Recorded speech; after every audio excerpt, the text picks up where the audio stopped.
Okay, there we go. Maybe not.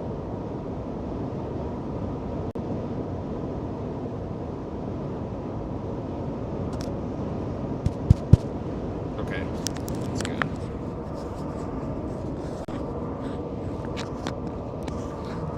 Thought we didn't have audio, but we're good.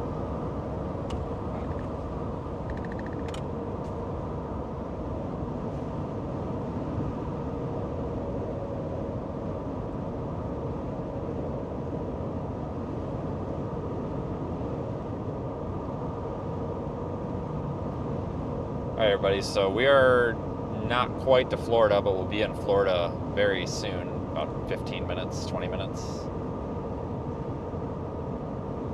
Today's looking like it might end up being not a terrible day. It doesn't look great, but it doesn't look much worse than yesterday, so that's a good start.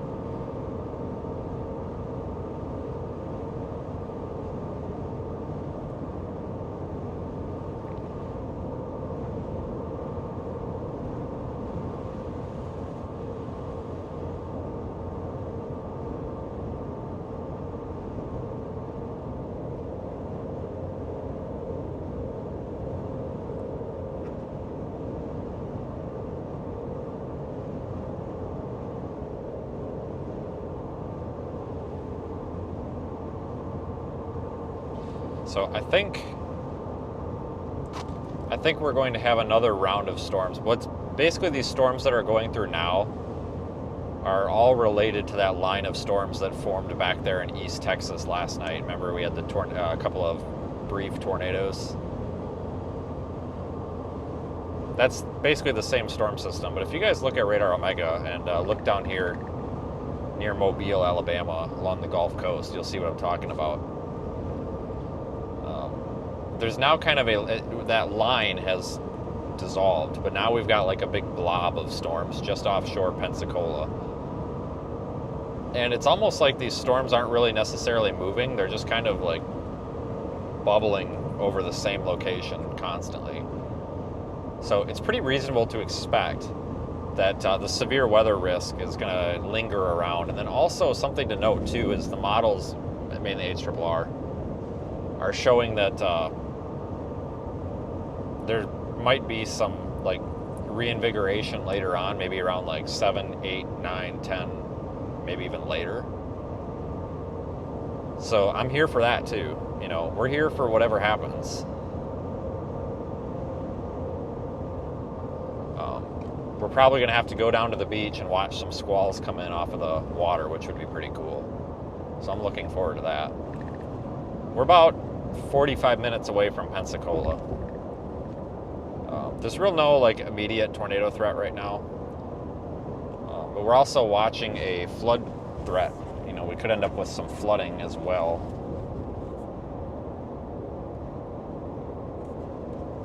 Hold on, let me make sure that I got my other phone charged here in case we do need to go down to the beach, but I don't want to, you know, give anybody false expectations here. We are not expecting, I'm not necessarily expecting tornadoes. I'm not expecting water spouts, but there is a chance at some of that activity here today. It's not a high chance, but I think there's a shipyard over there that's pretty cool. I don't know if you can see it very well. Keep left to But stay on I-10 East. I think what's more of a guarantee or a promise it is more the fact that I think we're going to have some cool looking storms that come across the water. So even on these kind of like low end severe weather days out here, we'll get some really interesting looking squalls that come off of the water onto the beach. And they're always really cool to look at. So, I mean, worst case scenario, I think we're going to at least have something entertaining to look at. We got to go through I think this is the tunnel. So we got to go under the bay right now. So we got to go through this tunnel. I don't know if you might lose me.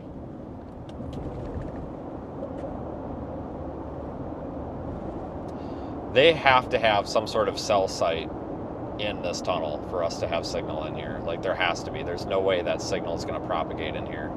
Otherwise, there has to be a cell site in this tunnel. There just has to be. Maybe somebody knows.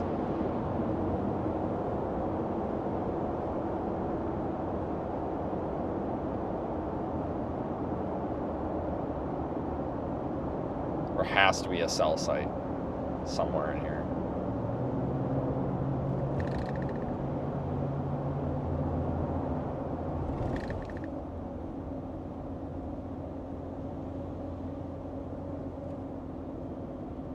There are 6 of them in there. All right. That answers that.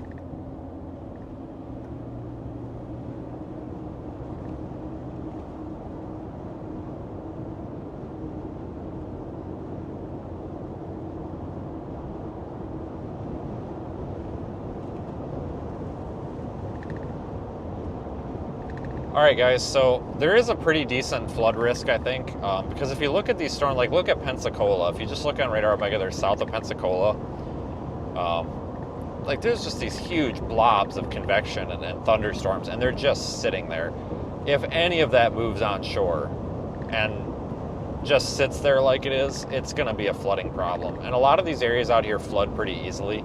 I'm not talking like biblical flooding, but I mean, we could have some decent urban flooding. Oh yeah, hey, we got the boat over here. Hang on. Got the big ship. I don't know if you guys can see it. It might be too zoomed out.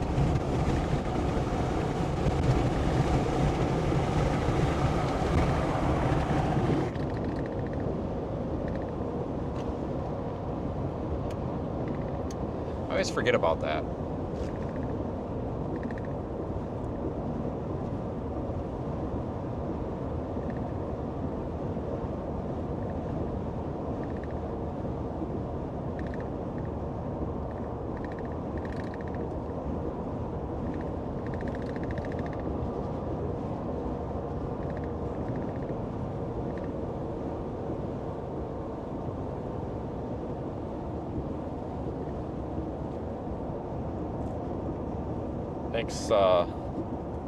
Thanks, Jen. I try. We put a lot of work into it. Trust me, it's got its issues, but pretty happy with it.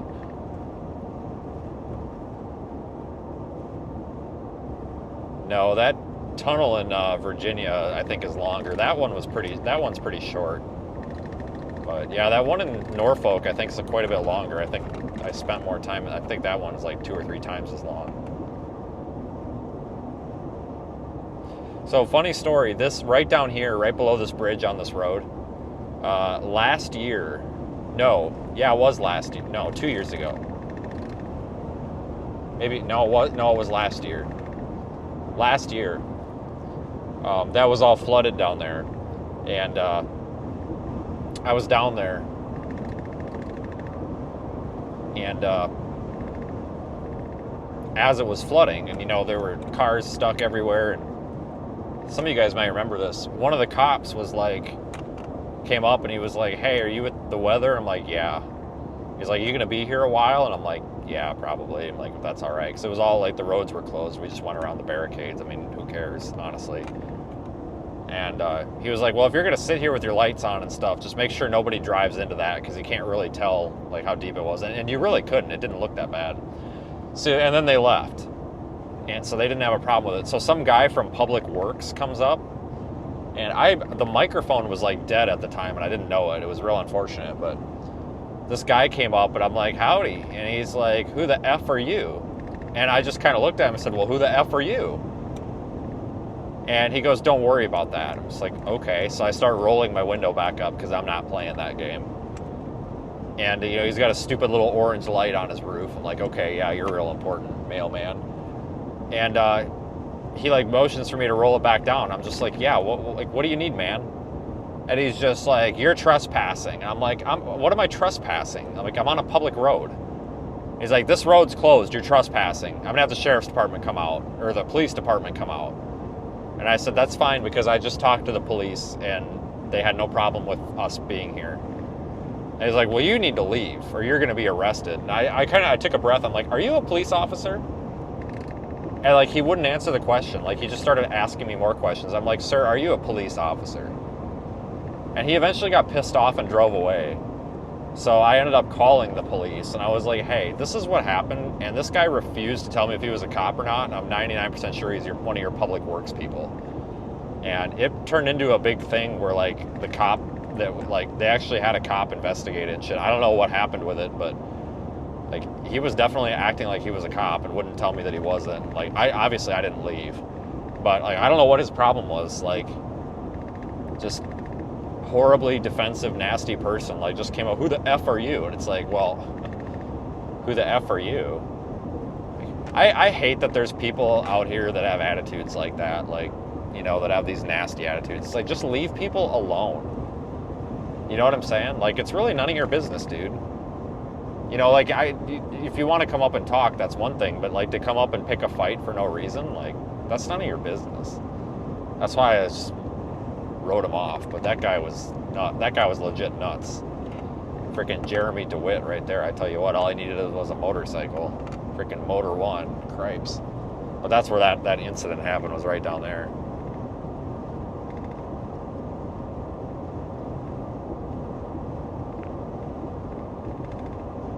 Yeah, some people just take their jobs too seriously, like.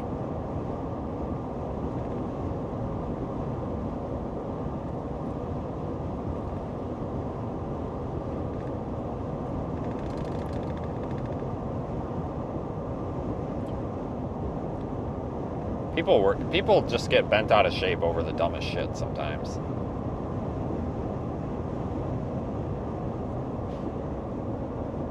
Like, don't get me wrong, sometimes you gotta get bent out of shape about stuff, but like, coming up to a vehicle that's marked and is obvious what it's doing and then just start like picking a fight with them, that makes no sense. You can't watch just a NASCAR at the same time. Well, I can make some left turns for you. Sorry, no offense to any of you NASCAR people, I just don't know how any of you guys can stand to watch that. Like, all I do is drive around in a circle. Cripes, I do that all day. I probably offended somebody. There's probably somebody that's like, "Oh my God, he made fun of NASCAR." Because anytime that I poke fun at NASCAR, somebody's always like, "I'm unsubscribing." And it's like, okay, all right, tough guy.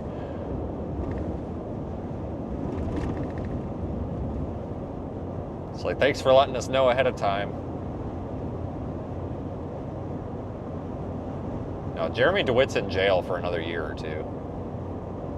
Don't worry, when he's out, he'll be back, I'm sure.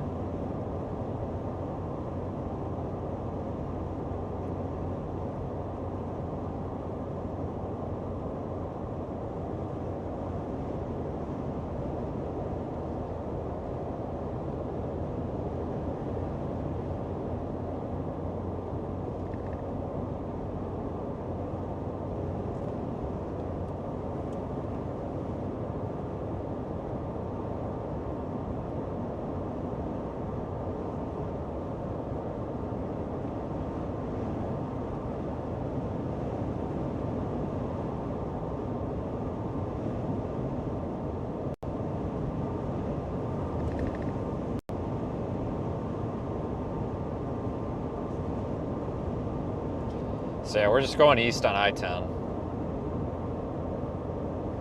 We're going to catch up to these storms here in about half hour. Like I said, they're not even really moving. They're just sitting there, which is why I think Pensacola might end up with a flooding risk. I've seen Pensacola flood very easily, like urban flooding. It doesn't seem to take much for that town. I mean, really any of these like coastal communities, it don't take much.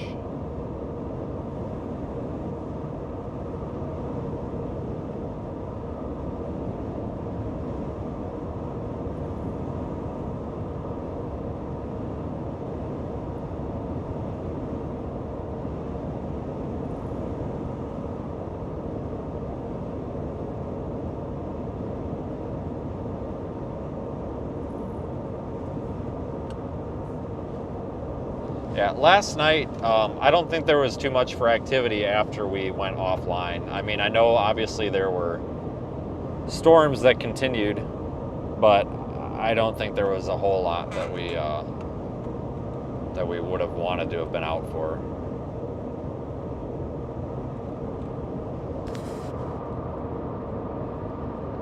So I think I made the right call writing last night off when we did. We were definitely there for the you know, most, that guy's riding an electric scooter down the highway. Did you see that on the right? What the frick? But we were definitely live for like the best part of the event, so.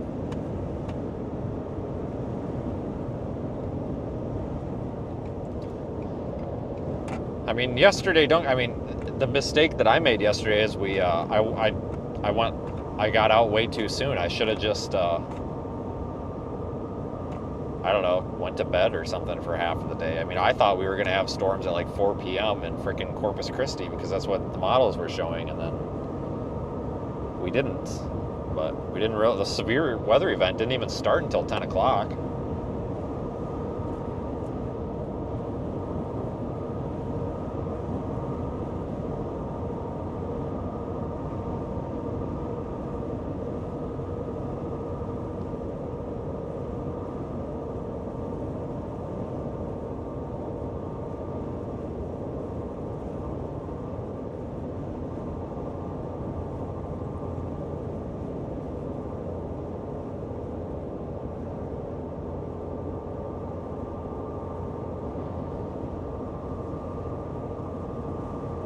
Yeah, I stayed in Lafayette last night. So it's kind of a drive to get over here, but not too bad. I mean, I left at like, what, 10:30? So, I mean, this isn't bad.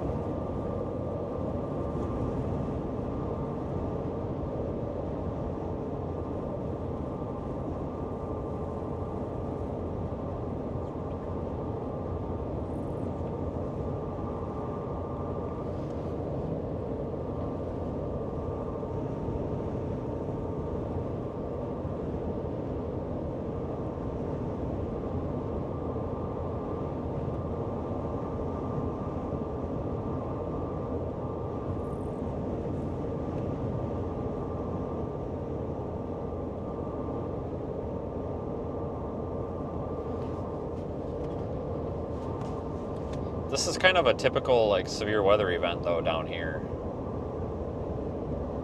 You know,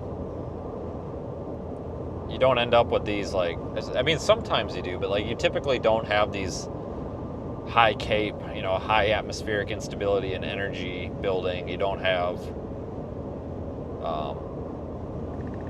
bright sunshine and super hot days. I mean, you do sometimes prior to severe weather, but oftentimes severe weather kind of starts like this, where it's kind of gloomy and crappy looking.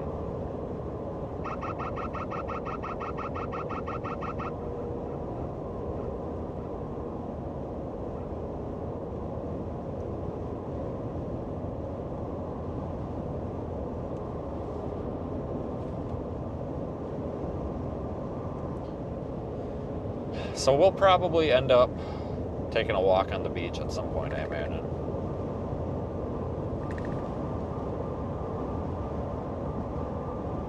This is not what I expected, though. I tell you what, guys. You know, we've been talking so much about the Monday, Tuesday time frame being possibly big for severe weather.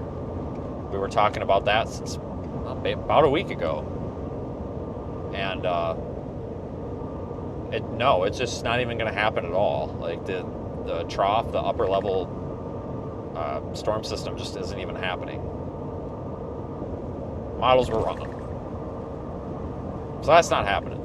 So when I set out on my way out here, I honestly kind of expected to be in the plains more. Like, I thought we were going to have several days of being out in the plains, but here we are. We ended up with like southwest Oklahoma one day, which was fine.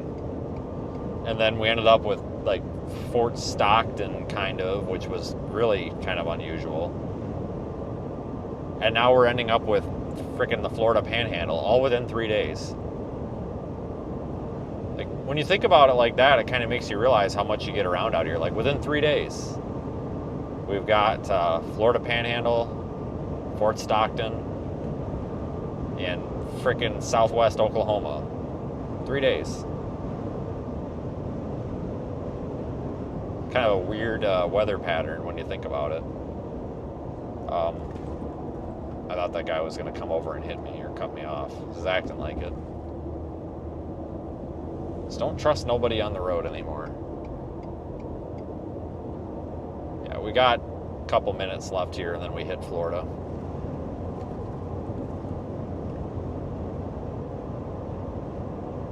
So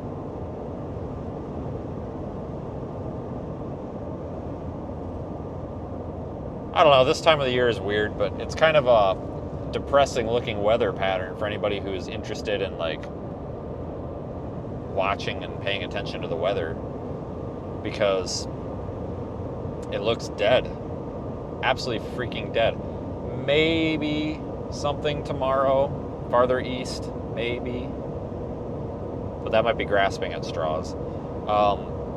It looks dead. Like, I don't even see any early season snowstorms. Remember, folks, 1 year ago, I was leaving my house to start out for some severe weather events in Arkansas and Oklahoma. And I think Fort Stockton, too. I think we went down by Midland. No, it wasn't. It was just Midland. We went down to Midland, too, but...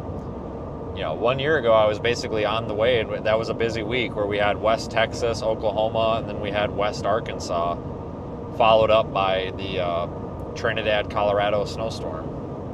Blizzard, basically. That was also the Lyman event.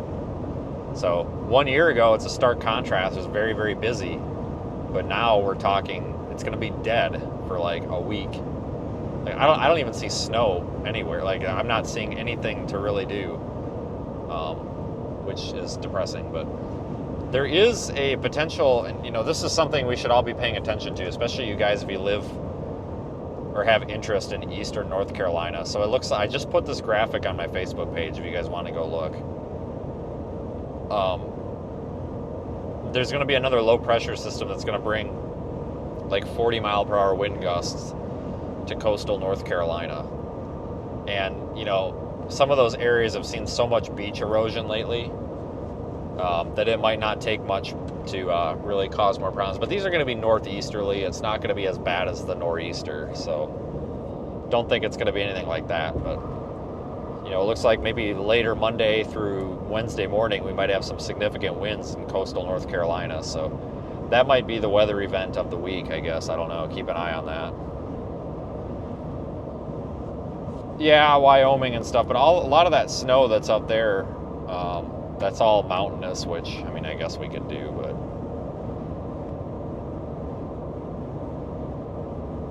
Northwest Wyoming.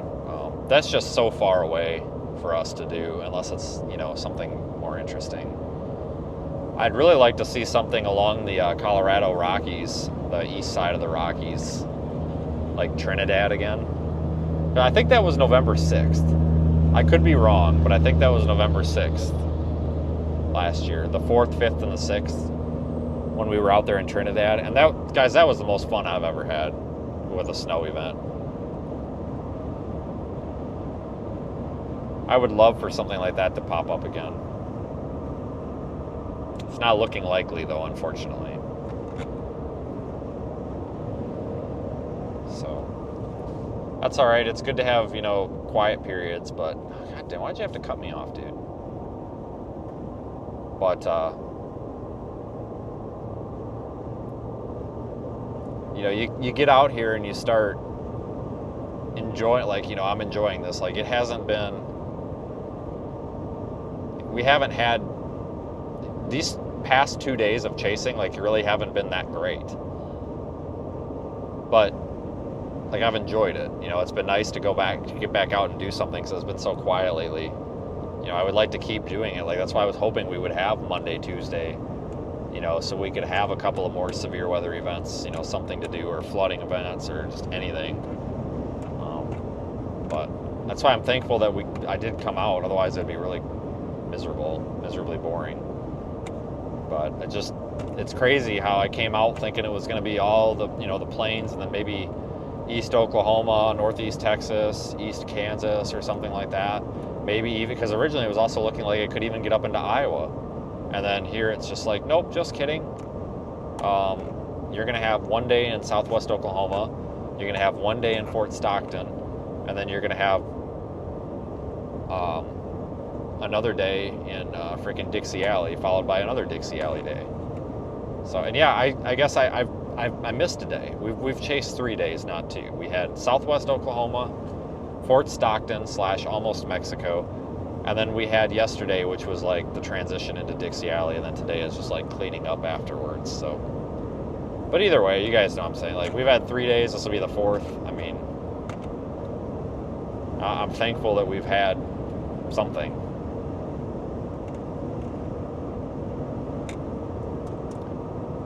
But, I mean, hell, guys, it's damn near November. I mean, can you believe, like, it's basically Thanksgiving season. Damn near it.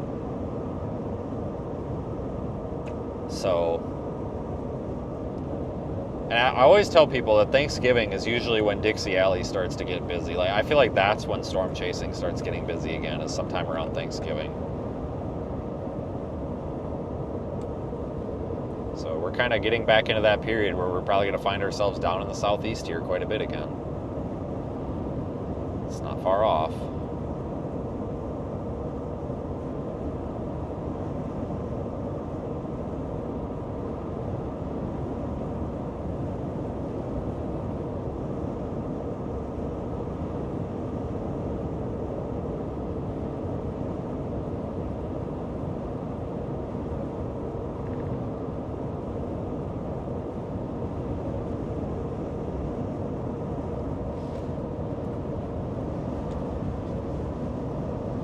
But I appreciate everybody who's ridden along so far, because I see a lot of people in the chat that have been here for all 4 days, so that's pretty cool. I'm going to stick around for the evening stuff down here. You know, there's probably going to be 2 live streams today. We'll probably stream till like 5 or 6, and then there'll probably be a break, and then we'll have another one. I'm going to see how many of these marine warnings are for water spouts here. Water.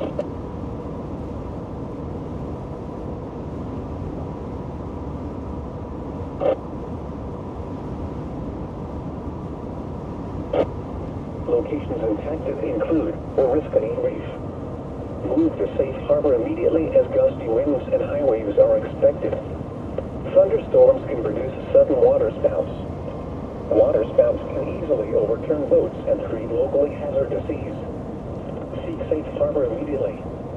Repeating, a special marine warning has been issued until 3:40 3:45 p.m. Central Daylight Time for the following marine locations. Waters from Pensacola, Florida to Pascagoula, Mississippi, extending from 20 nautical miles to 60 nautical miles.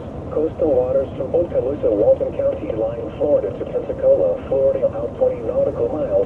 And waters from Okaloosa, Walton County line to Pensacola, Florida, from 20 to 60 nautical miles.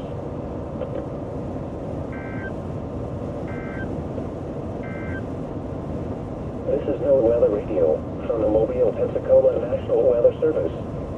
The current time is 2:44 p.m. Central Daylight Time. This is NOAA Weather Radio from the Mobile, Pensacola National Weather Service. The current time is 2:44 p.m. Central Daylight Time. This is NOAA Weather Radio from the Mobile, Pensacola National Weather Service. The current time is 2:44 p.m. Central Daylight Time. This is NOAA Weather Radio. Wow, I'm getting a lot of information from the weather radio right now. It just wants to tell me what the time is over and over. That's really helpful. 2:44 p.m. Central Not. Daylight Time. This is NOAA Weather Radio. You're freaking kidding me right now. Mobile, Pensacola. Wow, that's useful. Cool. Lots of info there. Alberta, Caswell and Midland. Turn around.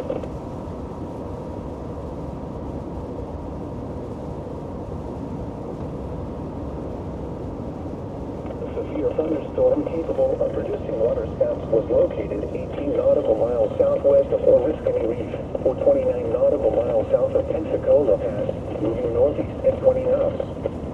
Hazard, waterspouts and wind gusts 34 knots or greater. Source, radar indicated. Impact, waterspouts can easily overturn boats and create locally hazardous seas. Small craft could be damaged in briefly higher winds and suddenly higher waves. The severe thunderstorm will remain over mainly open waters. Move to safe harbor immediately as gusty winds and high waves are expected. Thunderstorms can produce sudden waterspouts. Waterspouts can easily overturn boats and create locally hazardous seas. Seek safe harbor immediately. Repeating, a special marine warning remains in effect until 3 p.m. Central Daylight Time for the following marine location. Waters from Pensacola, Florida to Pascagoula, Mississippi, extending from 20 nautical miles to 60 nautical miles. This is NOAA Weather Radio Station KEC 61 from Mobile, Alabama. We broadcast on a frequency of 162.55 megahertz from the Mobile, Pensacola National Weather Service. The National Weather Service in Mobile has issued a special marine warning for coastal waters from Okaloosa, Walton County line to Pensacola, Florida, out 20 nautical miles. Coastal waters from Pensacola, Florida to Pascagoula, Mississippi, out 20 nautical miles until 3:45 p.m. Central Daylight Time. At 2:11 p.m. Central Daylight Time, a strong thunderstorm capable of producing waterspouts was located 11 nautical miles south of Big Lagoon, or 11 nautical miles south of Pensacola Pass, moving east at 15 knots. Hazard, waterspouts and wind gusts 34 knots or greater. Source, radar. Impact, waterspouts can easily overturn boats and create locally hazardous seas. Small craft could be damaged in briefly higher winds and suddenly higher waves. Locations impacted include Oriskany Reef. Move to safe harbor immediately as gusty winds and high waves are expected. Thunderstorms can produce sudden waterspouts. Waterspouts can easily overturn boats and create locally hazardous seas. Seek safe harbor immediately. Repeating, a special marine warning has been issued until 3:45 p.m. Central Daylight Time for the following marine locations. Coastal Alright, so they're waters. pretty much all for waterspouts. Guys, we're not going to see a waterspout today. I don't want anybody to think that we're going to see that. But I mean, I think we're going to see some interesting storms coming across on shore. A lot of these, they're just not holding strength when they come to shore. And they're also a long ways offshore.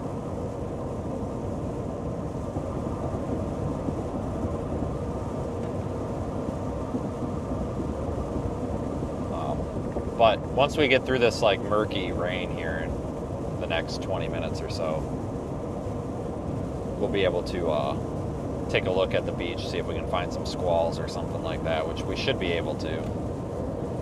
There's plenty of places like Navarre and stuff like that where we can take a look at the beach real easy. Just basically just drive right up to the damn thing. So.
Thank you for finally passing me. Jesus. This guy's been something else.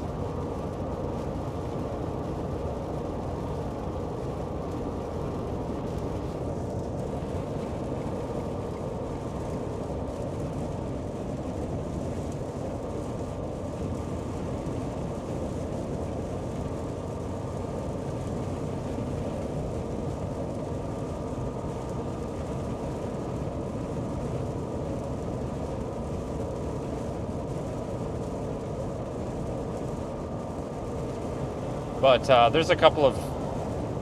And where are you going to go, dude? Where are you going to go? There's a car in front of me. There's a semi in the right lane. If you come over in this fucking gap, I swear to God, you're going to end up in a wreck.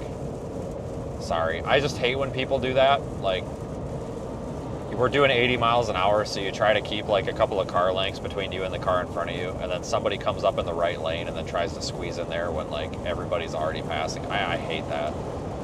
Like...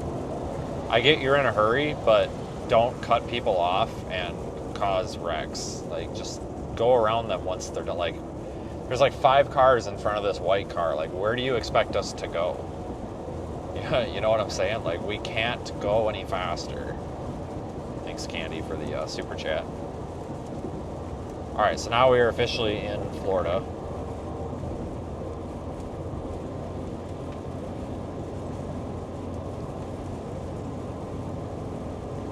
But if you guys are following along with Radar Omega, you'll notice that there's a couple of like stronger storms here. There's a big blob of very heavy rain that's like, it starts maybe 40 miles offshore and goes to maybe 110 miles offshore. But between the coast and that giant blob, there's like 3 or 4 blobs of very strong storms.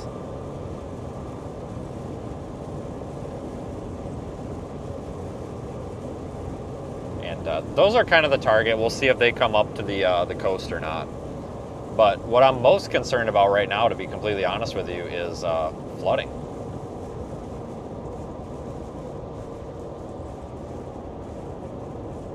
You there's so much heavy rain that's probably gonna, if it comes ashore and just dumps rain, I mean, we're probably gonna end up with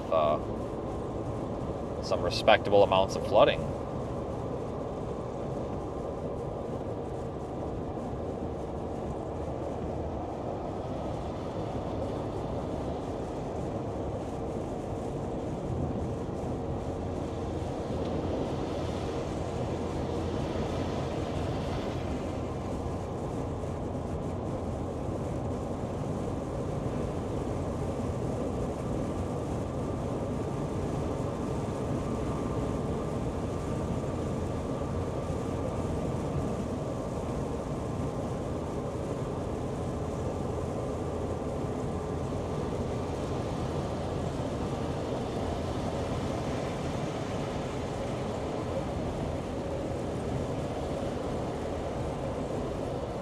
I-10 eastbound closed. Oh, that's something else.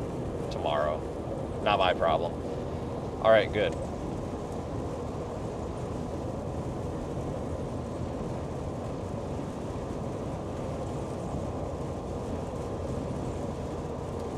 Yeah, we got about 40 minutes to like Navarre Beach, but we'll get, we're gonna go through Pensacola and then cross over onto that little like strip of land, whatever that thing is. And we'll be right by the beach, so we'll be able to use the camera and look offshore. Like, there'll probably be some pretty cool squalls that come in, I would imagine. Sometimes these days end up being really, really interesting. And like I said, HRRR has been showing, I don't know if I would say redevelopment or just like reinvigoration, but it basically shows storms lingering around until after dark and potentially posing a severe, maybe a tornado threat.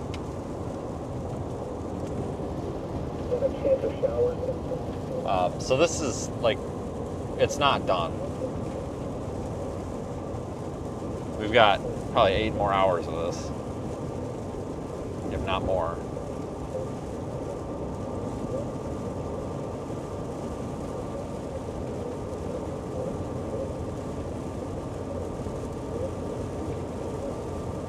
But a lot of this activity wants to stay offshore or really hold on tight to the coast.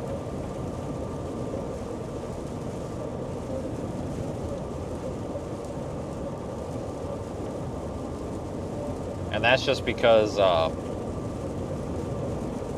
there is not a flash flood warning here. What are you talking about? Not that I know of. But that's mainly just because the there's like a kind of a boundary, like a almost like a warm, well, it is, I guess it's a warm front, but it's like a marine type warm front that's like just maybe a couple miles north of I-10, I don't know. So it's really keeping the warm sector quite small. So the severe weather risk zone is also small. It's very much confined to the coast.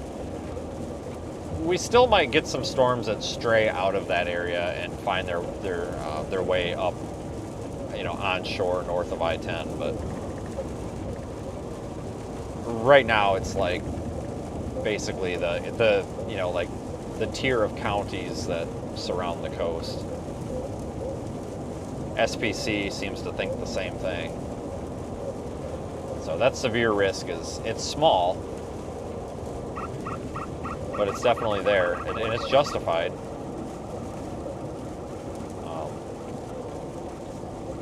These are actually some of my favorite chases. I really like being down here on the beach. A lot of times we'll be down here in January with events like this, and I tell you what, in the middle of January when it's freezing freaking cold everywhere else in the country, you come down here and it's 75 degrees and humid. It sure is nice. So.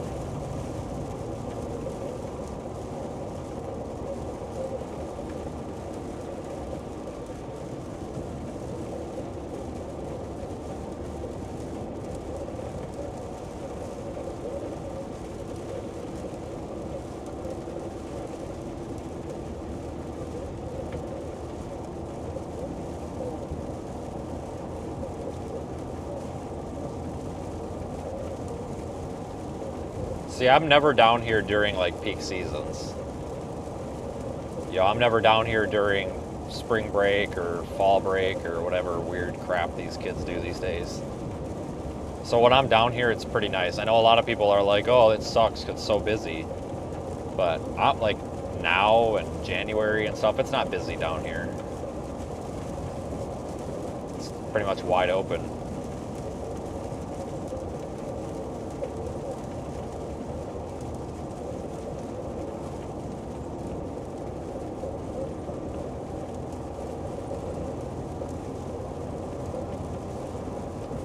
Also makes the hotels cheaper too.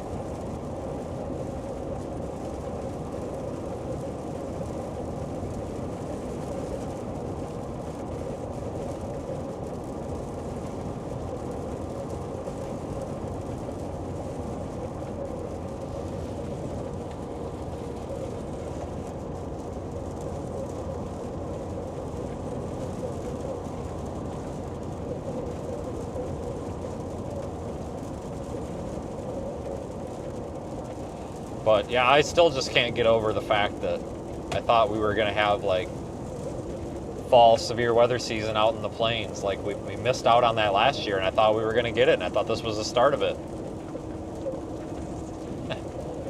And then it's like, nope, just kidding. You're going to go to the Pensacola, Florida after one day in Fort Stockton. What the hell?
Yep, last time that I was down here in this region on I-10, I'm pretty sure was that blizzard. I know I talked about it earlier and talked about it yesterday too, but the Gulf Coast blizzard back, was that January or February?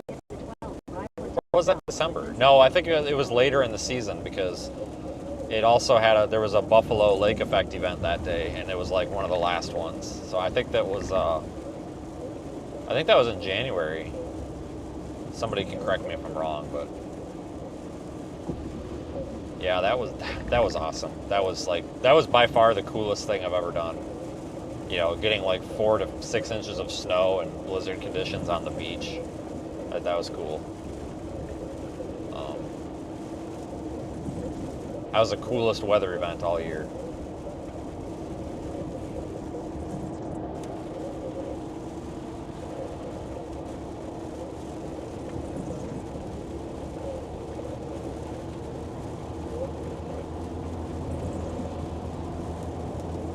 But I think that was the last time that I was really down here, you know.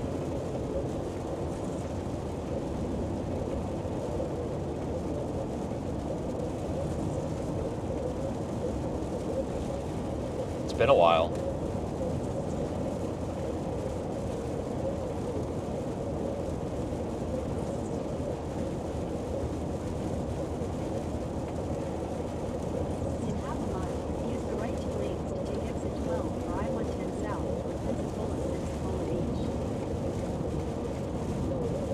But I like this area. I've spent a lot of time down here. I know it pretty well.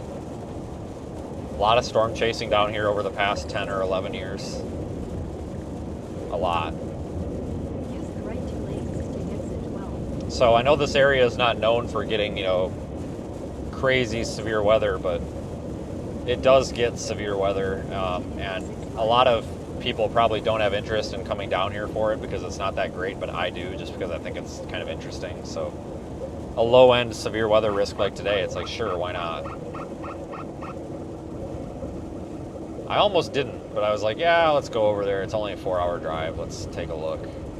I was kind of leaning toward not going, but it's like, yeah, let's go anyway.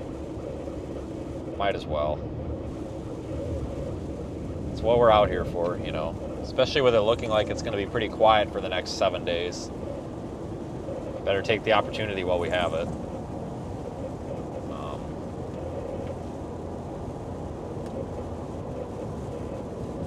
God, these windshield wipers are skipping bad. I'm going to have to put some more Rain-X on the windshield.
Last night was interesting, though.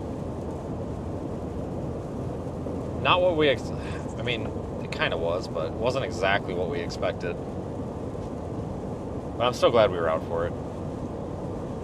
I think, to my knowledge, the only tornado that actually might have done any damage was that one in the west side of Lake Charles, but that was very brief. Like, I mean, we saw power flashes from it, so it obviously messed something up, but... I mean, I think that thing was only down for a few minutes. It was probably on the weak side, too. And I haven't really heard any breaking news about it, so I imagine it wasn't that terrible.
Yeah, I was telling everybody else earlier before the stream, I was like, yeah, I'm ready for, well, not anymore, but I was feeling ready for, like, snowstorms and stuff. You know, when I went into this severe weather event, you know, what was that, the first chase day? First chase day was Friday, right? No, it was Thursday. Yeah, Thursday and then Friday, and yeah. So when I left, oh hell, did I leave on Tuesday or Wednesday? I left on Tuesday. I think. Ah, cripes. I gotta look.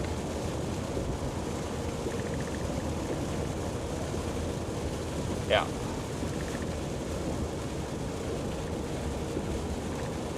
I think. Whatever. But when I left the house, whether it was Tuesday or Wednesday, I think it was Tuesday. But when I left, I set out on this trip thinking, man, I'm ready for winter. Like, I'm ready for some snowstorms. And I actually thought, hey, maybe we'll get lucky, and when the severe weather's done, maybe on the way back there will be a snowstorm in Colorado or something that we can go take a look at. And man, now that I've actually been out here where it's warm, and we're kind of back to severe weather, it makes me not want anything to do with snowstorms ever again, and I'm ready for spring now. So I would like a good snowstorm, but I'm not ready for it no more. I was, but not anymore.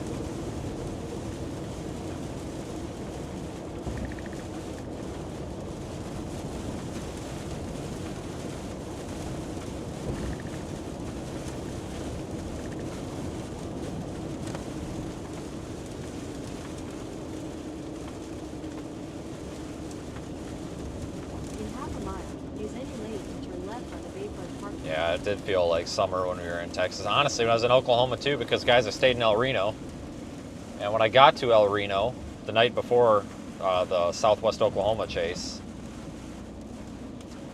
which was Thursday, so I got there Wednesday night, and it was nice and warm.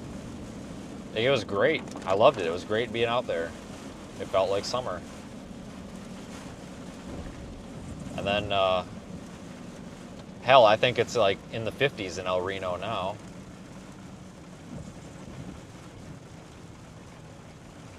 At the light, use any lane to turn left onto Bayfront Parkway.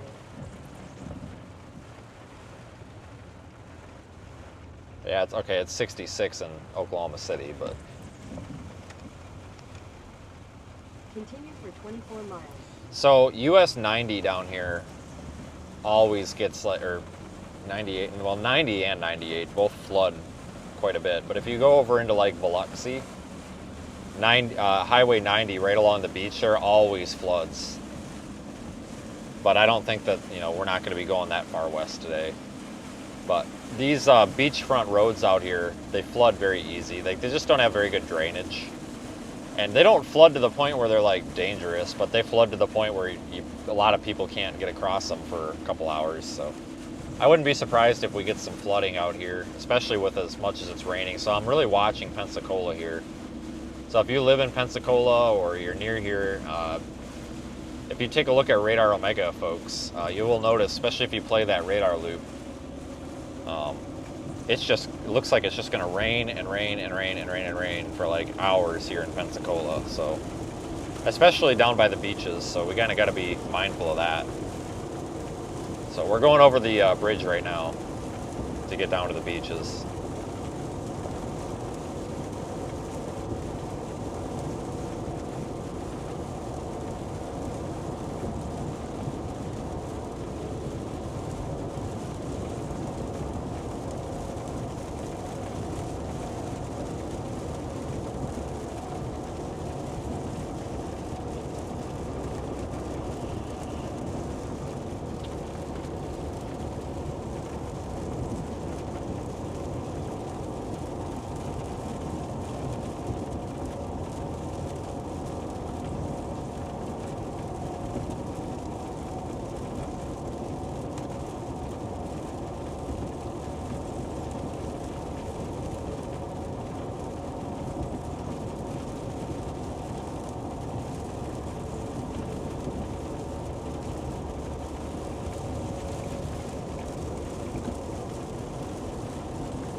I tell you what though, it is absolutely dumping rain.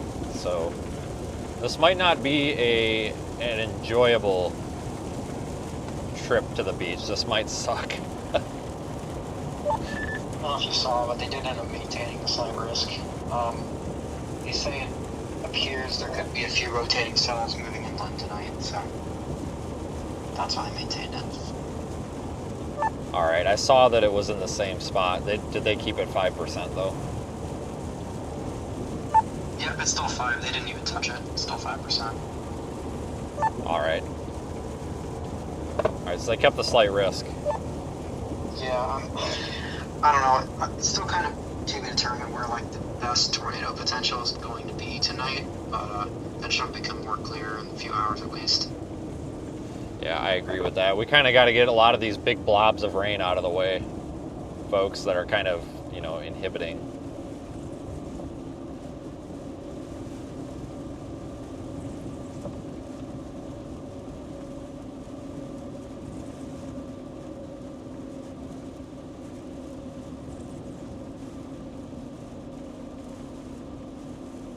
This is a cute little area to drive through. There's a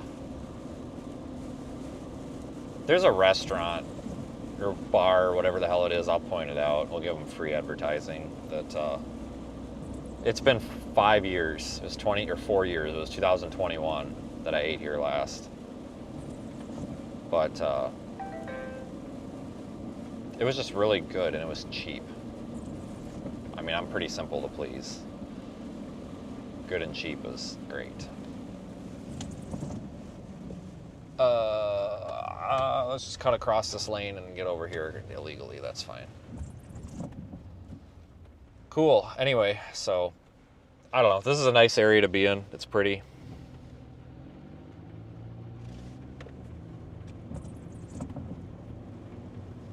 Even in the winter, it's nice. Like 60s, 70s, sometimes 80s.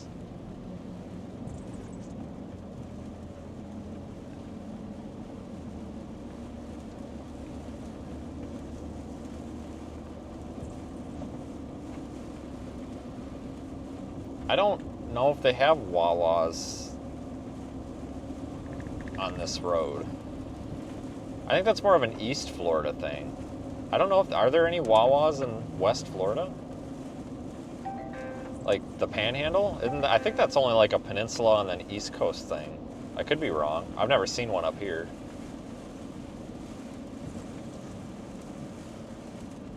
But yeah, they are definitely one of the top tier fuel stations, that's for sure. I mean, I've never seen one in the Panhandle. I'm not saying they ain't here. I probably drove right by one, but I haven't seen one. Ah, shit. I gotta be that asshole that just passed everybody just to get over in front of them. Whoops. Oh well. They'll get over it. Let's go down like Pensacola Beach stuff here. I probably want to go over there by Navarre, but we'll just, I mean, we're kind of sightseeing at this point. Like, there's no target right now. We're kind of waiting for stuff to happen, so we can just do some sightseeing here. Still, it's the same driving time to go the other way, but gotta go over the beach, or the bridge again here. They dick you like $5 just to go over the bridge, but whatever.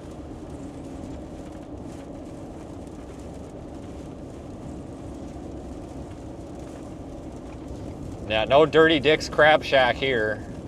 Yes, that got caught in the filter, but yeah, so we, I never did go, and I don't intend to, but yeah, we had Dirty Dick's Crab Shack in Kitty Hawk or Buxton or wherever the hell that was last week.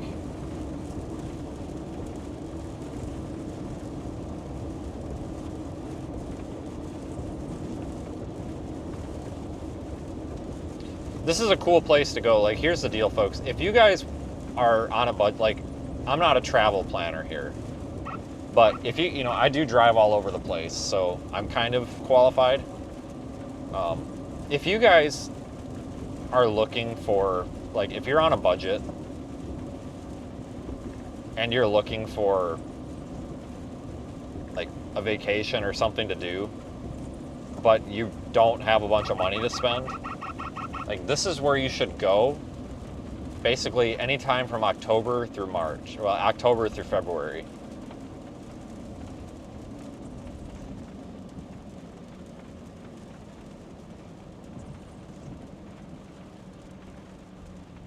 Dude, you gotta keep rolling here.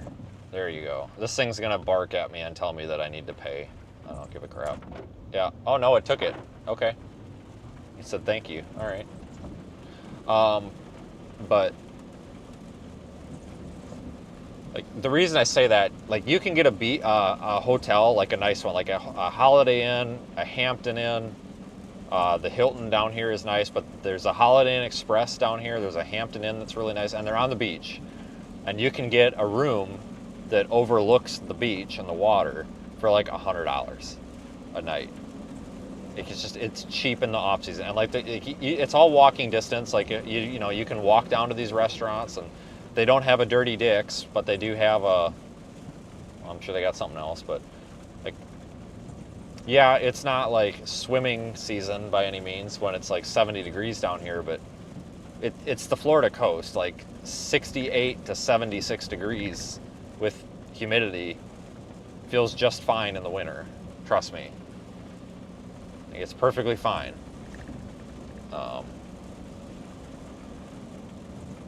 This is like one of my, like, that's my advice that I give to people. Because sometimes people ask me too, like, you drive all over the place, where should we go on vacation? Well, if you're like broke, I just being honest, people, like if you're broke and don't have any money, like this is what you would do. Because you're gonna get just as decent of an experience here as if you had money to piss down your legs. So, you know, you could get 5 nights down here for $500 at the hotel. You've got a nice hotel where you can literally walk out of the hotel onto, what the hell, my truck, oh. Stupid auto stop. My truck just died. I'm just like, what the hell, it's the auto start stop. I always hit the button to turn it off, but apparently I forgot to. I'm just like, why is my truck dead? Like, you've got to be kidding me. I was about to have like a mental breakdown, but I realized I forgot to push the button. But anyway, that auto start stop is so stupid. I've got a habit of hitting the button to turn it off, but sometimes I forget. But yeah, like the Holiday Inn Express up here on the right, it's the second tallest building here on the right. That's usually like 87 to 95 bucks. Or is that the Holiday Inn? No, that's the Express. This Hilton's a little bit pricier, but there's a Hampton Inn right here too that's usually like $100. Like I looked at it tonight, and it's $100 tonight. I mean, you literally, like, you get a freaking room that looks out over the beach. I mean, what more do you want? Like for like average people like on an average income, I mean, it makes sense. You know, like you get a nice experience, you get scenery and views that you never get to see. You know, if you live in like, come on, get it in there, buddy. What the frick you doing, dude? I'm gonna get rear-ended here if you don't frickin' pick a frickin' move here, buddy. Oh, dude, this guy behind me's pissed. There you go, pedal on the left. My 86-year-old grandmother drives better than you do, crying out loud. But anyway, hell, my dead grandfather probably drives better than that. He's dead. But,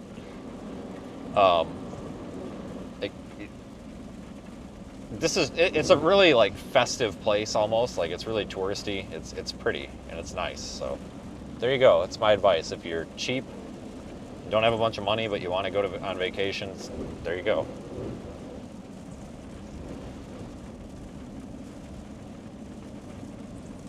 Yeah, I won't go to like Disney or anything like that. I saw a comment about that. I won't go to places like that because I'm honestly afraid that somebody's going to come shoot the place up. And I'm sorry to be negative like that, but I don't. Places like that, these huge, like these giant crowds of people, I don't feel safe in them anymore. You know what I'm saying? Like, there's just too many lunatics out there.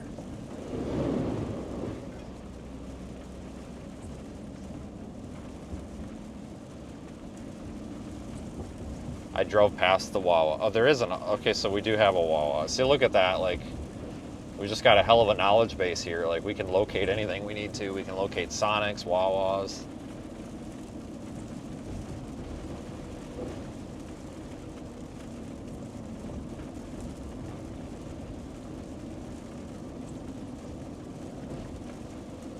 But, like, we're driving right along the beach right now. Like, just to the right, across the houses is the beach. And, you know, you can, like I said, there's so many public beach accesses out here. So many public beach accesses out here. Like, it's super easy. You can walk everywhere. Like, it's really a nice little place.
I think there's a water spout in progress, but it's like 20 miles offshore. We'll never see it.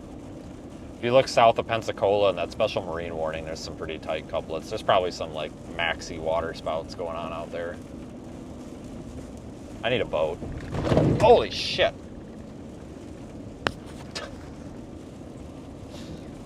The speed bump with the giant lake after it was kind of a shock.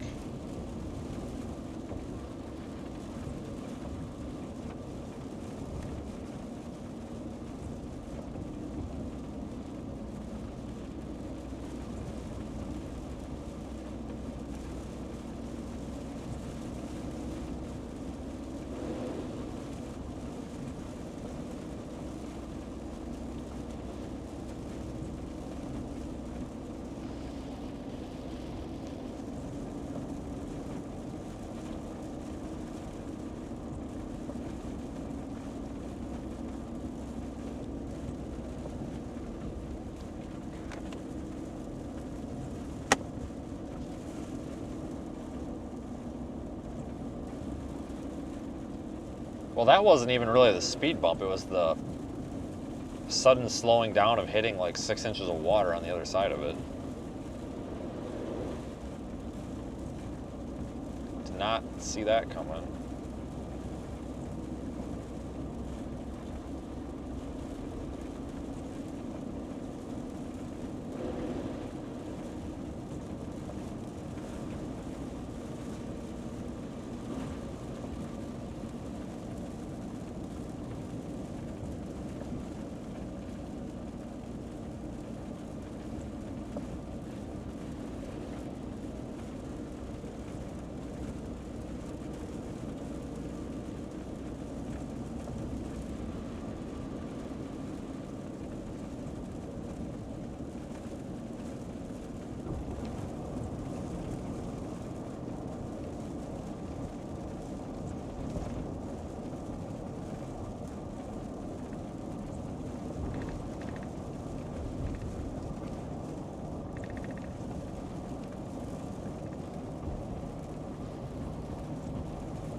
Yeah, in like a hurricane or something, I can tell you what, guys, this would just be nuts. This road would be underwater. Not even just from like the damn hurricane, from the actual, just the damn wind. Or the rain, rather, because like this area floods so much. I mean, this is all sand on both sides. Sand dunes.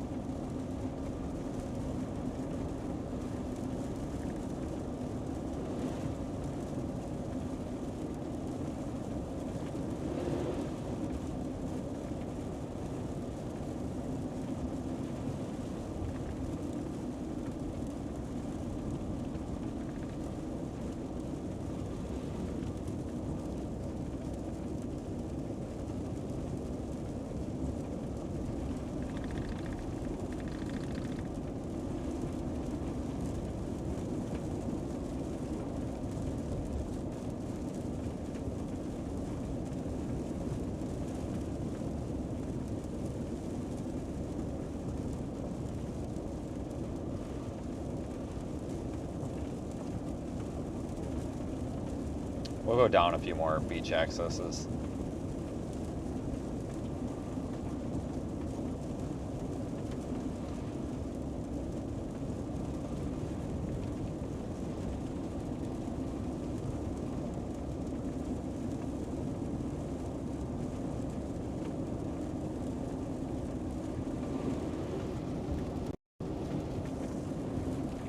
God damn it. Drop that.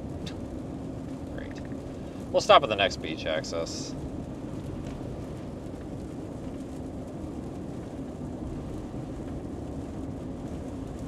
There's one like every few feet, it seems like.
Well, apparently we have a lack of beach accesses, so we may flip around and go back to that other one.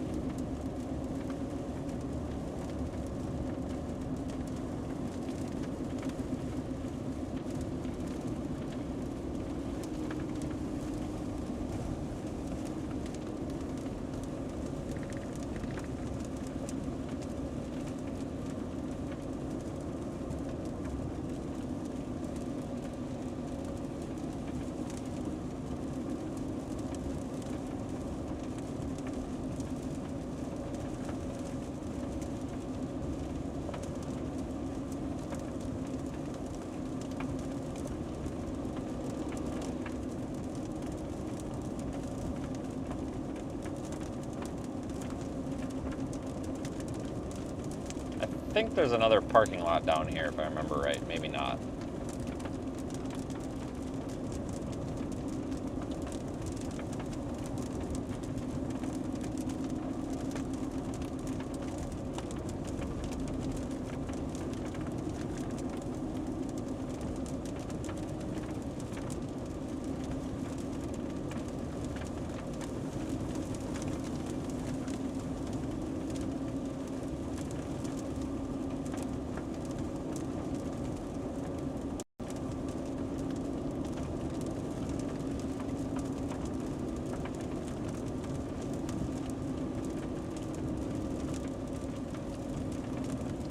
There he is. There's a lot right there.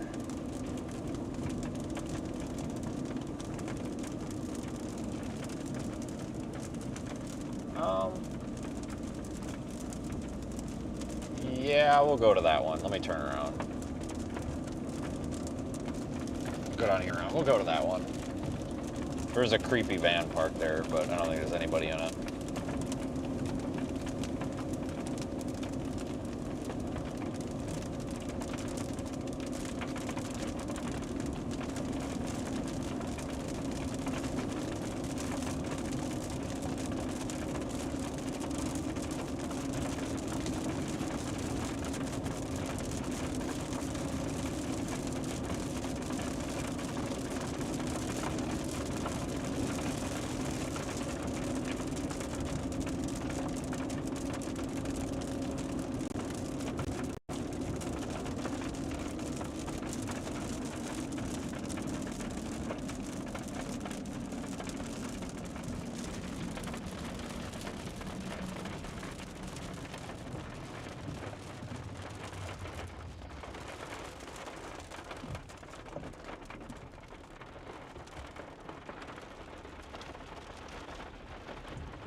I'll go back to that beach access we passed like half a mile back.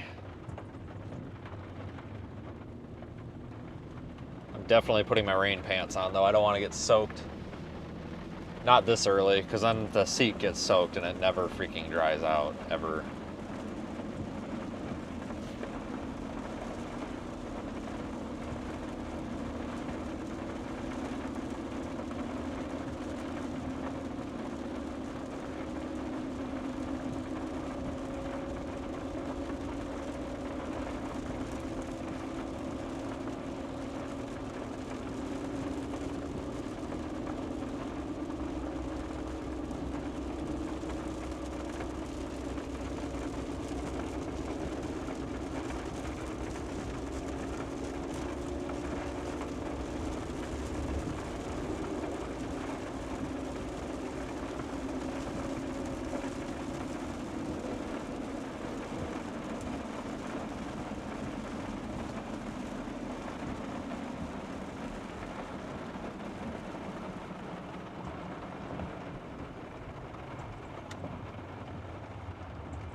Head southeast toward Florida 399 South.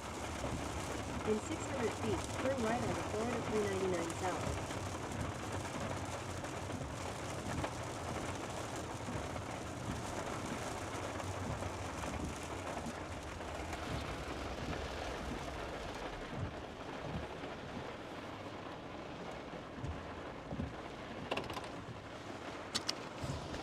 Alright, I gotta get everything rigged up here. So I gotta get audio. Oh, what the frick? That was the damn mic, wasn't it? Oh, not this again. Oh, there it is. Hold on. Sorry. Okay. I get audio rigged up on the other device and everything. Oh, Christ, here comes a look.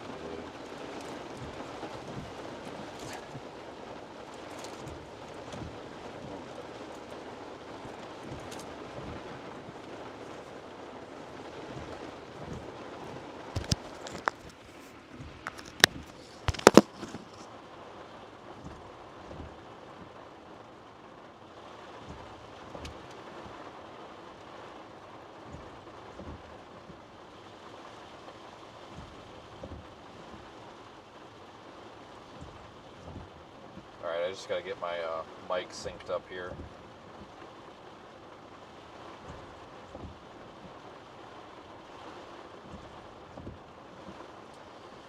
Oh, it's not connected.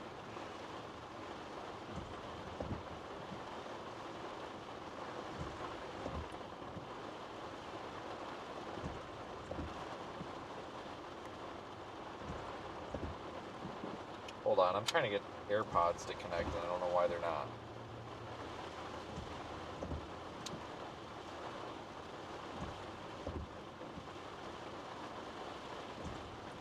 Don't tell me they're dead. Come on, man, really? I think they're dead.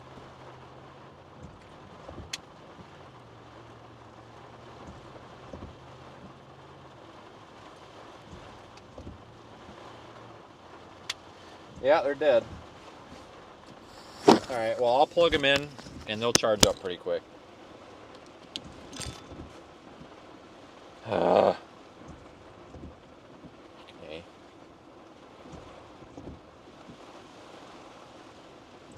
That's fine, we'll just have to use internal audio. Let me just get hooked up here.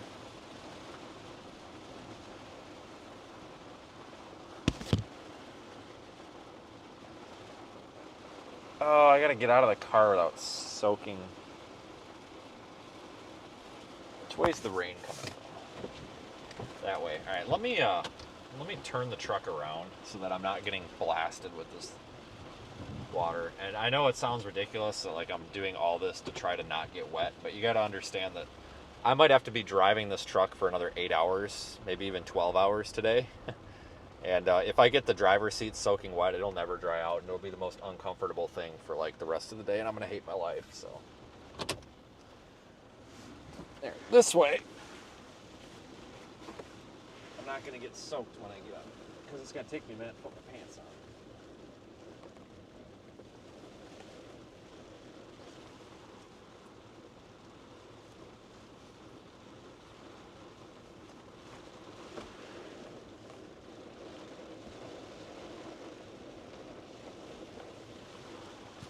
I actually think I've got enough room in here that I could probably do it in here, but I really... All right.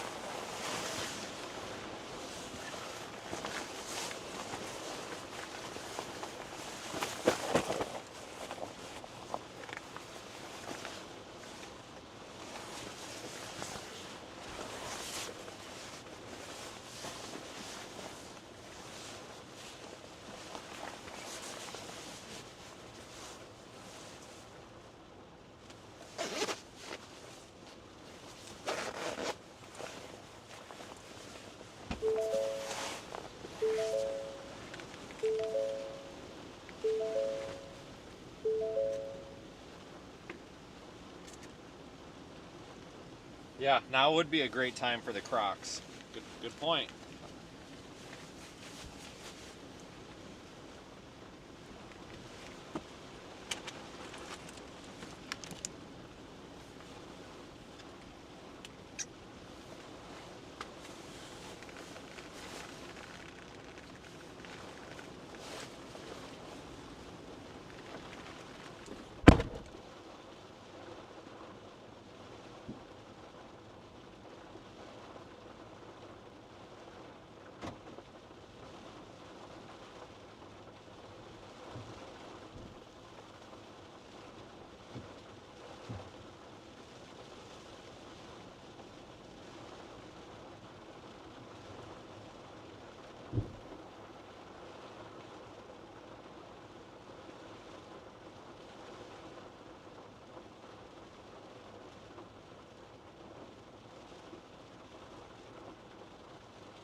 All right, the audio is gonna go to mush real fast on this, guys. Not much I can do about it. It's gonna get water in it.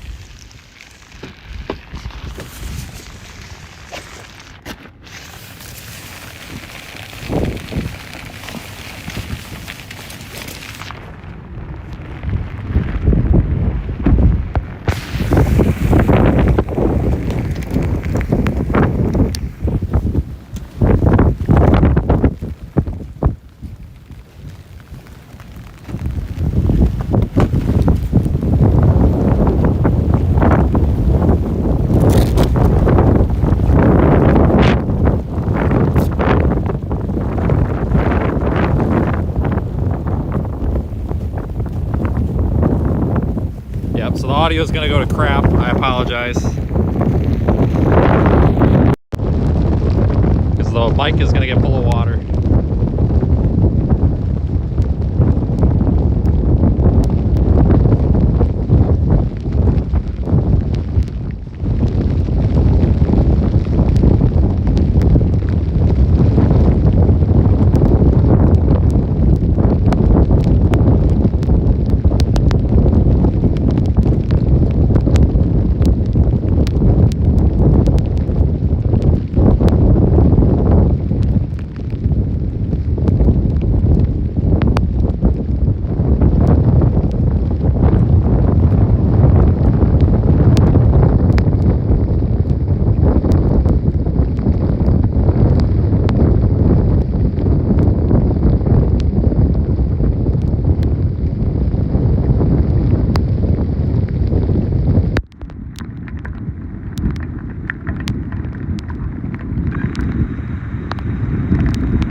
closer to that supercell that might have a water spout right there in front of us, but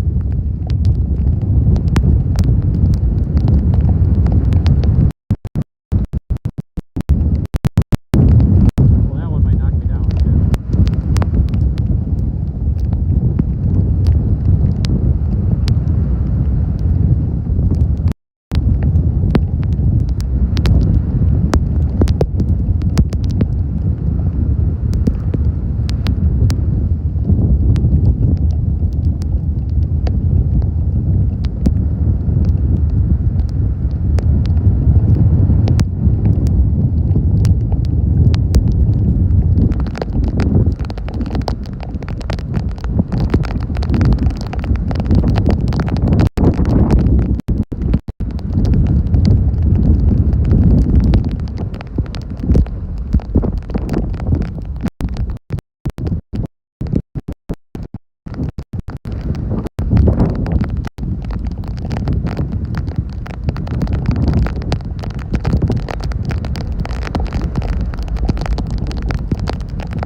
Signal kind of sucks. We'll start walking back, so.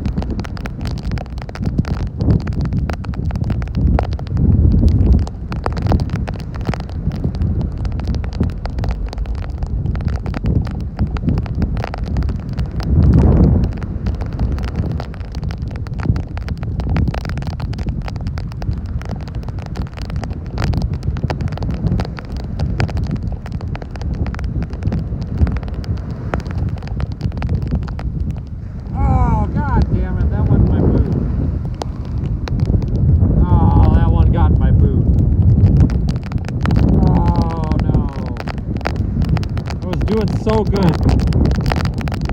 It's so good.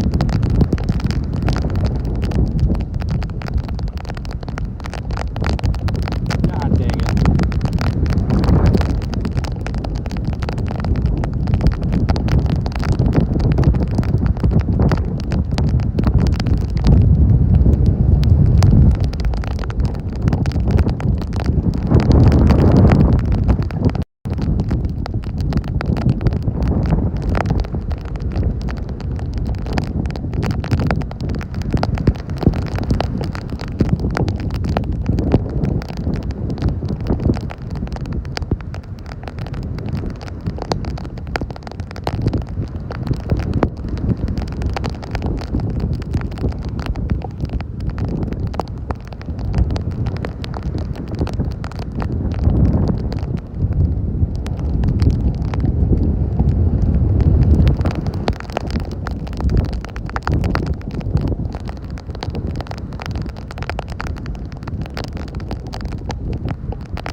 Okay, we're back.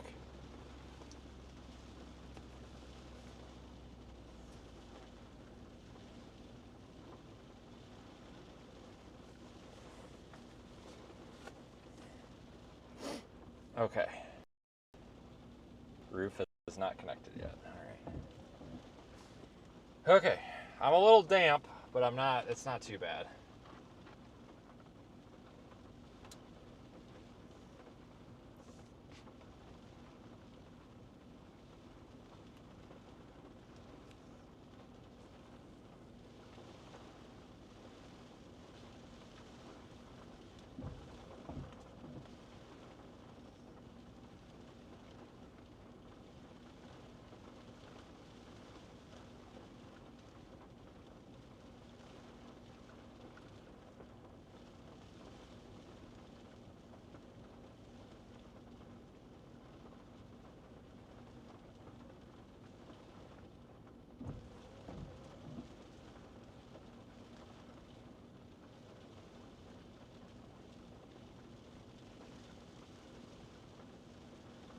Okay.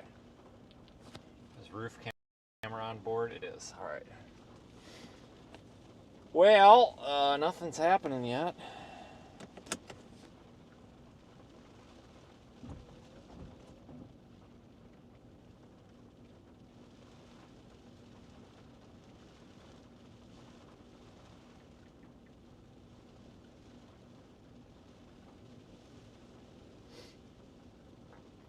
Let me post one of these little updates here to Facebook.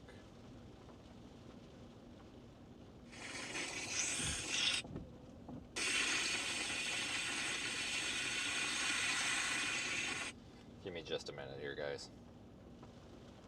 Doesn't look like we're missing anything. That one storm cell is offshore quite a ways.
All right.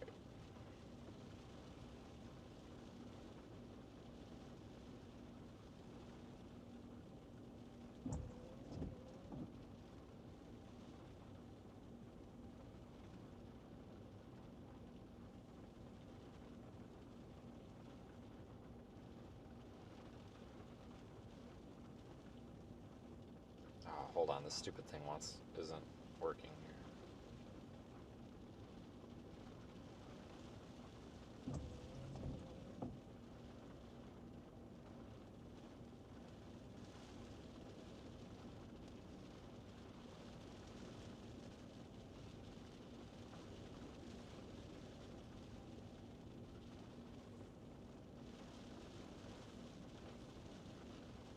Hold on.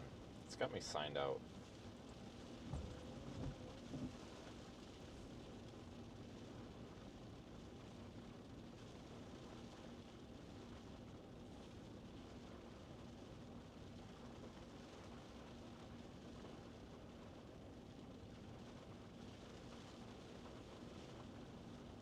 why this thing signed me out of CapCut.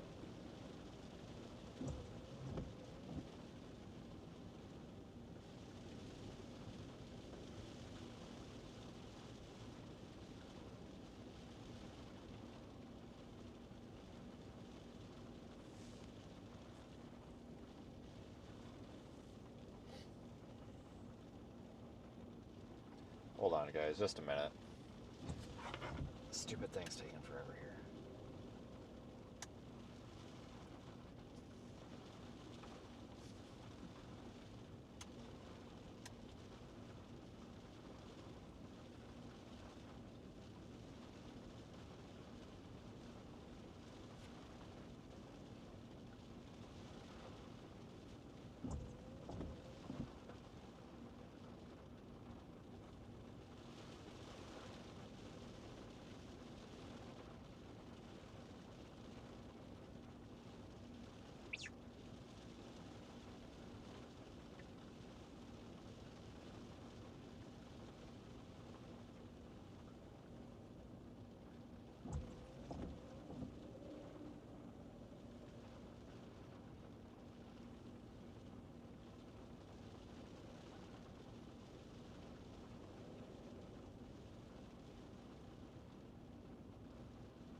Oh my god, finally. That took forever and a day.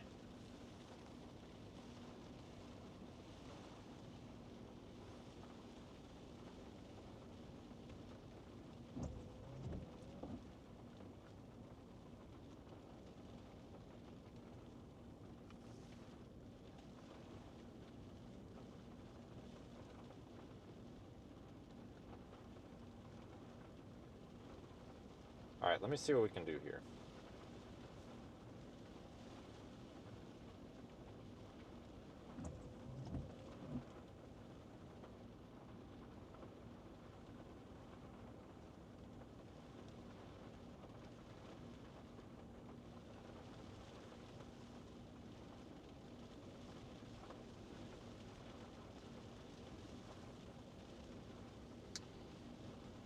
Um...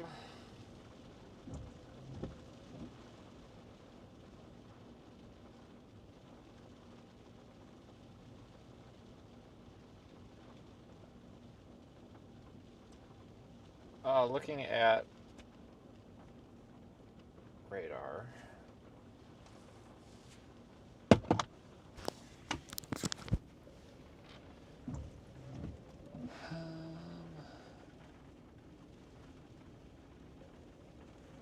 There are some of those storms trying to move to shore, but they're west of Pensacola, and I don't think I can get to them because they're on the other side of that water.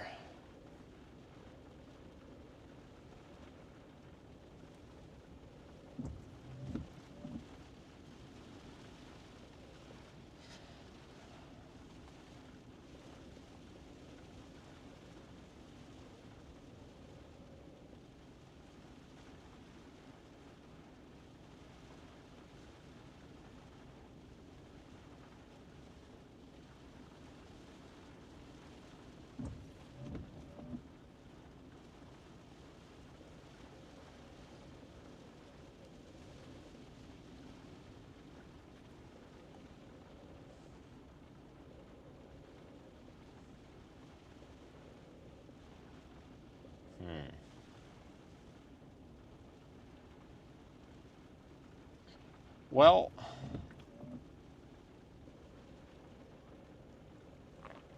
the problem is this big supercell that's probably been producing water spouts all morning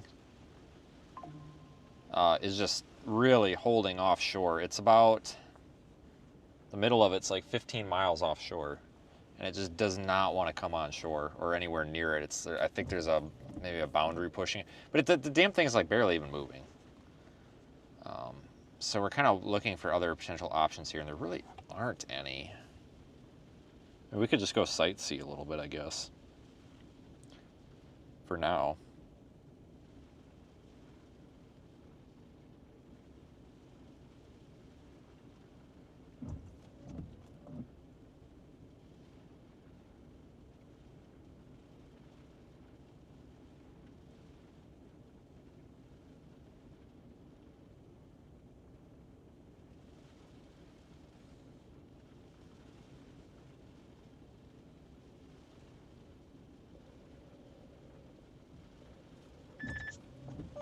Yeah, the wind shear in Mobile is still decently favorable, but there's definitely some thermal issues. Looks like the warm sector is just barely making it on shore.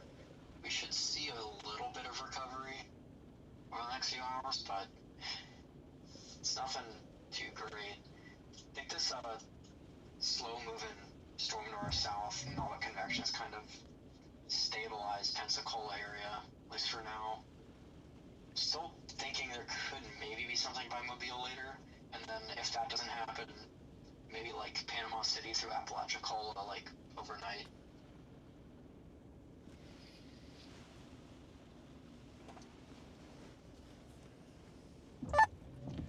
Yeah, I agree. This thing's just not even moving. We need something to come a little bit closer than 15 miles away. Yeah, I'm afraid we might be a little caught in between right now, where we don't nothing's firing because there's no instability. So I guess might have to wait a bit to see if it can recover a little bit. We might get some more storms. Yeah, I agree with that. Because there are storms little updrafts firing out by Biloxi inland, but I think they're a bit too far inland for the instability axis to really allow them to get robust. So I guess we just gotta wait.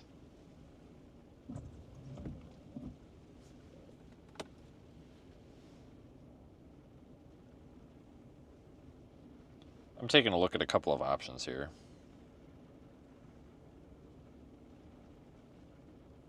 That's 4:30 already. My God.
Okay.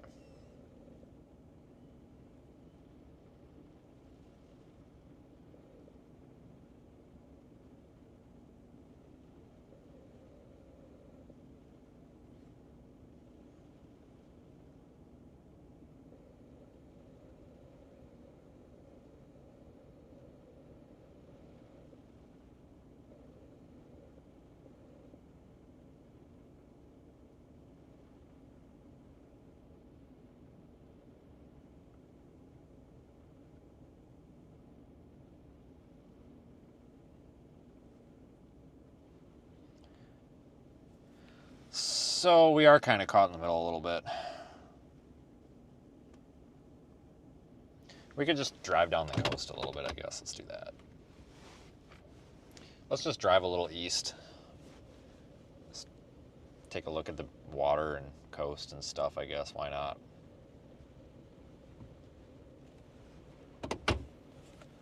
Just kind of sightseeing, I guess, which is perfectly fine with me. I mean, I'm not complaining. This beats a snowstorm.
But this is a nice scenic drive because you've got some pretty good views of the water here. You know, some spots are better than others, but overall it's a nice drive.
That's the nice thing about this part of the Gulf Coast is there's just the beach accesses are really easy. There are some evil people that are trying to privatize some parts of the beach, and there's a lot of legislation and pushback from the locals about that. Basically, a lot of beach Karens. No offense if your name's Karen, you know, it's not your fault, but a lot of beach Karens, and there's a lot of groups pushing back on that, thank God, because the beach should be public. I mean, it's nature, for fuck's sakes, you know? I mean, like, get real. But this is just such a simple place because, like, you pretty much just drive along and say, oh, yeah, well, I want to go to the beach right there, and you can just walk right onto the beach. Like, it's just, there's plenty of parking. You know, they've got places you can park all over the place. Like, it's just a very nice area for beach watching.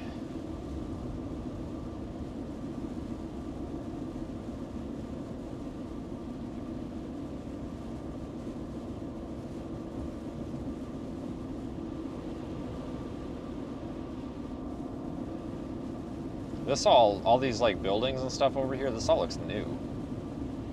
I mean, maybe not, but I don't remember this. Oh, I guess that doesn't look that new. I don't know, I just don't remember that. Doesn't mean it wasn't there, but I just don't remember seeing all that.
But yeah, it was nice to walk along the beach. I mean, I would have stayed out there longer, guys. It's just I got real sick and tired of the rain was starting to hurt my face, like bad.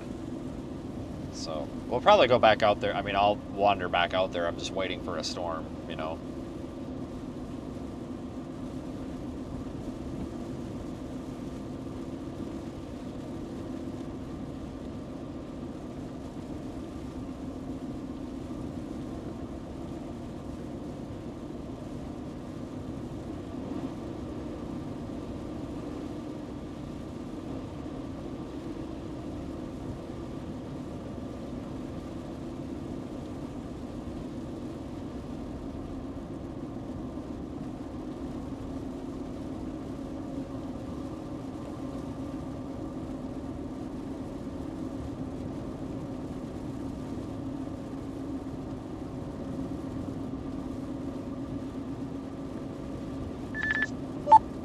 ZH is pretty much showing a whole lot of nothing happening to like maybe 2 or 3Z, and then it's a big like bunch of nothing happening until like tomorrow morning, like 12:14 Z. All right. Yeah, I think a lot of what my plans are going to depend on what this giant blob of a storm does off the coast, because I don't think it's moved an inch in like hours. So, I mean, if that thing starts, this fucking thing, this stupid thing, if that storm like moves, and you know there's a chance, fine. But I'm kind of just waiting for that thing to like move at all. Like I don't think it's moved. It really hasn't, so I don't know what the hell it's doing. And it's kind of limiting our instability here, so it needs to get the hell out already. If it just continues to sit there, I'm almost leaning towards, like, I don't know, like, we'd have to either chance it on something in a, like, Mobile area, like after dark or around dark, or, like, go towards, like, Apalachicola, because that's, like, looking like it too. I guess you can do both, technically, but, yeah, I don't know, it's not too clear at this point. Kind of getting more questions than answers at this rate, you know? Kind of usually the other way around. Yeah, if nothing's happening within an hour or so, it's just going to be it, and just sit and wait and see if something else happens, I guess.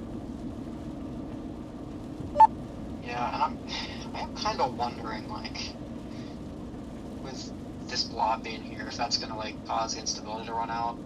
Could make tomorrow better, because I've seen some decent uptrends for tomorrow, like, last few runs of the HRRR, it seems, in the morning, with more instability for stuff further east, so still kind of questioning why the SPC didn't go at least marginal, because some of the soundings I'm pulling, like, really don't look like thunderstorm risk environment.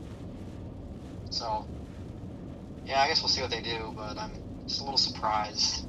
So, yeah, if we don't see anything developing by, like, what, 6 p.m.-ish, 7 p.m.-ish, I don't know. It might just be, like, go east or go home kind of thing. Basically.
But, I mean, you can just see how empty it is out here this time of year.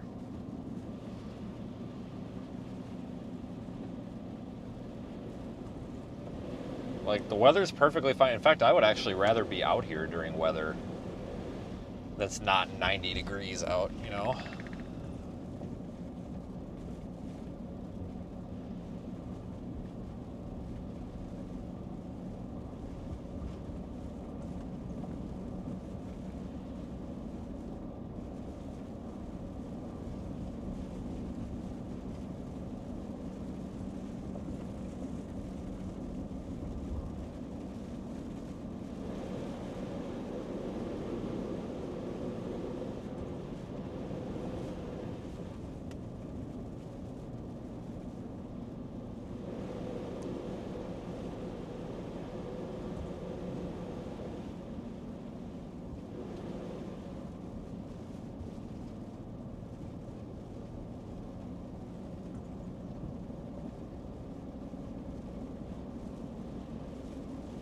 AirPods battery fully charged. Thank God.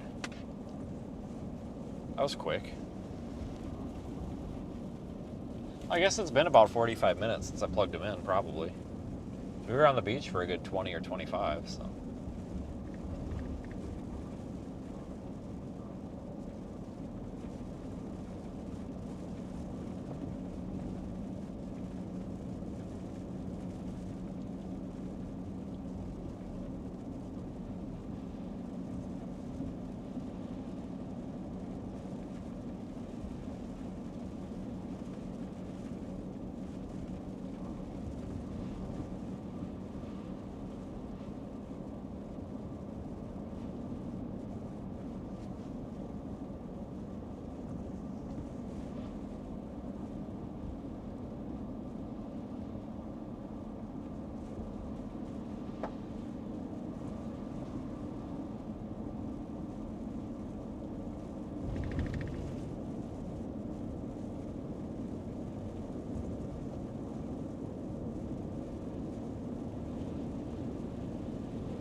I don't know, what do you guys think?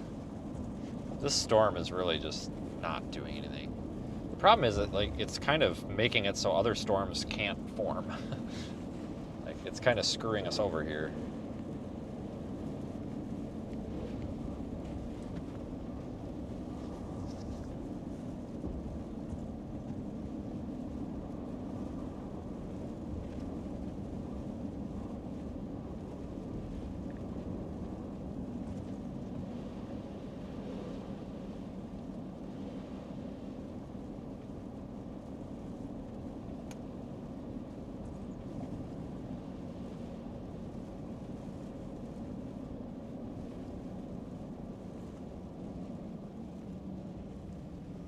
And we run out of road.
Yeah, I wish this giant thunderstorm complex wasn't just sitting offshore, because that's really making it hard for us to get anything to develop. I mean, we can't even see anything, you know? And like nothing else wants to develop, and this thing's just not moving. It's really kind of killing us here.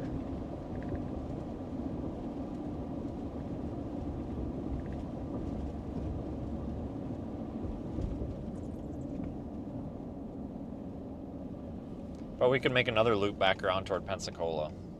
Take this Highway 90 instead this time. All right, I'll insert the sales pitch now here too. I'm real tired of saying this, but just because I hate being a broken record. But So hear me out a little bit. This is going to be a short one, so I'm tired. But folks, we are running our Project Weather Eye GoFundMe crowd fundraiser for our spring season here. That's to add an additional 20 or possibly more Mesonet sensors for live real-time data, temperature, wind speed, direction, dew point, humidity, pressure. And we're going to be live streaming that data for free and making it open source as well, so that it can be used for research or educational or forecasting purposes. On top of that, the really interesting thing is going to be our weather balloon project. So we're going to be launching radiosondes and to do actual like upper air sounding profiles. So that's going to help us be able to not only better forecast severe weather, but it's also going to help us pick our target areas a little bit better. And obviously we're going to share those findings with you live. So this is really a public service that we're doing here in a way. This is at no cost to the public, and it's at no cost to universities or weather service or anybody like that who may need the data.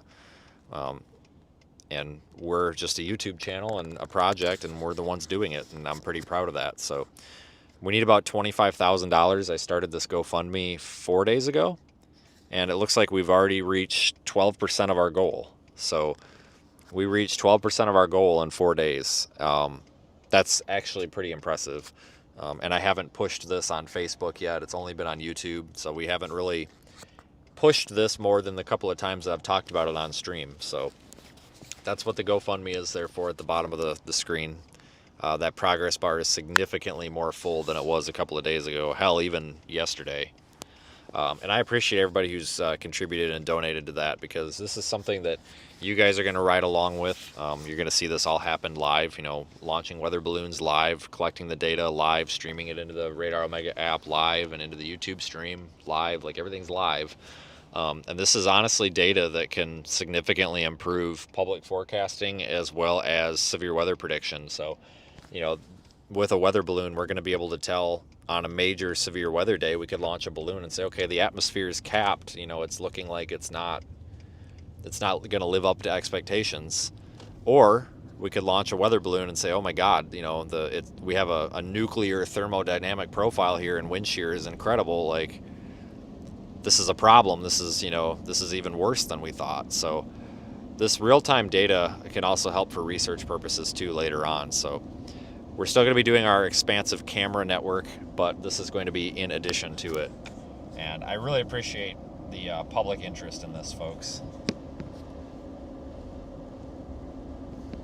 I really do. We've got like $3,000+ that we've raised toward our $25,000 total in 4 days.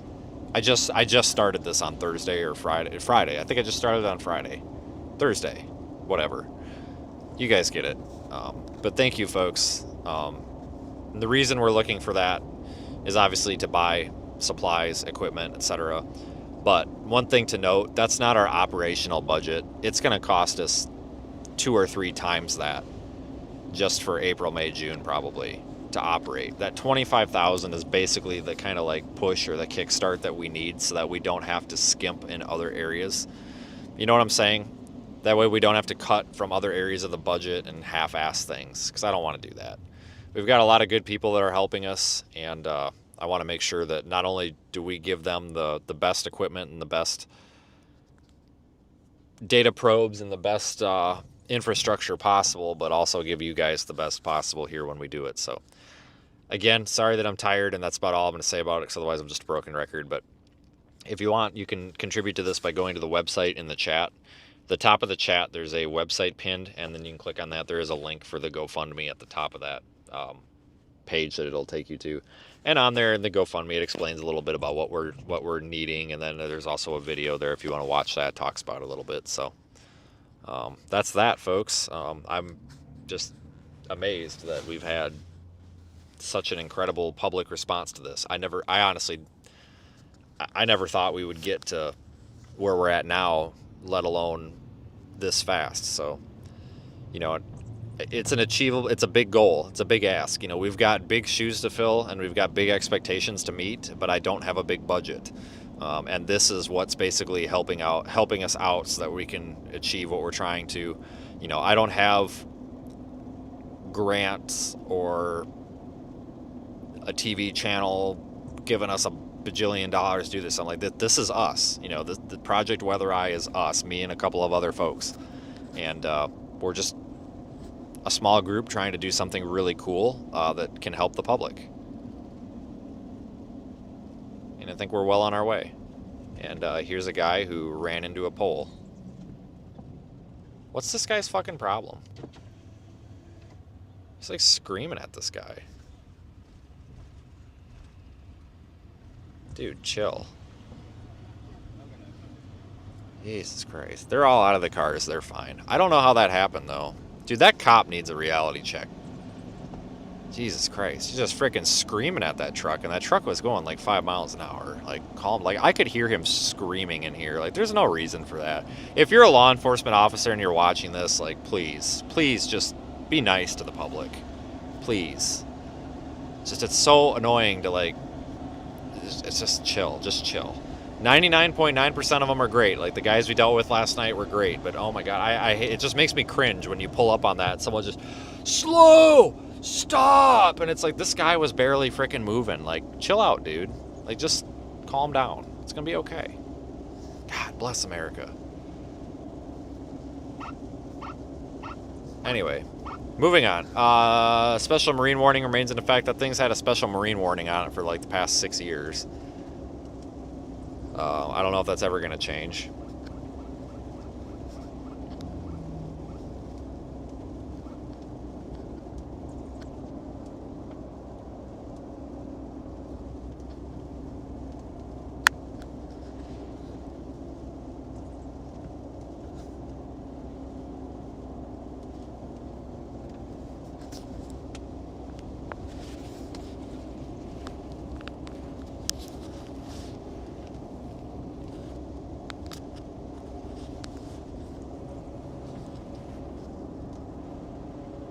This storm is just gonna sit there all day, isn't it? If you guys watch a radar loop, you'll see what I'm talking about. Like, this is pretty nuts. I mean, this storm is not, like, it has not moved.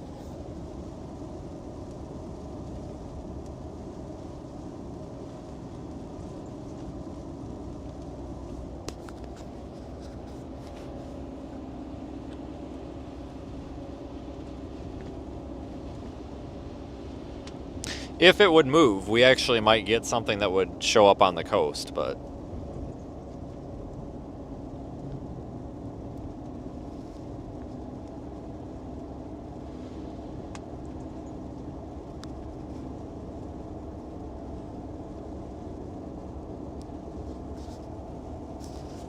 this storm is just preventing anything from really reaching the coast that does form, because it just runs into that storm instead. There's a couple of little showers or cells or something, kind of like just a little bit southwest of Pensacola. Seems like another updraft attempt is but they're not really. It's moving north, same kind of area. It's really. It's really going to be hard for us to reach that one, but I don't know if that's going to do anything or not. This one's gonna persist, but at least it's something.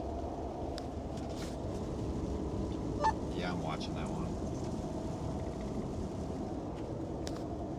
I don't know if I can get to that one.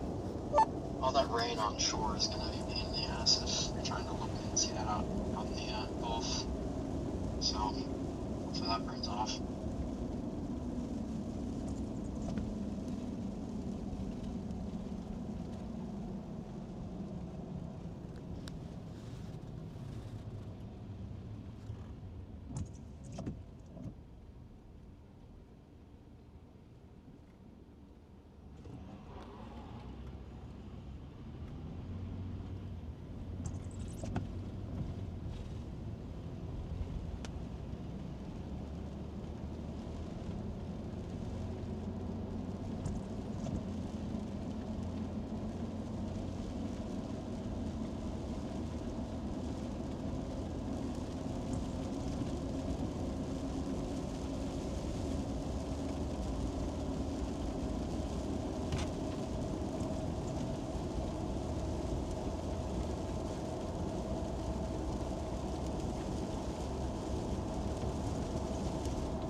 Wow, hard to get traction going off there from the light. That road's really slippery right there for some reason.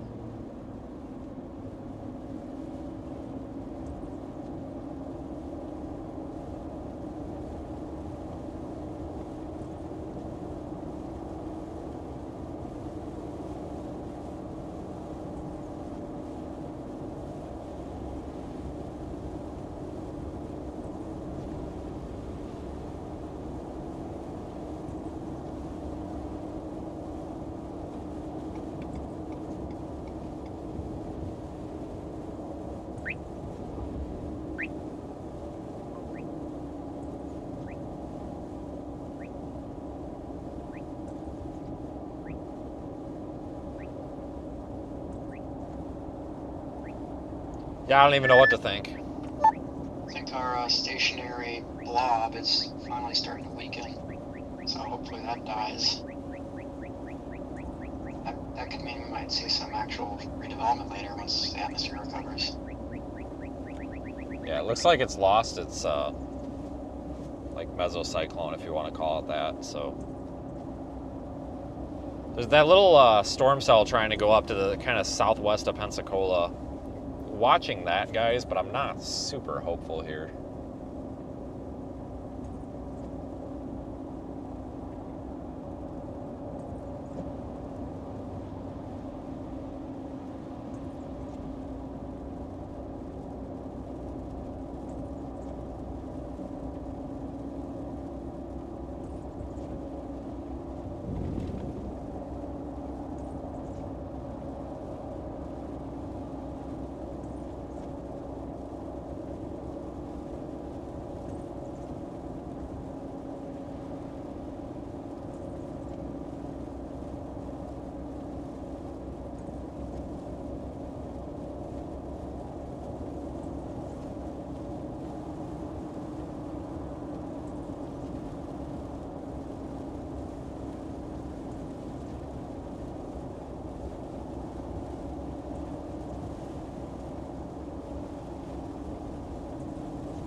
Well, I don't know. We'll make another loop around, but right now, I'll be honest with you, it's not looking super promising for anything too interesting.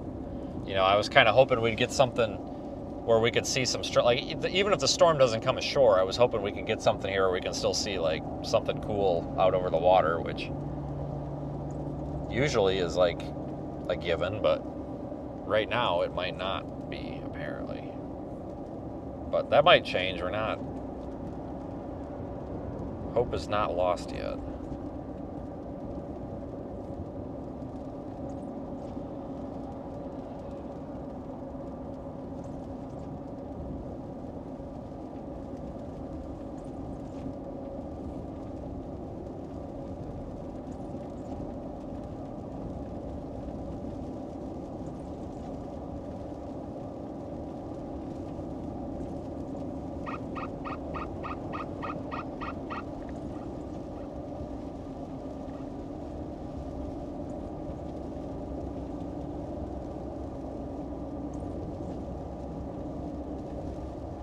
Yeah, I don't know what to think, guys. I really don't.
And we can see a little bit of the sky now that it's not dumping rain anymore, which is kind of nice.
Yeah, we could make our way back down, make a round through the beach, flip around, and go back down the coast here.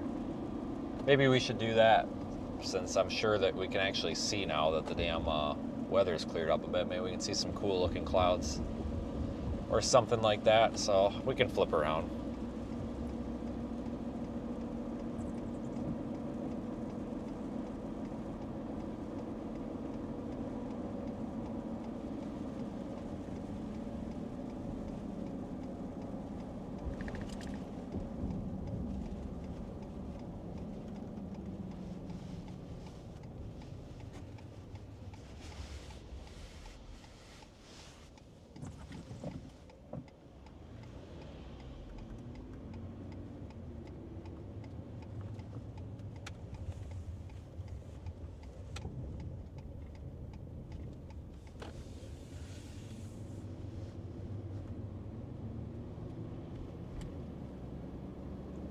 We'll go back kind of the way we came and drive back down by the water.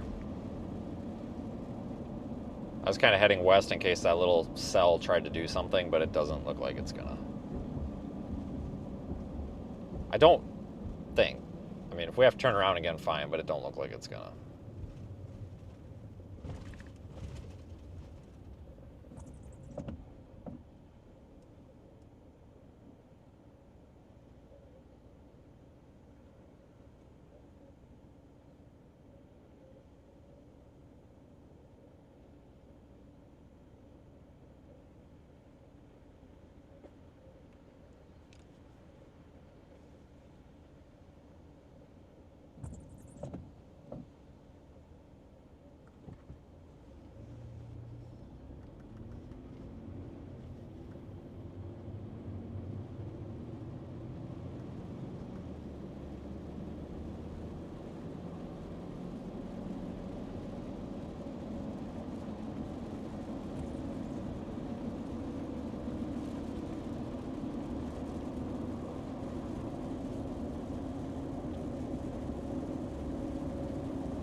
Yeah, it's gonna rain on us here a little bit, but once we go back down toward the beach,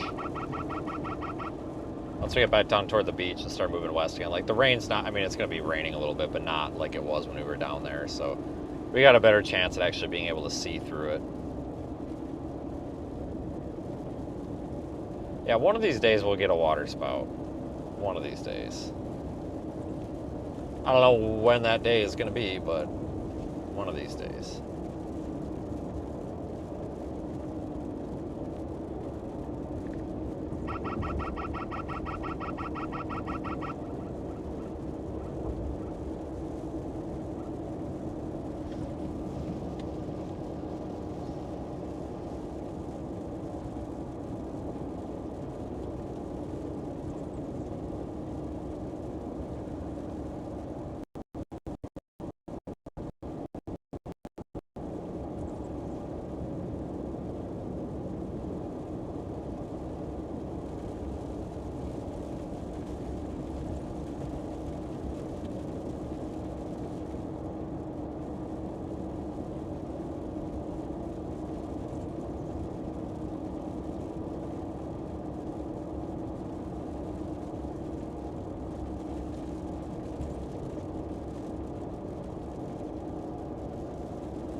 We'll make a loop back over there to like Pensacola or something, because I don't really know, guys. Like, you really can't go off of what the models and stuff show on composite reflectivity for these areas when stuff like this is going on. It's like, it seems like they're just always garbage.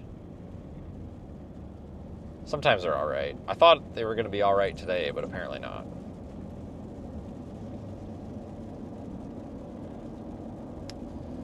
So, I don't know what's going to happen after this. I mean, we might just have another stream later. There might not even be a later, you know. I don't know. So there might not be a later. Nothing might happen. Absolutely nothing might happen. But there's also a good chance that with time we could get some storms to form, and we can end up with our tornado threat trying to come back here a little bit later on tonight. If that happens, I think it'll be right around this area. Give or take a little bit.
Oh, there's a zoo there. I didn't even notice that. I didn't even know that was there.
Yeah, I think this, like, stationary thunderstorm that's just been sitting offshore all day. I mean, seriously, it's been sitting there the past, like, 5 hours, not moving.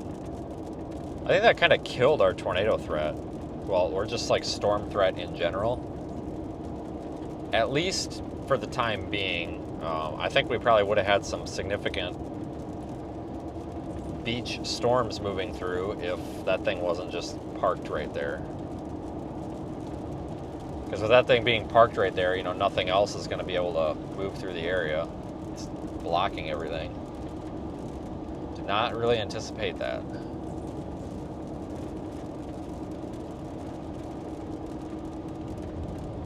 But that's alright. I mean, we were due to come out this way anyway. It's been a while.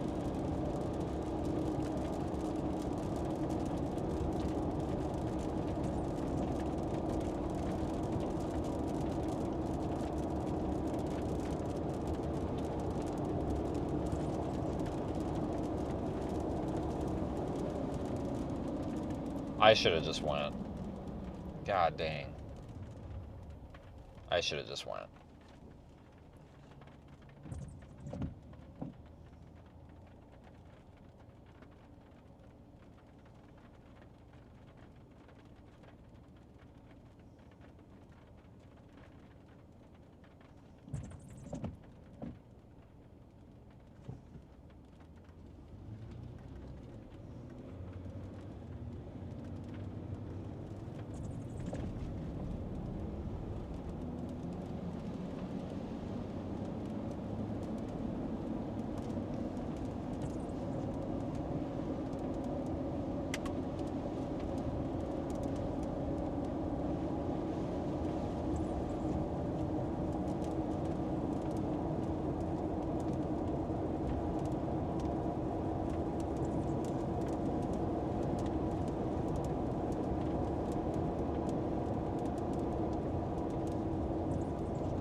Special marine warnings on that storm to our south still. Huh.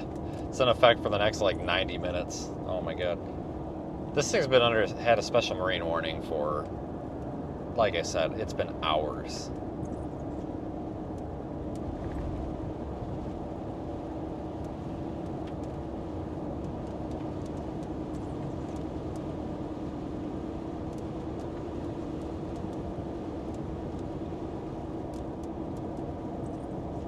Guys, if I had a boat, we probably could have just, like, rode the boat all the way out there and probably seen, like, a water spout just sit in one spot for freaking 5 hours. I tell you what, I'm pretty sure that thing was producing there. I don't think so much right now, but I think earlier it was producing probably for a good hour, it looked like, almost.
We'll turn up here in a couple miles.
Yeah, this is kind of a...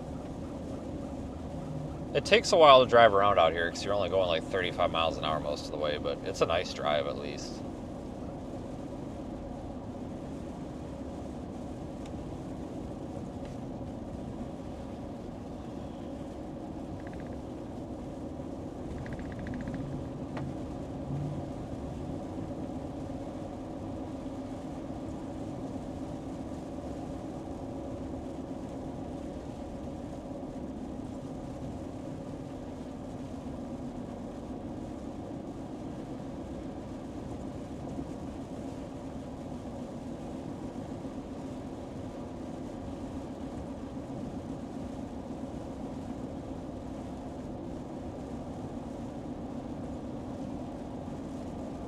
I was supposed to turn there. Wasn't I? God dang it. Well, it's not the first time I missed a turn. Okay, get away from this Nissan Altima that's driving like a moron. It's always the Nissan Altima too, I swear. Every time. It had a broken headlight too. Surprise, surprise. I think I know how they broke it. Driving like a moron. You guys ever like kind of laugh at that when there's like a car that's just driving terrible, and then you notice that like it's all smashed up, and it's like, oh, I think I know why. That was one of those situations.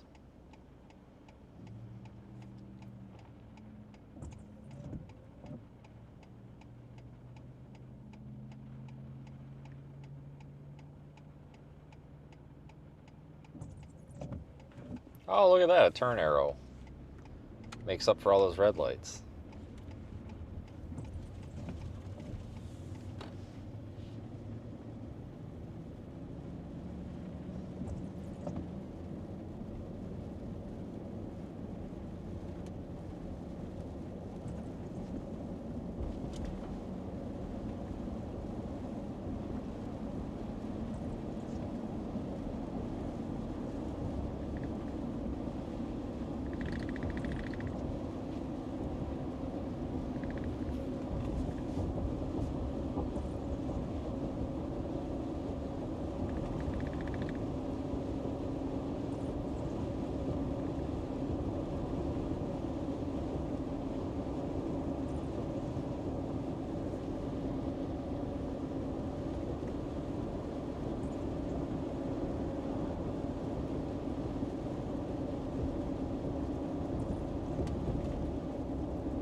Yeah, it really does surprise me how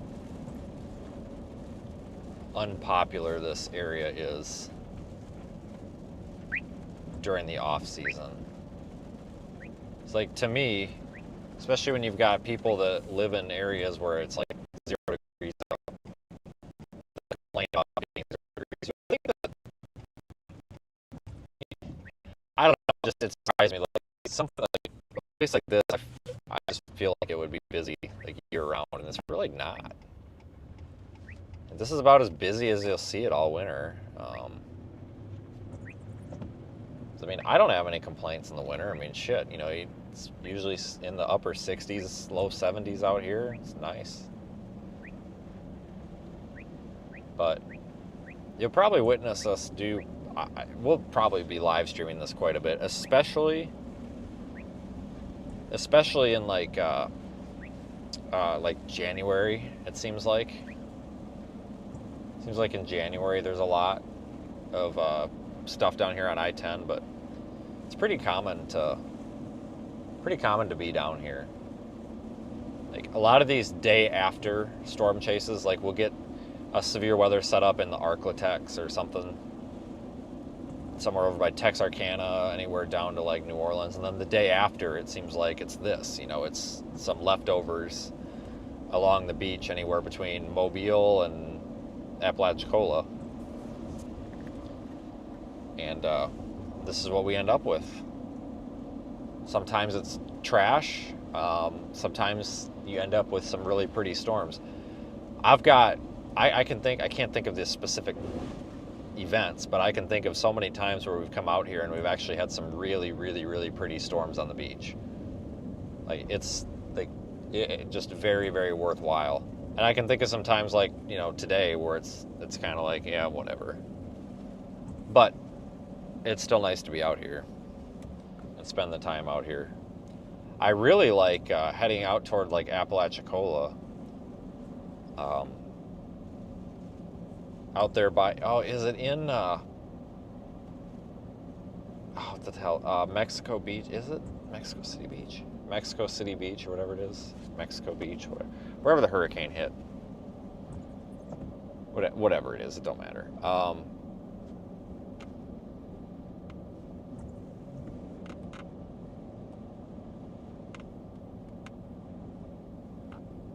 Mexico Beach, yeah, whatever.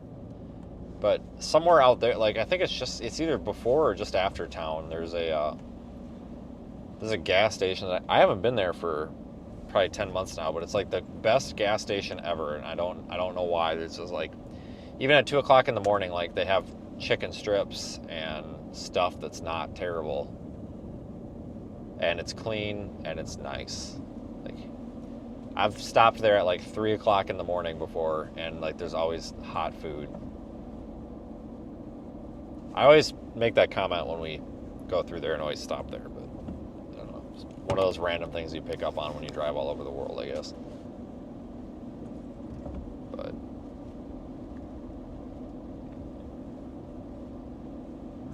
so I like going down there by like Apalachicola and stuff. It's really tough to get down there. Because like to go down there from here, it's probably 3 hours, even though it's not that far. It's because you got to take Highway 90 and it's like 40 miles an hour the whole way.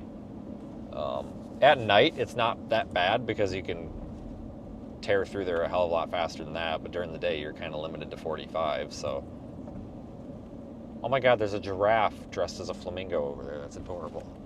Just take a picture of that. It's like the cutest Halloween decoration I've ever seen. But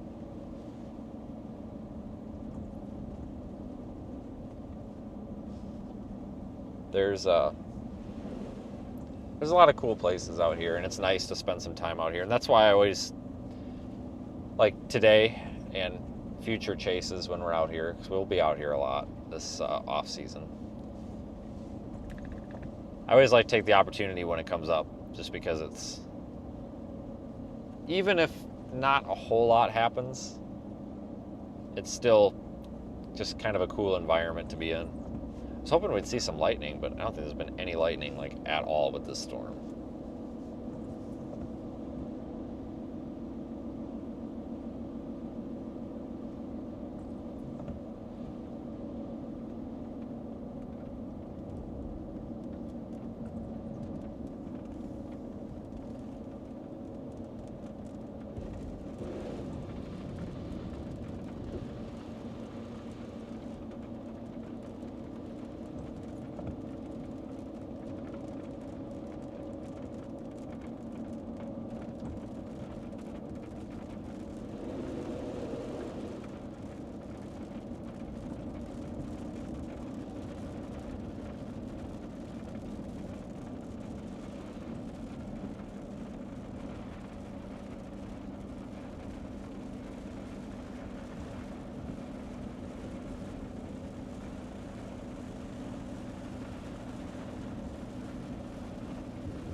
It wasn't last year, it was 2023. We spent an incredible amount of time out here.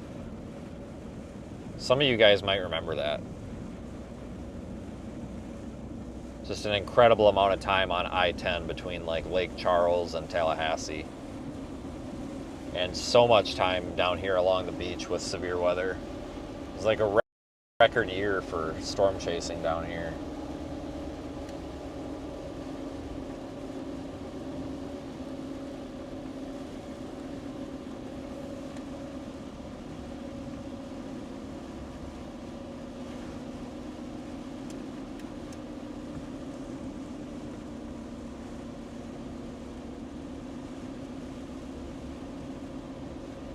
Maybe not a record year for actually like seeing tornadoes, but just a record year for the amount of like chasing that I did down here. Pretty impressive.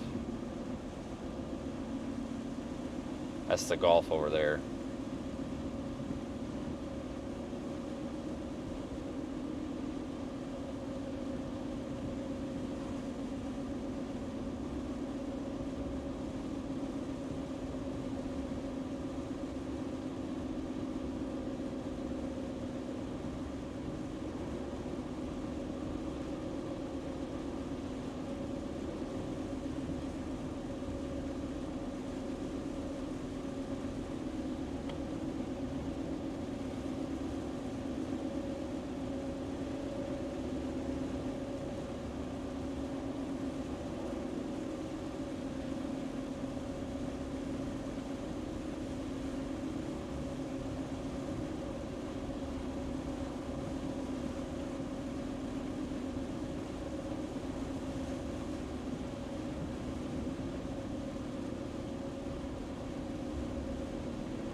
I don't know why it's freezing up like that. Give it a minute.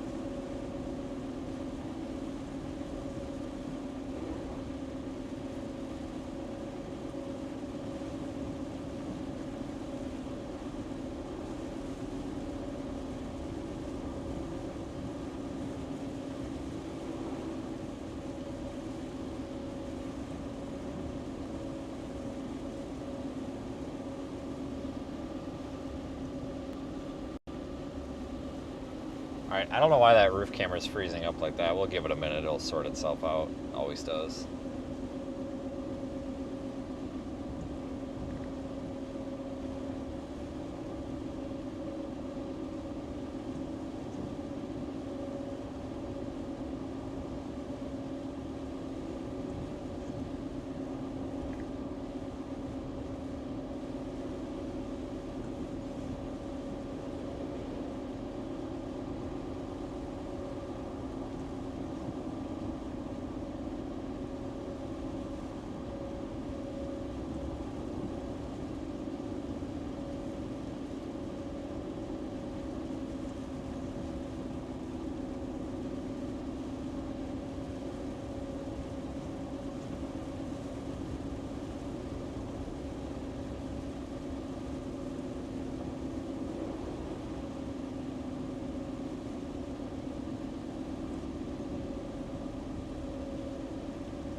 Stop at the beach up here again.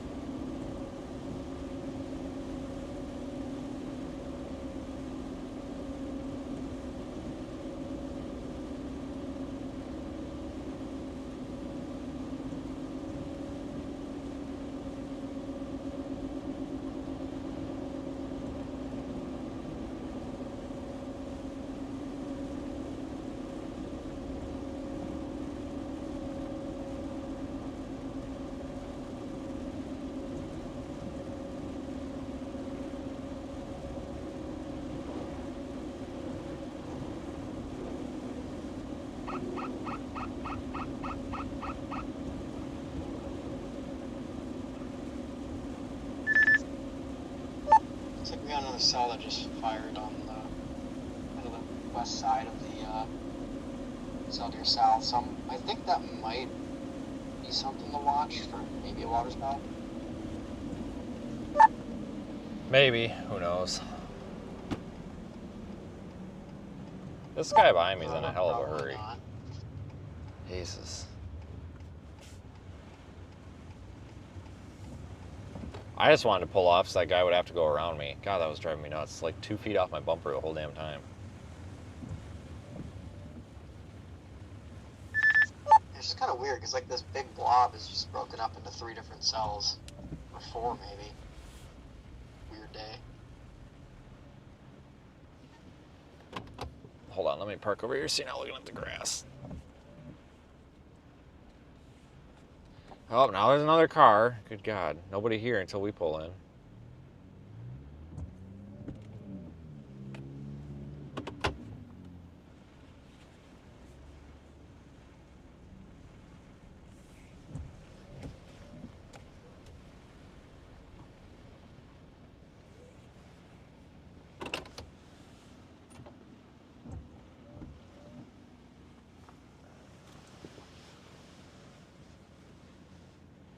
Well, we can sit and watch for a few minutes, see what happens.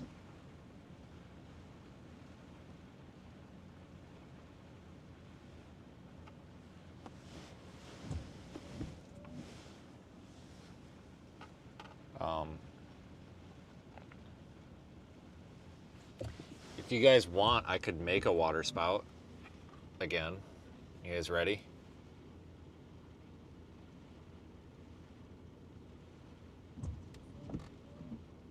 That's the cloud.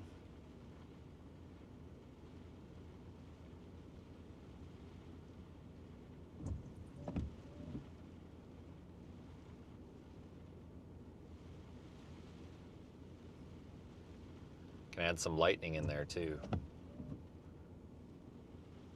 Wow, look at that. I worked really hard on that.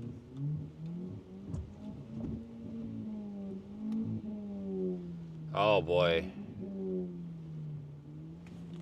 I don't know if we can match the power that this piece of shit Honda over here is putting out.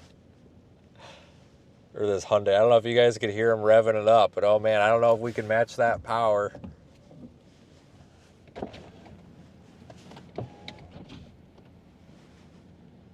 I don't know what they're doing.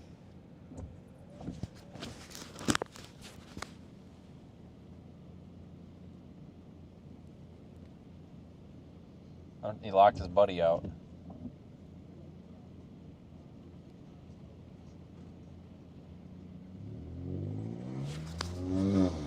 Man. Just sheer power coming out of that thing. Wow. Freaking Honda.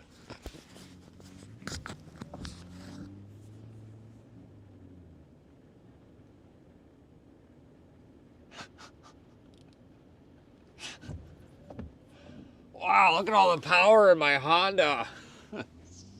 Christ. Your neighbors hate you if you chop the muffler off of your Honda. Doesn't even begin to match the power of the 2009 Honda Accord. Yeah, at least yours has a muffler. Yeah, it's a start. Yeah, if you chop the muffler off your little four-banger, you're like everybody that lives near you hates you.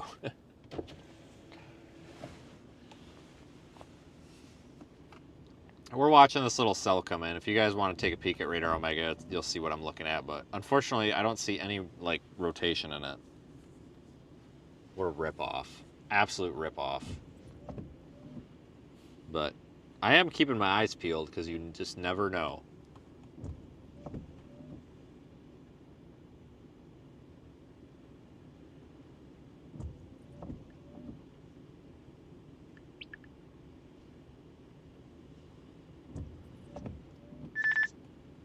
Now, there actually is somewhat of a mezzo aloft. It's just really, really weak on the lowest tilt. So, guess there's a chance. Yeah, I might have to draw my own again.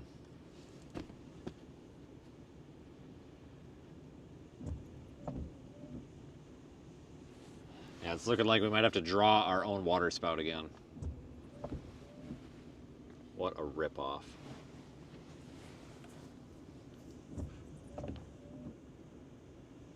There's a base, bit of a base there.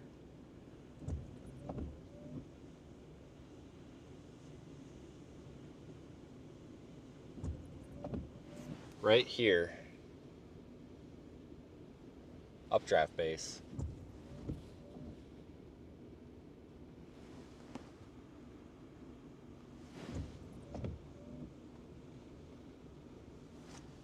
Guys, we might actually want to go take a peek.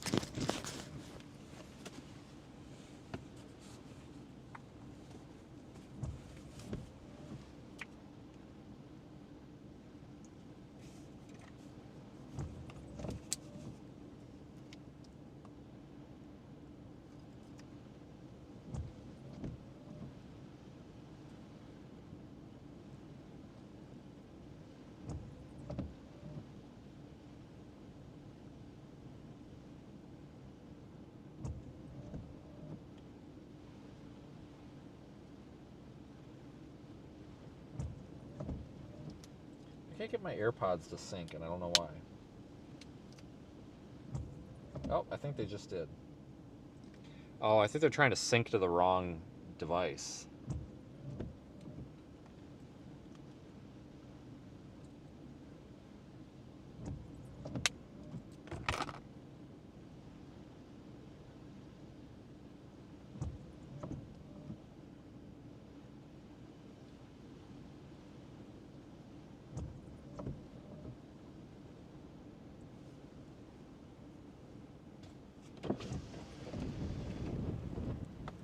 I mean, there's a bit of a base there, but I'm just not seeing.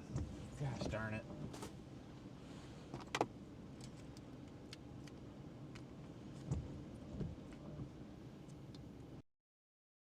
Just not seeing it.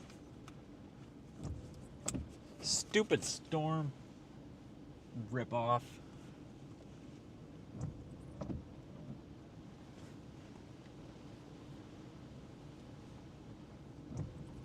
Yeah, wouldn't that be something if there was a water spout right there? Like we could just like sit here and just enjoy it.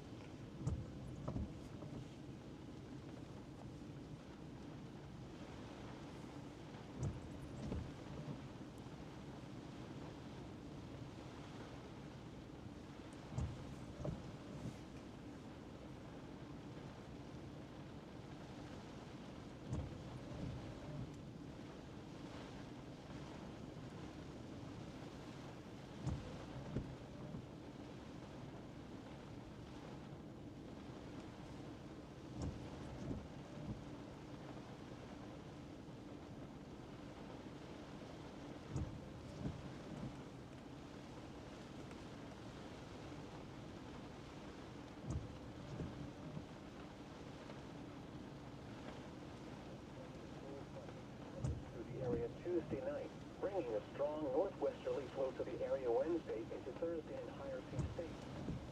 Offshore flow weakens and seas subside markedly Friday on Perdido Bay, Pensacola Bay, including Santa Rosa Sound and Tallahatchie Bay. For tonight, southeast winds 15 to 20 knots with gusts up to 25 knots, becoming east 5 to 10 knots. Waves 1 foot or less. Southeast. A chance of thunderstorms, showers. For Monday, north winds 5 to 10 knots.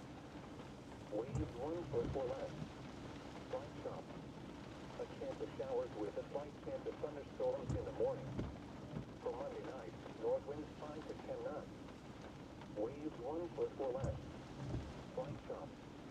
And for Tuesday, north winds 5 to 10 knots. Waves 1 foot or less. Slight chop. On Perdido Bay, Pensacola Bay, including Santa Rosa Sound, and Choctaw-Hatchie Bay. For tonight, east winds 10 to 15 knots with gusts up to 25 knots, diminishing to 5 to 10 Yeah, I'm knots wind. looking all over, guys, and I don't see any sign of A moderate chop. water spout activity. I was kind of hoping so, maybe with this one, because it's kind of like it's a little isolated cell that kind of broke off from the main one, but A chance of showers and thunderstorms in the morning.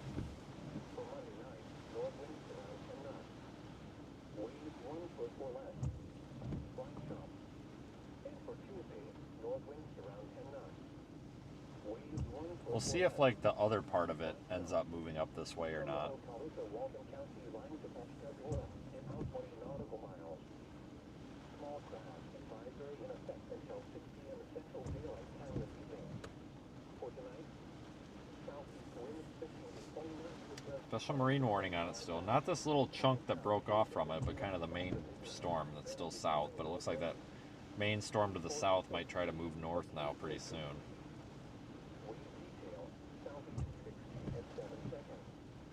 A chance of thunderstorms. Showers until early morning, then a chance of showers late. For Monday, north winds around 10 knots. Seas 2 to 4 feet, occasionally to 5 feet. Wind detail, south 3 at 6 seconds. A slight chance of showers and thunderstorms in the morning. For Monday night, north winds 10 to 15 knots. Our luck, there'll probably be a water spout, but it'll be after dark.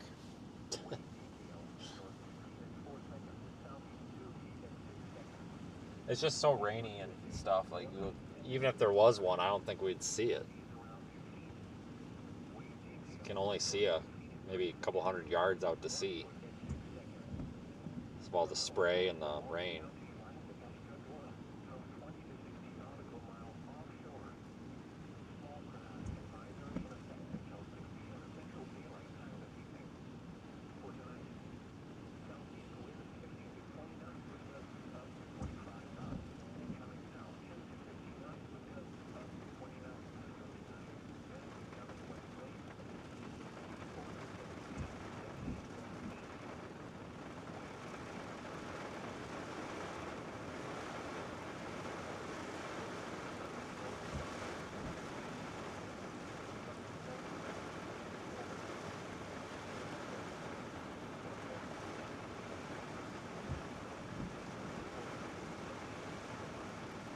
We'll see what happens after this little cell moves through. Probably nothing, but you never know.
forgot to mention this, but yeah, 21ZH actually pretty robust redevelopment around Mobile, around 0Z. So over the next probably 2 hours, we should start to see like a few discretes fired just west of Mobile. They should have tornado potential. Things go right.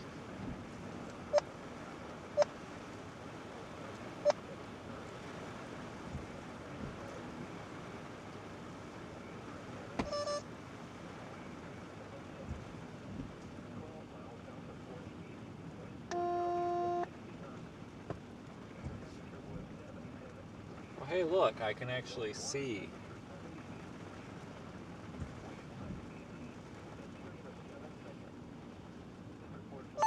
Alright. That's pretty, though. Squall's coming through. Look at that. Now we can actually see. God, it would be nice if there was a water spout, but whatever.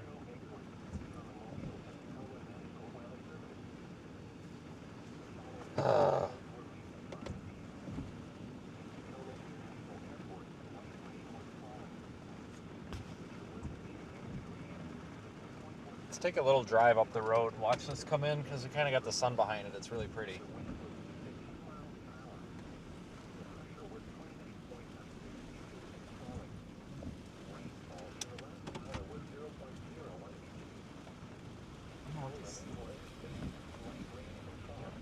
They're from Minnesota.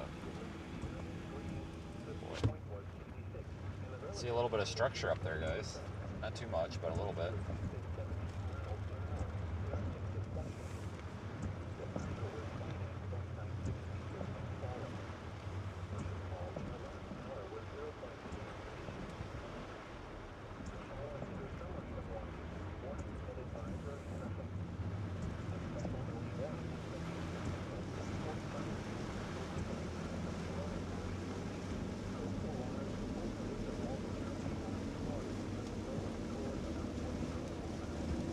See a little bit of structure, kind of a base, a little bit of a lowering there. It's supposed to be a water spout there, but there's not. It'll rip off. Right here.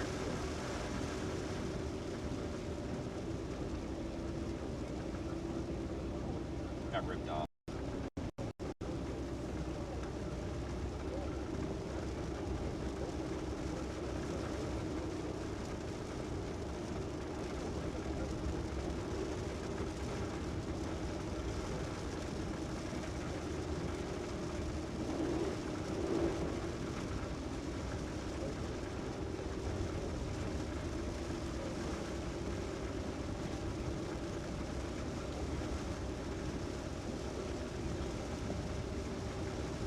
That's actually really pretty.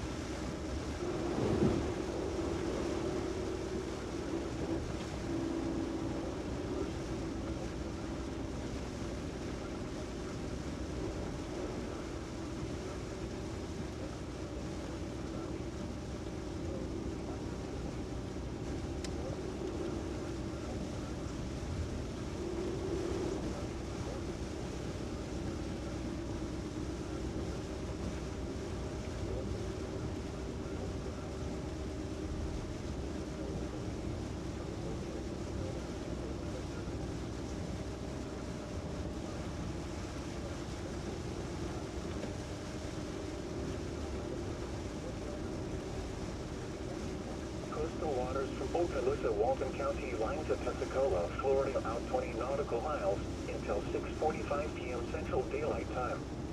At 5:09 p.m. Central Daylight Time, a strong thunderstorm capable of producing waterspouts was located near Oriskany Reef, or 17 nautical miles southeast of Pensacola Pass. The strong thunderstorm was nearly stationary. Hazard, waterspouts and wind gusts 34 knots or greater. Source, Oh my God. radar. Impact, waterspouts can easily overturn boats and create locally hazardous seas. Small craft could be damaged in briefly higher winds and suddenly higher waves. The strong thunderstorm will remain over mainly open waters. Repeating, a special marine warning has been issued until 6:45 p.m. Central Daylight Time for the following marine location. Coastal waters from Okaloosa, Walton County line, Florida to Pensacola, Florida, out 20 nautical miles.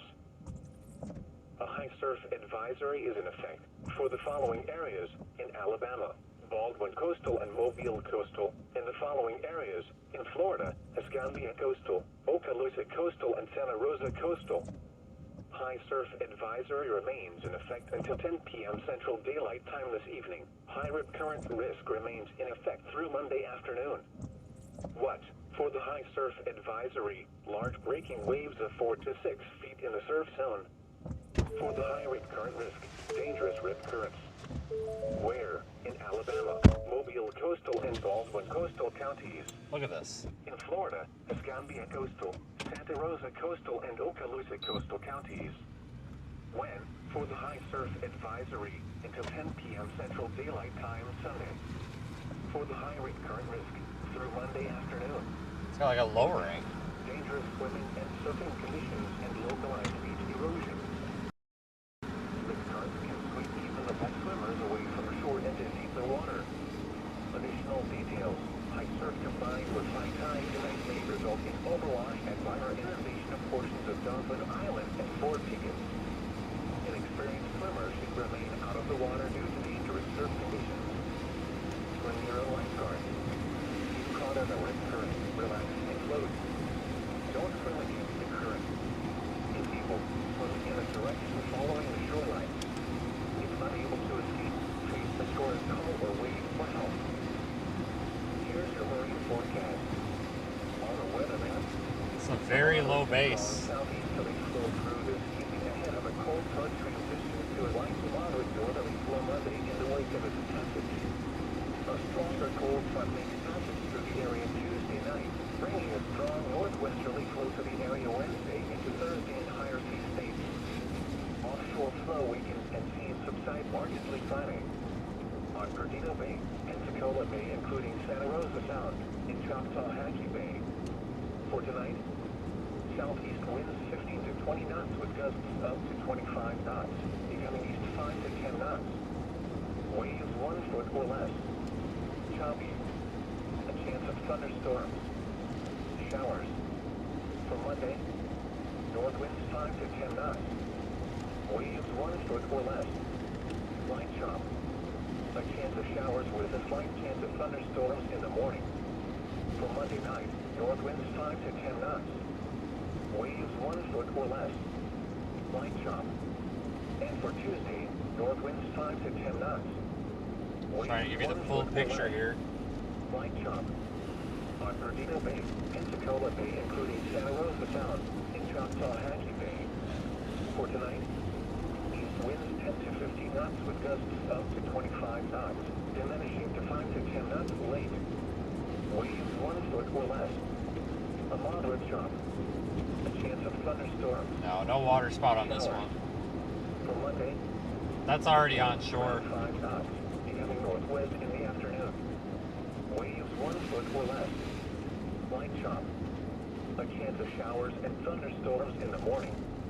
For Monday night, north winds around 10 knots. Waves 1 foot or less. Light chop. And for Tuesday, north winds around 10 knots. Waves 1 foot or less. Looks like we are seeing some more convective attempts in the Gulf to your west. So if those can actually start to mature as they move on shore, that might be the start of the supercells that we're expecting later. Although I'm not too sure. It might be a little too early still. Okay.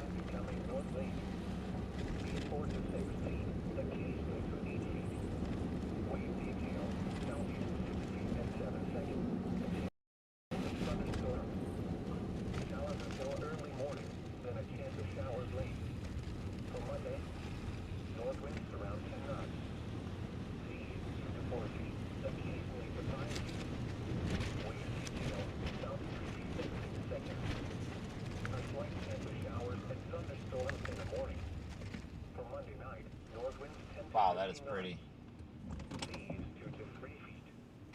Wave detail, north 2 feet at 4 seconds and southeast 2 feet at 6 seconds. And for Tuesday, north winds 10 to 15 knots. Seas around 2 feet.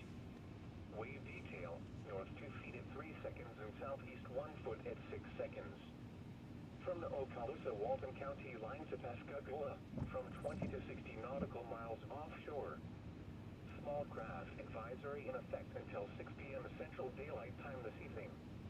For tonight, southeast winds 15 to 20 knots with gusts up to 25 knots.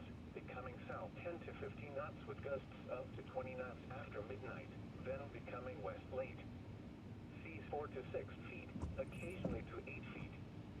Wave detail, southeast 6 feet at 7 seconds.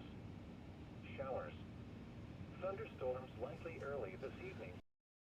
Then a chance of thunderstorms late this evening and overnight. For Monday, northwest winds 10 to 15 knots. Seas 3 to 4 feet, occasionally to 5 feet. Wave detail, southeast 4 feet at 7 seconds and west 2 feet at 4 seconds. A chance of showers and thunderstorms in the morning. For Monday, Yeah, look how fast that thing's falling apart as it's going over land. seas 2 to 3 feet. Wave detail, north 2 feet at 4 seconds and southeast 2 feet at 6 seconds. And for Tuesday, north winds 10 to 15 knots. Seas 2 to 3 feet. Wave detail, north 2 feet at 4 seconds and southeast 1 foot at 6 seconds. Tidal information at the mouth of the Mobile River on Sunday, high tide at 2:32 a.m. Low tide at 2:24 p.m. At the mouth of the Mobile River on Monday, That's really cool, though. high tide at 3:21 a.m. Low tide at 3:25 p.m. At Pensacola Bay on Sunday, high tide at 1:38 a.m. Low tide at 1:36 p.m. At Pensacola Bay on Monday, high tide at 2:27 a.m. Low tide at 2:36 p.m. At the East Pass of Denison on Sunday, high tide at 1:05 a.m. Low tide at 1:02 p.m. At the East Pass of Denison on Monday, high tide at 1:54 a.m. Low tide at 2:02 p.m. The following marine observations were made as of 5 p.m. Mobile Bay Coast Guard Station. Winds were southeast at 13 knots. Sea temperature 72 degrees. Air temperature 71 degrees. Weeks Bay east winds at 3 knots. Air temperature was Yeah, that just crapped its pants as soon as it went over land, southeast which makes sense. I mean, it's typically how this works. temperature was 71 degrees. Some nice structure over there, too. Look at that. End of Dauphin Island was not available. Grand Bay east winds at 13 knots. Air temperature was 73 degrees. Yeah, no water spout here. That's over land already, unfortunately. 13 knots. I was hoping. Was 75 degrees. South of Dauphin Island. Winds were southeast at 70 knots. Air temperature 78 degrees. Wave height 7 feet. Wave period 7 seconds. 12 miles south of Orange Beach. Winds were southeast at 60 knots. Air temperature was 77 degrees. Gulf water temperature 78 degrees. Wave height 8 feet with a period of 7 seconds. The report from 100 miles south of Denison was not available. The following weather reports were made at 5 p.m. Pensacola International Airport, light rain was falling. The temperature was 69 degrees, the dew point was 67, and the relative humidity was 93%. The wind was east at 10 miles an hour. The pressure was 29.96 inches and falling. Rainfall in the last hour was 0.01 inches. Pensacola Naval Air Station, light rain and fog were reported. The temperature was 69 degrees, the dew point was 66, and the relative humidity was 90%. The wind was east at 17 miles an hour, gusting to 28. The pressure was 29.96 inches and falling.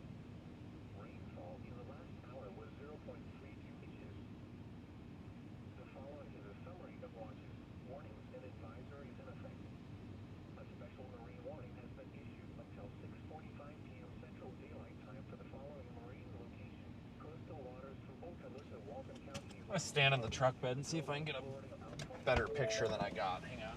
Oh no, I'm in a puddle. All right, I gotta back up.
Not really. Tried. Sure is pretty though. We could probably go back to that other axis we were at, honestly.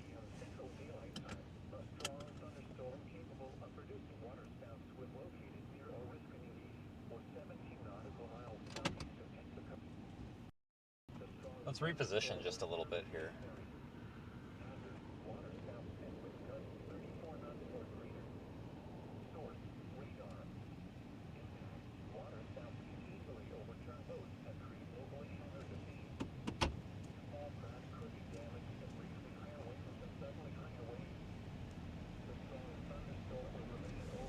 Got this one right there coming in that's got a stout base on it, folks. Kind of want to watch that carefully. But I don't see anything on radar that's like concerning.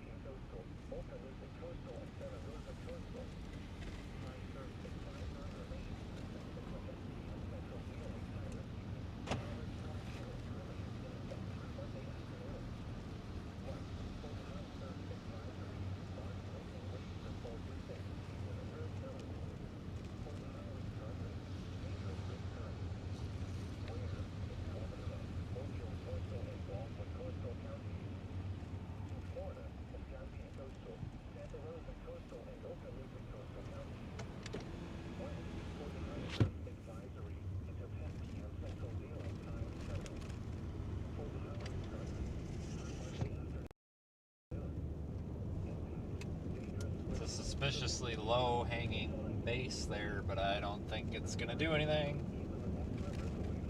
God dang it. And on the fritz again. Hold on, let me try to reboot that here. I don't know why it's doing that. It only does it like once or twice a week, and I don't know what's causing it.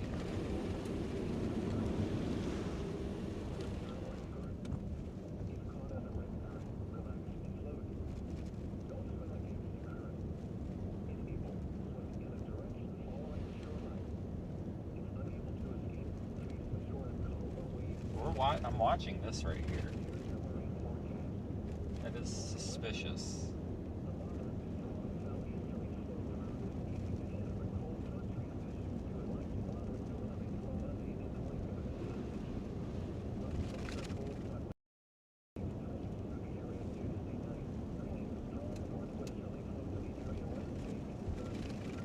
Just don't see anything on radar that says water spout. Radar is pretty good at picking them up because we're at pretty close range.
no water spout here.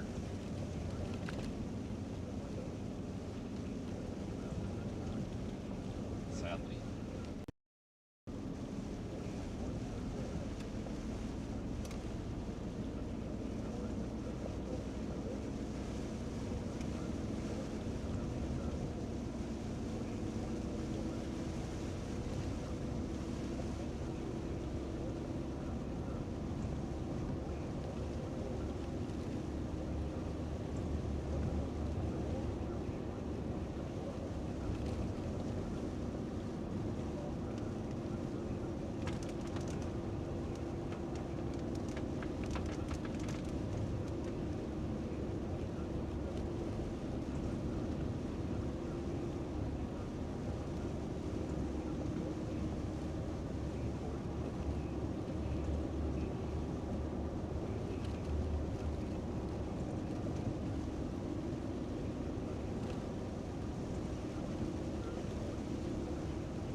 Yeah, radar just doesn't support anything interesting happening, unfortunately.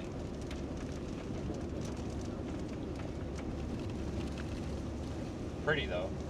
Still counts.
Yeah, we're getting a bunch of convective attempts around the Mobile area right now.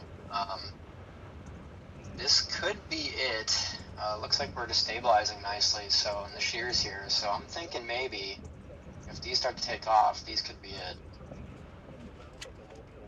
Yeah, I'm watching it. I just don't know if I buy it.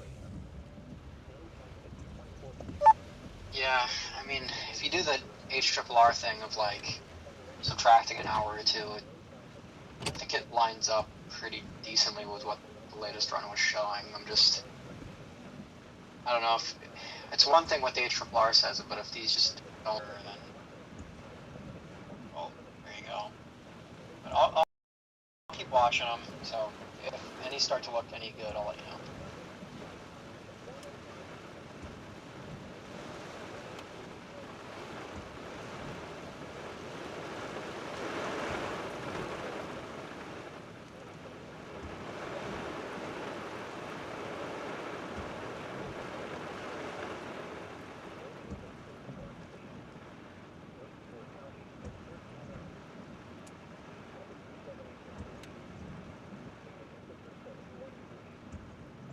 Hold on, I thought I was pointing the other way. I gotta spin you back around.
really dumped rain there for a minute.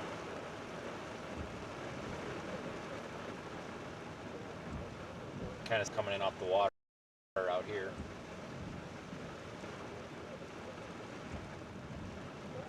No water spout. Ripped off on this one too.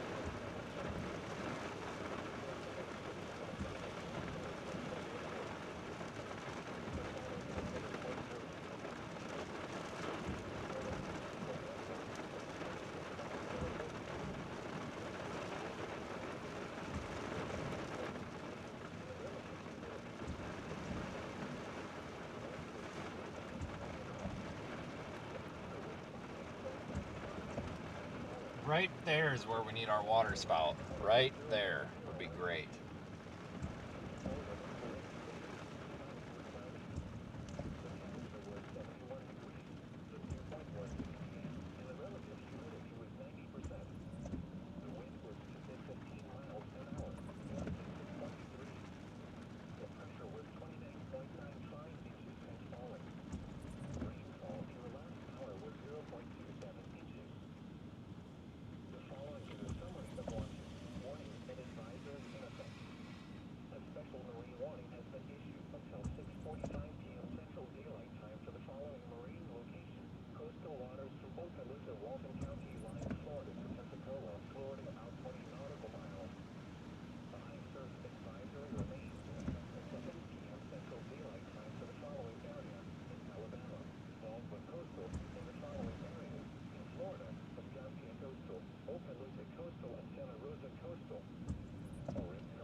Just be too easy if there was a water spout right there.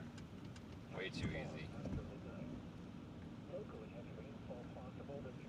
Wouldn't that be something though?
Well,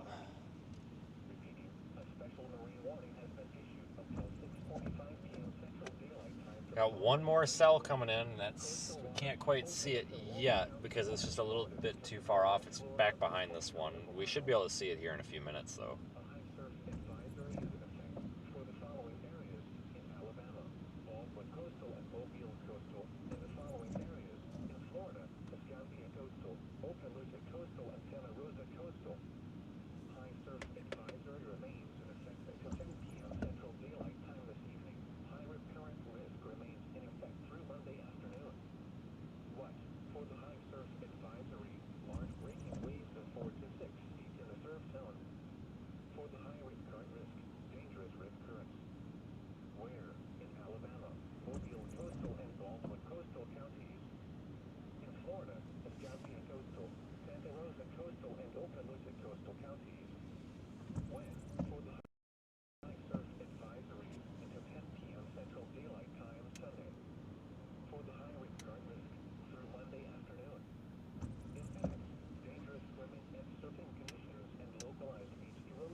front makes passage through the area Tuesday night, bringing a strong northwesterly flow to the area Wednesday into Thursday and higher sea states.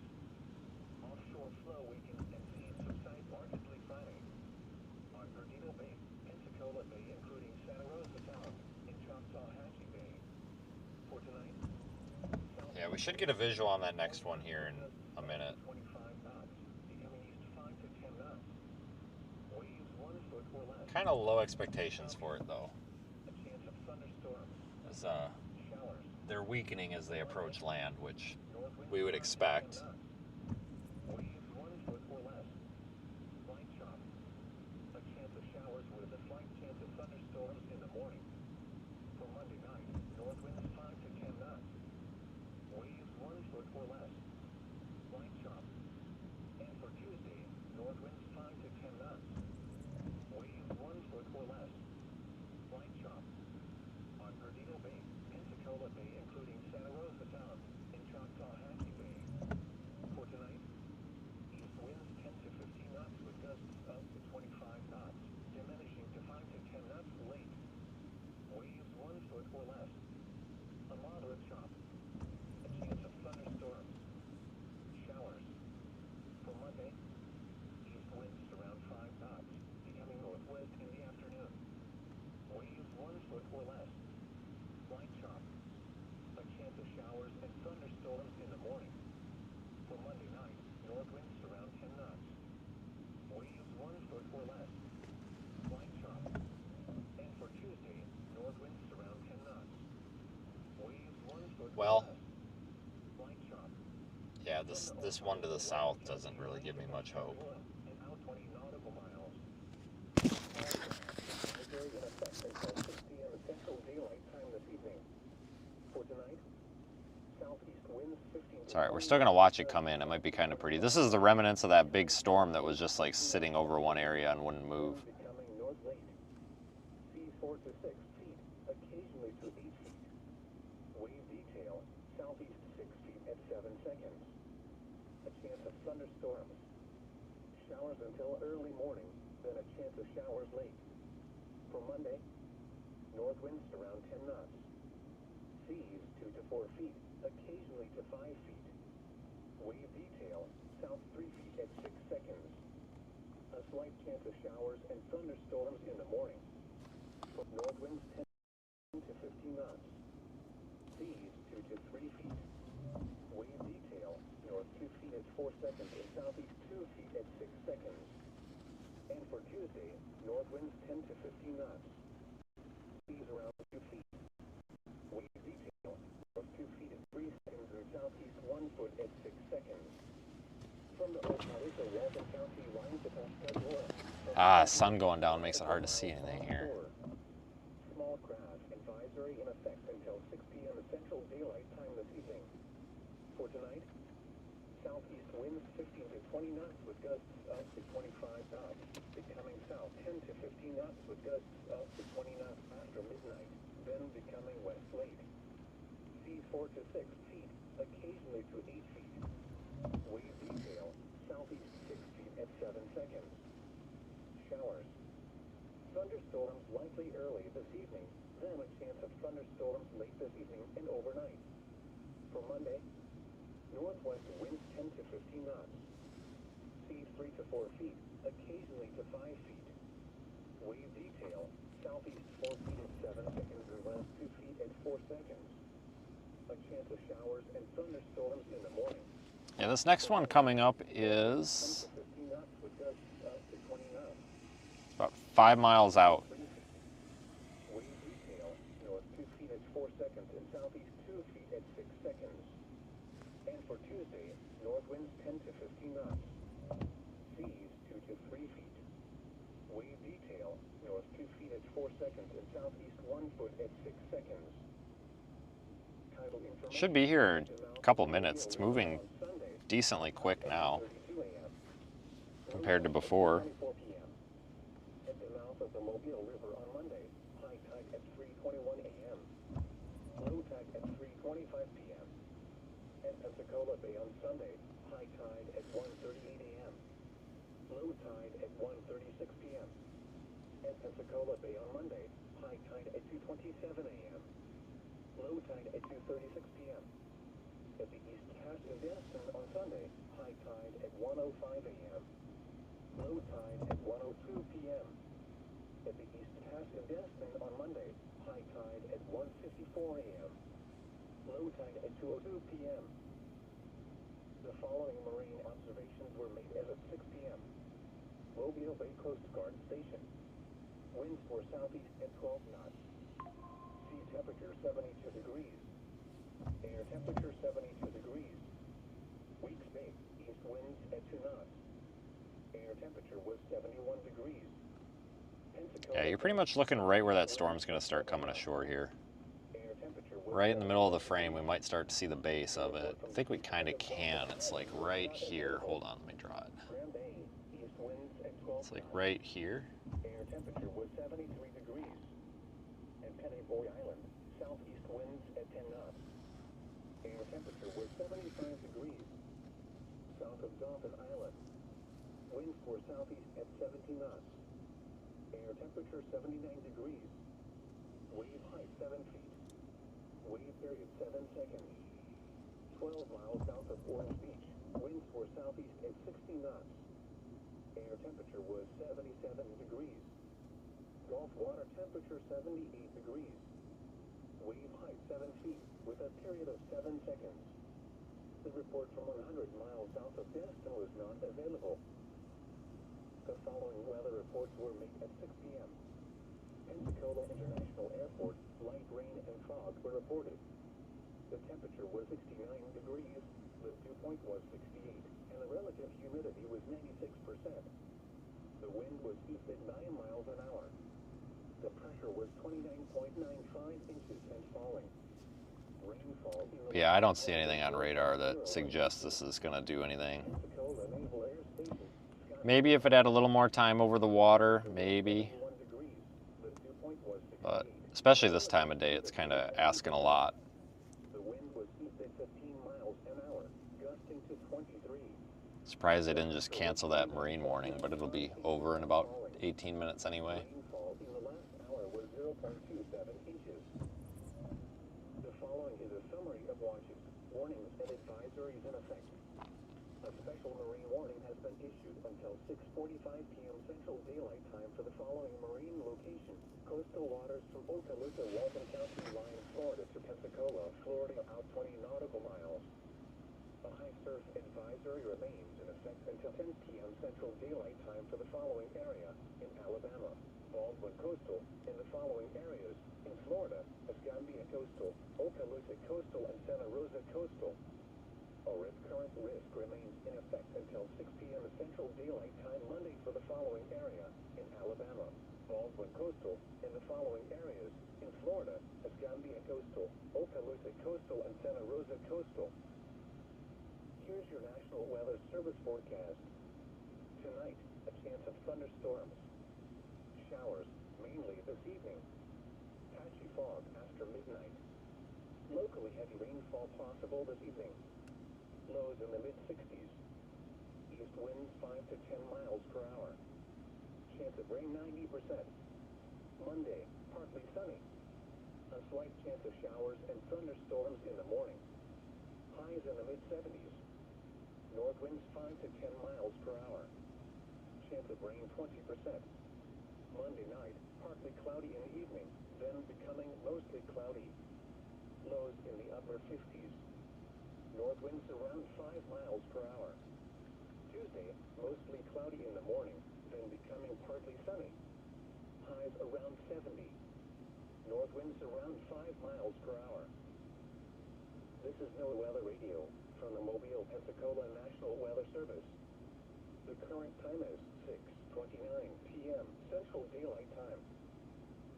The National Weather Well. Service in Mobile has issued a special marine warning for coastal waters from Okaloosa, Walton County line to Pensacola, Florida, out 20 nautical miles until 6:45 p.m. Central Daylight Time. At 5:09 p.m. Central Daylight Time, a strong thunderstorm capable of producing waterspouts was located near Oriskany Reef, or 17 nautical miles southeast of Pensacola Pass. The strong thunderstorm was nearly stationary. Hazard,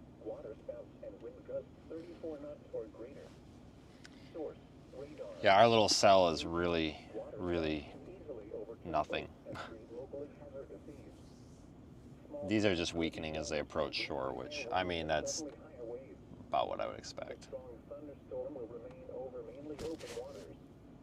Repeating, a special marine warning has been issued until 6:45 p.m. Central Daylight Time for the following marine location. Coastal waters from Okaloosa, Walton County line, Florida to Pensacola, Florida, out 20 nautical miles.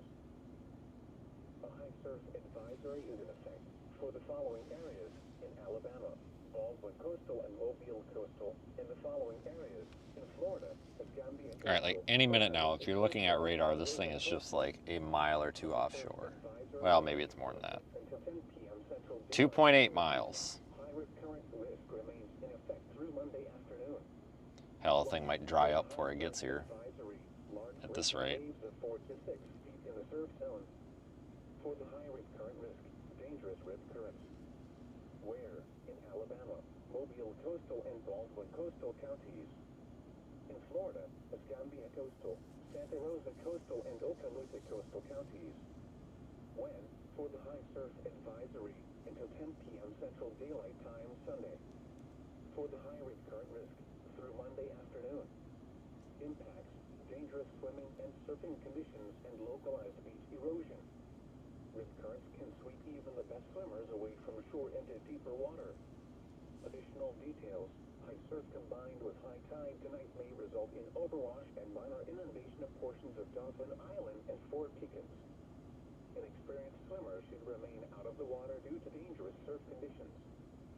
Swim near a lifeguard. If caught in a rip current, relax and float. Don't swim against the current. If able, swim in a direction following the shoreline. If unable to escape, face the shore and call or wave for help. Here's your marine forecast. On the weather map, a moderate to strong southeasterly flow through this evening ahead of a cold front transition to a light to Yeah, it's pretty. Here, I'm going to turn the camera just a little bit. A stronger cold front makes passage through the area Tuesday night, bringing a strong northwesterly flow to the area Wednesday into Thursday and higher sea states. Offshore flow weakens and seas subside markedly Friday.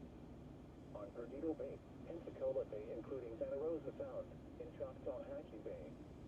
For tonight, Yeah, so we at least got the, at least we, I mean, 20 knots with gusts up to we've got a storm, so, I mean, that's better than we do some days, so 1 foot or less. that is good. Choppy. A chance of thunderstorms. Showers. For Monday, north winds 5 to 10 knots. Waves 1 foot or less. Light chop. A chance of showers with a slight chance of thunderstorms in the morning. For Monday night, north winds 5 to 10 knots. Waves 1 foot or less. Light chop. And for Tuesday, north winds 5 to 10 knots. Waves 1 foot or less. Light chop. On Perdido Bay, Pensacola Bay, including Santa Rosa Sound, in Choctaw-Hatchie Bay. For tonight, Yeah, this thing's kind of drying up. winds 10 to 15 knots with gusts up to 25 knots, diminishing to 5 to 10 knots late. Waves 1 foot or less. A moderate chop. A chance of thunderstorms. Showers. For Monday, east winds around 5 knots, becoming northwest in the afternoon. Waves 1 foot or less. Light chop. A chance of showers and thunderstorms in the morning. For Monday night, north winds around 10 knots. Waves 1 foot or less. Light chop. And for Tuesday, north winds around 10 knots. Waves 1 foot or less. Light chop. From the Okaloosa, Walton County line to Pascagoula and out 20 nautical miles. Small craft advisory in effect until 6 p.m. Central Daylight Time this evening.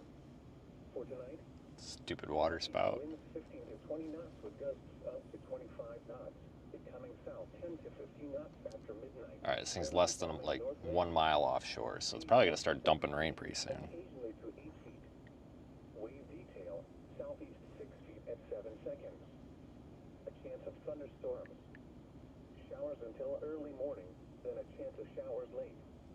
For Monday, north winds around 10 knots. Seas 2 to 4 feet, occasionally to 5 feet. Wave detail, south 3 feet at 6 seconds. A slight chance of showers and thunderstorms in the morning. For Monday night, north winds 10 to 15 knots. Seas 2 to 3 feet. Wave detail, north 2 feet at 4 seconds and southeast 2 feet at 6 seconds. And for Tuesday, north winds 10 to 15 knots. Seas around 2 feet. Wave detail, north 2 feet at 3 seconds and southeast 1 foot at 6 seconds. From the Okaloosa-Walton County line to Pascagoula, from 20 to 60 nautical miles offshore. Small craft advisory in effect until 6 p.m. Central Daylight Time this evening. For tonight, southeast winds 15 to 20 knots with gusts up to 25 knots. There's really nothing else out there. I mean, there's some storms offshore of Mobile, but none of that looks Then becoming west late. that impressive. Occasionally to 8 That might change, though. Wave detail, southeast 6 feet at 7 seconds. Showers. Thunderstorms likely early this evening, then a chance of thunderstorms late this evening and overnight. For Monday, northwest winds 10 to 15 knots. Seas 3 to 4 feet, occasionally to 5 feet. Wave detail, southeast 4 feet at 7 seconds and west 2 feet at 4 seconds. A chance of showers and thunderstorms in the morning. For Monday night, north winds 10 to 15 knots with gusts up to 20 knots. Seas 2 to 3 feet. Wave detail, north 2 feet at 4 seconds and southeast 2 feet at 6 seconds. And for Tuesday, north winds 10 to 15 knots. Seas 2 to 3 feet. Wave detail, north 2 feet at 4 seconds and southeast 1 foot at 6 seconds. Tidal information at the mouth of the Mobile River on Sunday, high tide at 2:32 a.m. Low tide at 2:24 p.m. At the mouth of the Mobile River on Monday, high Yeah, tide starting to see some taller echo tops on these storms moving ashore to the west. Pensacola Bay on Sunday. Nothing crazy, but you can definitely tell they're like mini supercells, kind of. 1:36 p.m. Some slight mesos aloft. Just probably just good to watch them for now. But I think these might be it. Not. Yeah, I think this is probably the second round. Yeah, maybe. I'm not very hopeful, though. Yeah, so at least we have some time. I mean, they're not going to get going immediately, I don't think. Winds for southeast at 12 knots. Sea temperature 72 degrees. Air temperature 72 degrees. Weeks Bay, east winds at 2 knots. Yeah, it's dark because it's 6:30 and it's Pensacola Bay. late October, so unfortunately it gets dark early this time of year. Temperature was 71 degrees. The report from the east end of Dauphin Island was not available. Grand Bay, east winds at 12 knots. Air temperature was 73 degrees. And Petitboy Island, southeast winds at 10 knots. Air temperature was 75 degrees. South of Dauphin Island, winds were southeast at 70 knots. Air temperature 79 degrees. Wave height 7 feet. Wave period 7 seconds. 12 miles south of Orange Beach, winds were southeast at 60 knots. Air temperature was 77 degrees. Gulf water temperature 78 degrees. Wave height 7 feet with a period of 7 seconds. The report from 100 miles south of Destin was not available. The following weather reports were made at 6 p.m.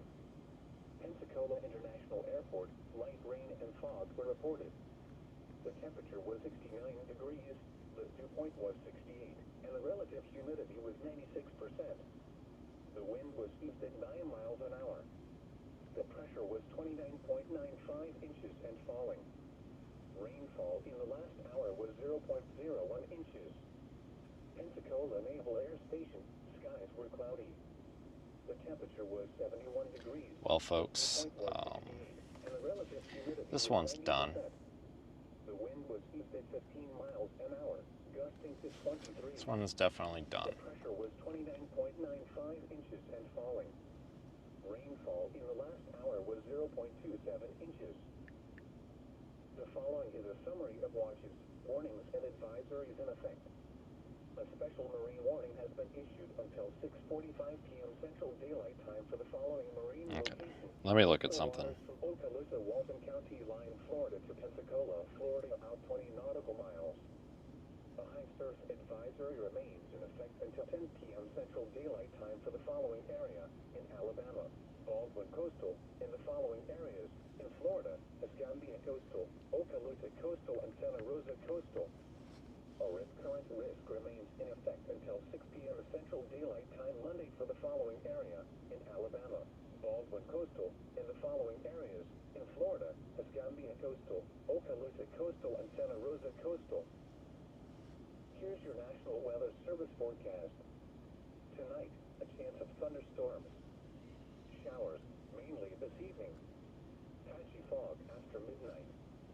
Locally heavy rainfall possible this evening. Lows in the mid-60s. East winds 5 to 10 miles per hour. Chance of rain 90%. Monday, partly sunny. A slight chance of showers and thunderstorms in the morning. Highs in the mid-70s. North winds 5 to 10 miles per hour. Chance of rain 20%. All right. Monday night, partly cloudy in the There's really nothing that's going to hold us. Yeah, this thing's literally drying up before it even gets here. You got to be kidding me. north winds around 5 miles per hour. Go figure. Tuesday, mostly cloudy in the morning, then becoming partly sunny. Highs around 70. North winds around 5 miles per hour. This is NOAA Weather Radio from the Mobile, Pensacola National Weather Service.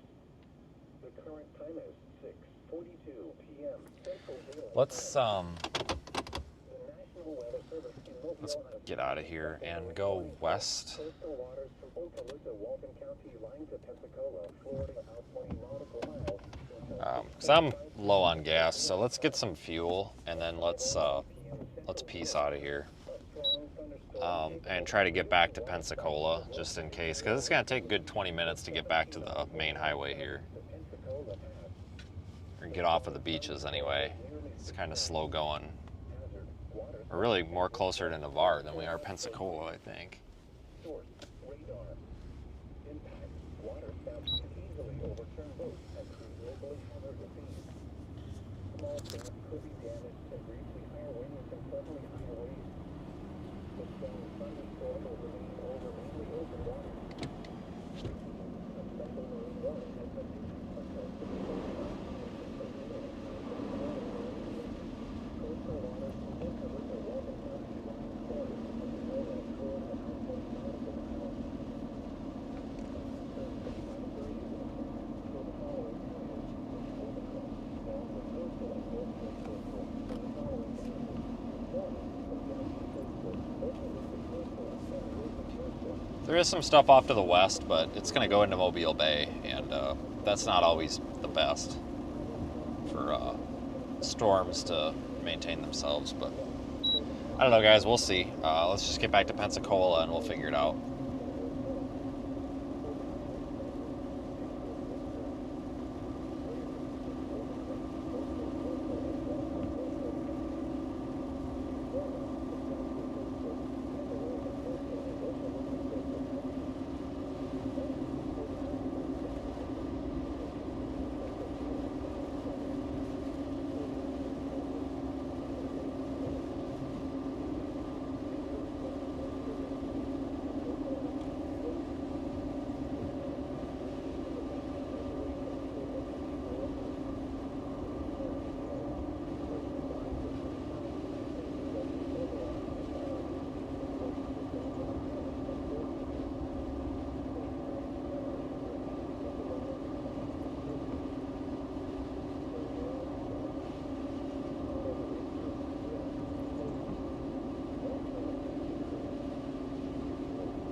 At least we got some pretty clouds today. If nothing else happens, at least we've got that.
Yeah, that storm literally died before it even got to shore. Like, that's pretty sad. That's pretty sad.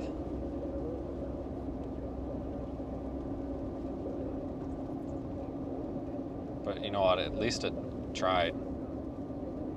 I guess. Kind of.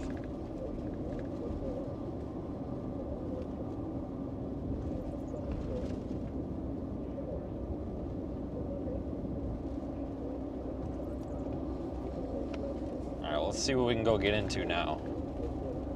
Probably go get into something.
There's this one cell, I think it's by Dauphin Island, pretty much going right up into Mobile Bay.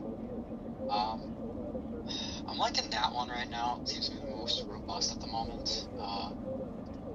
Hints of a mezzo, nothing crazy yet. So I'm just kind of interested to see what that one does. If it turns right, it should go inland right around like Foley, was that like Daphne, east of Mobile? Kind of monitoring that. Yeah, I'm slowly going west. He's probably going to take some time because the lapse rates aren't like very good. So there'll be a lot of mergers and a lot of time to get organized.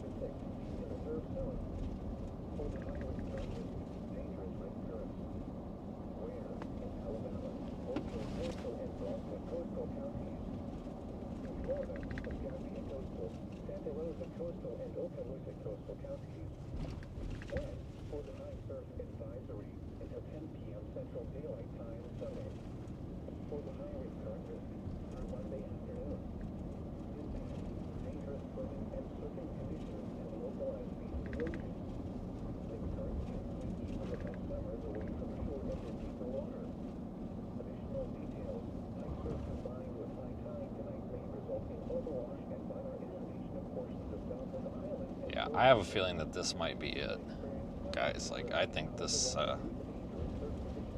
might have been it.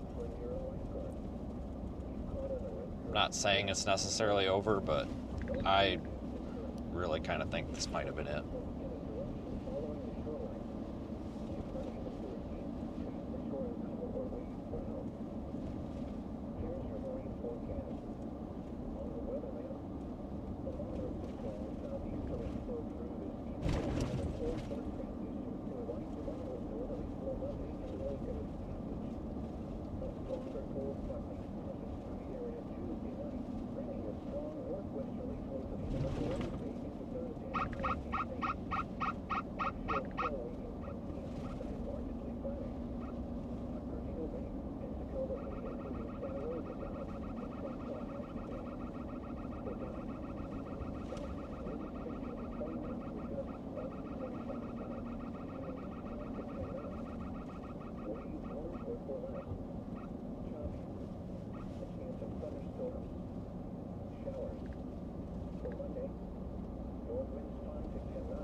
I mean, at the very least, if nothing else happens, at least, you know, we had some type of a storm. It might have sucked, but it was something, so it counts, kind of. So I'm all right with that.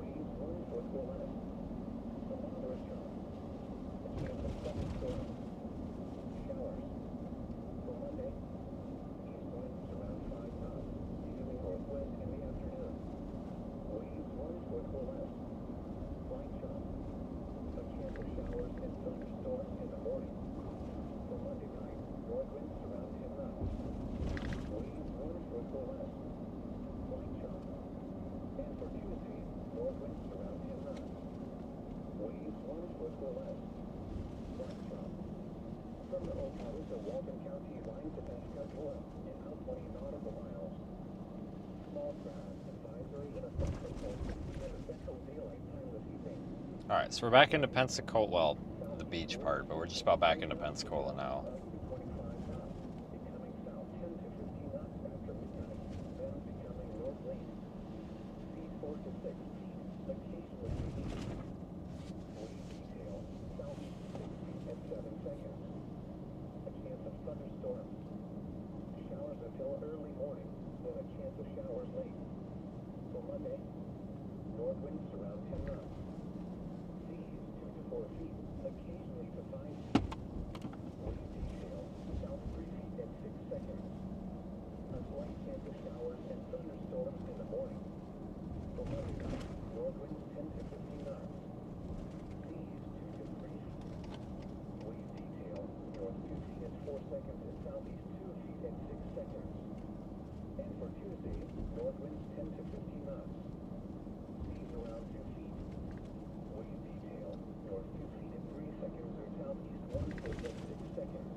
It's actually pretty nice out.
gotta get back to the mainland here.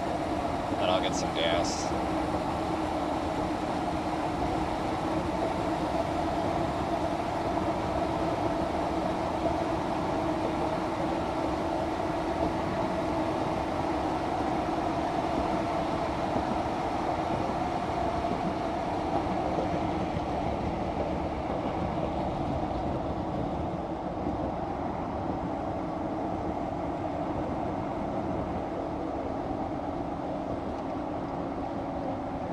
What is going on? Why are we stopping? What is going on? This dude's just like damn near. What is he doing? I don't know what these two cars up front are doing. Screwing around, I guess.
Yeah, I see that. I see the storms over there coming into Mobile Bay. I just have a hard time believing they're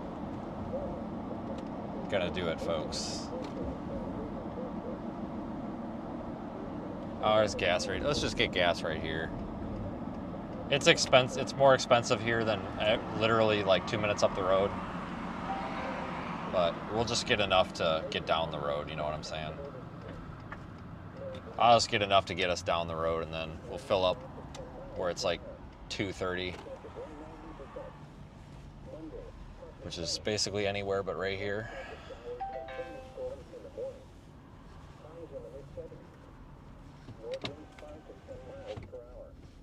Oh Lord.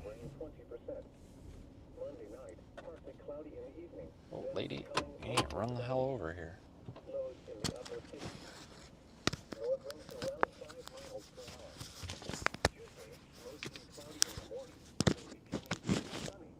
Alright, I'll be right back, folks.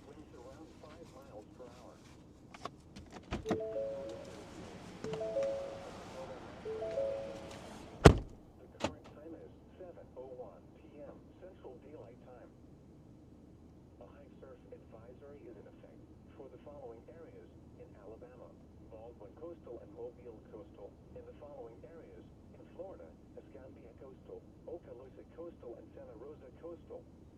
High surf advisory remains in effect until 10 p.m. Central Daylight Time this evening. High rip current risk remains in effect through Monday afternoon. What? For the high surf advisory, large breaking waves of 4 to 6 feet in the surf zone. For the high rip current risk, dangerous rip currents. Where? In Alabama, Mobile Coastal and Baldwin Coastal counties. In Florida, Escambia Coastal, Santa Rosa Coastal, and Okaloosa Coastal counties. When? For the high surf advisory until 10 p.m. Central Daylight Time Sunday. For the high rip current risk through Monday afternoon. Impacts, dangerous swimming and surfing conditions, and localized beach erosion. Rip currents can sweep even the best swimmers away from shore into deeper water. Additional details overwash and minor inundation of portions of Dauphin Island and Fort Pickens. Inexperienced swimmers should remain out of the water due to dangerous surf conditions. Swim near a lifeguard. If caught in a rip current, relax and float. Don't swim against the current. If able, swim in a direction following the shoreline. If unable to escape, face the shore and call or wave for help. Here's your marine forecast. On the weather map, a moderate to strong southeasterly flow through this evening ahead of a cold front transitions to a light to moderate northerly flow Monday in the wake of its passage. A stronger cold front makes passage through the area Tuesday night, bringing a strong northwesterly flow to the area Wednesday into Thursday in higher sea states. Offshore flow weakens and seas subside markedly Friday. On Perdido Bay, Pensacola Bay, including Santa Rosa Sound, and Choctawhatchee Bay. For tonight, southeast winds 15 to 20 knots with gusts up to 25 knots, becoming east 5 to 10 knots. Waves 1 foot or less. Choppy. A chance of thunderstorms. Showers.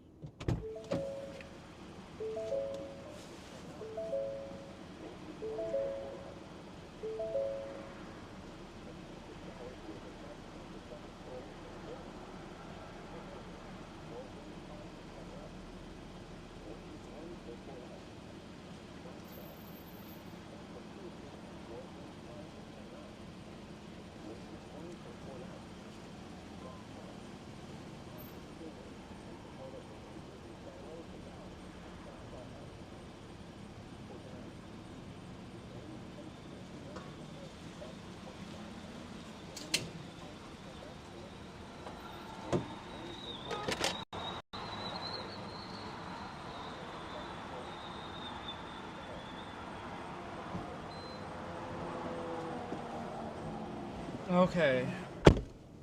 Waves 1 foot or less. Light chop. A chance of showers and thunderstorms in the morning. Continuing. North winds around 10 knots. Wow, that's interesting. For Tuesday, north winds around 10 knots. Waves 1 foot or less. From the Okaloosa walking past the line to Pensacola, about 20 nautical miles. Small craft advisory in effect until 6 in the central daylight time this evening.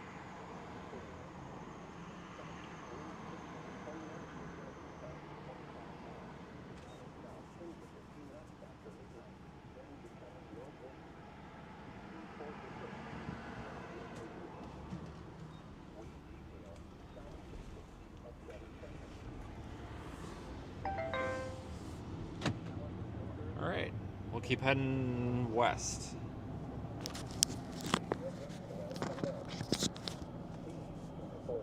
Occasionally to 5 feet. Wave detail, south 3 feet at 6 seconds. A slight chance of showers and thunderstorms in the morning. For Monday night, north winds 10 to 15 knots. Seas 2 to 3 feet. Wave detail, north 2 feet at 4 seconds and southeast 2 feet at 6 seconds. And for Tuesday, north winds 10 to 15 knots. All right, special marine warning coming out for Mobile Bay. Kind of surprised it took them this long, to be honest with you.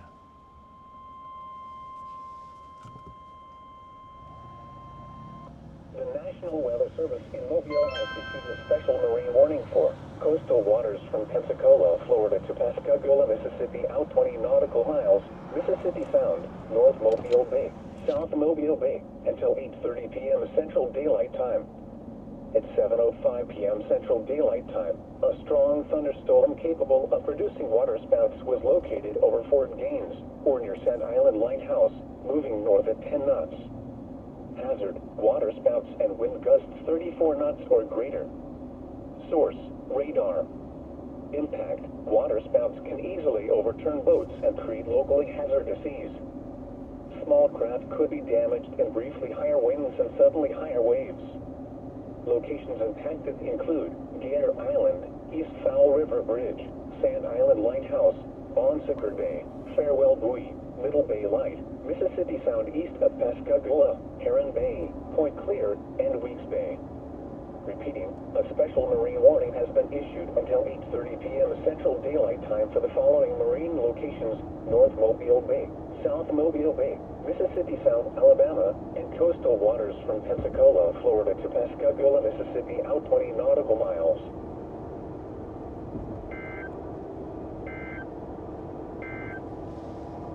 Here's your marine forecast. On the weather map, the low is dry southeasterly flow through evening ahead of cold front conditions to the right south of northerly flow Monday and north of the sea. From the cold front making its distributed area Tuesday night, bringing a strong northwesterly flow to the area west evening Thursday and higher sea states. Offshore flow is maintained to slow markedly volume. On Mobile Bay, Pensacola Bay, including Santa Rosa Sound, and Choctaw Bay. Southeast winds 15 to 20 knots with gusts south to 25 knots. East 5 to 10 knots. Waves 1 to 4 knots. Choppy. A chance of thunderstorms. Yeah, we can head over there toward Foley, but we're quite a ways out, guys. It's very possible this crap might even diminish before we get there. I don't know.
Alright guys, well this is probably going to be my last shot at this. I just don't... You gotta understand, like there's not... It's dark out. There's just no reason to be screwing around with this crap when it's out over the water. I mean, there's nothing to see. But because this thing is going to come across the bay and kind of like landfall, that's kind of what I'm interested in. So, I mean, we can kind of head that way, but just understand that this isn't like a typical storm chase or a tornado chase or something. And we're talking about very weak showers and thunderstorms, basically, that might produce a water spout that might last for like 12 seconds onshore. You know, we're not exactly, like, we don't have a robust storm here to track. I mean, we're kind of grasping at straws here when it comes to this stuff. So that's why it's just a lot of running around. There's just no way to do it otherwise. 3 seconds to southeast 1 foot at 6 seconds. From the Okaloosa, Walton County line to Pascagoula, from 20 to 60 nautical miles offshore. Small craft advisory in effect until 6 p.m. Central Daylight Time this evening. For tonight, southeast winds 15 to 20 knots with gusts south to 25 knots. Becoming south 10 to 15 knots with gusts south to 20 knots after midnight. Then becoming west late. Seas 4 to 6 feet, occasionally to 8 feet. Wave detail, southeast 6 feet at 7 seconds. Showers. Thunderstorms likely early this evening. I think the best way to go is just go straight out 98, I Overnight. think. Northwest winds 10 to 15 knots. Seas 3 to 4 feet. So I've done this same thing before where you're in Pensacola and then you've got to go over to Foley for this. Like, this is kind of a normal thing. It seems like this is how it always plays out. You spend the day over there on the beach and then all of a sudden something forms over the bay and then you got to go to Foley. So if I remember right, this is significantly quicker than trying to go up to I-10 and then drop back down, which I think is what Google Maps wants you to take. But if you just go out 98, if I remember right, it's quicker. Oh shit, I gotta turn here. 4 seconds and southeast 1 foot at 6 seconds. God dang it. Tidal information at the mouth of the Mobile River on Sunday, high tide at 2:32 a.m. Low tide at 2:24 p.m. At the mouth of the Mobile River on Monday, high tide at 3:21 a.m. Low tide at 3:25 p.m. At Pensacola Bay on Sunday, high tide at 1:38 a.m. Low tide at 1:36 p.m. At Pensacola Bay on Monday, high tide at 2:27 a.m. Low tide at 2:36 p.m. At the East Caspian Destin on Sunday, high tide at 1:05 a.m. Low tide at 1:02 p.m. At the East Caspian Destin on Monday, high tide at 1:54 a.m. Low tide at 2:02 p.m. The following marine observations were made as of 7 p.m. Yeah, the only thing here is that these freaking stoplights kind of kill you here. At 10 knots. Sea temperature There's quite a few of them. Air temperature 71 degrees. Weak state, east winds at 2 knots. Air temperature was 70 degrees.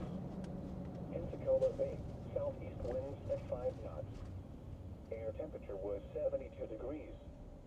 The report from the east end of Dauphin Island was not available. Graham Bay, southeast winds at 11 knots. Air temperature was 74 degrees. And Pettit Boy Island, south winds at 9 knots. Air temperature was 75 degrees. South of Dauphin Island, winds were southeast at 70 knots. Air temperature 78 degrees. Wave height 8 feet. Wave period 8 seconds. 12 miles south of Orange Beach, winds were southeast at 19 knots. Air temperature was 77 degrees. Yeah, we'll watch this Temperature 7 Mobile Bay storm. I just don't. with a period of 7 This just isn't organized enough. I mean, it's probably got water spout potential. not available. I wouldn't doubt it. It's just Reports were made I don't think it's gonna last that long. I've done this a long time, and like I can start to recognize like what's starting to look like crap, temperature was 7 and this is starting to look like crap, and that's fine. Like I don't mind chasing crap. I really don't. southeast at 9 miles an hour. The pressure was 29.95 inches and falling. Rainfall in the last hour was 0.01 inches. Pensacola Naval But Air Station, just trying to give us all realistic expectations here. the temperature was 71 degrees. The dew point was 68, and the relative humidity was 90%. The wind was east at 9 miles an hour. The pressure was But it's still an adventure. Rainfall in the last hour was 0.20 inches. The following is a summary of watches, warnings, and advisories in effect. A special marine warning has been issued until 8:30 p.m. Central Daylight Time for the following marine location.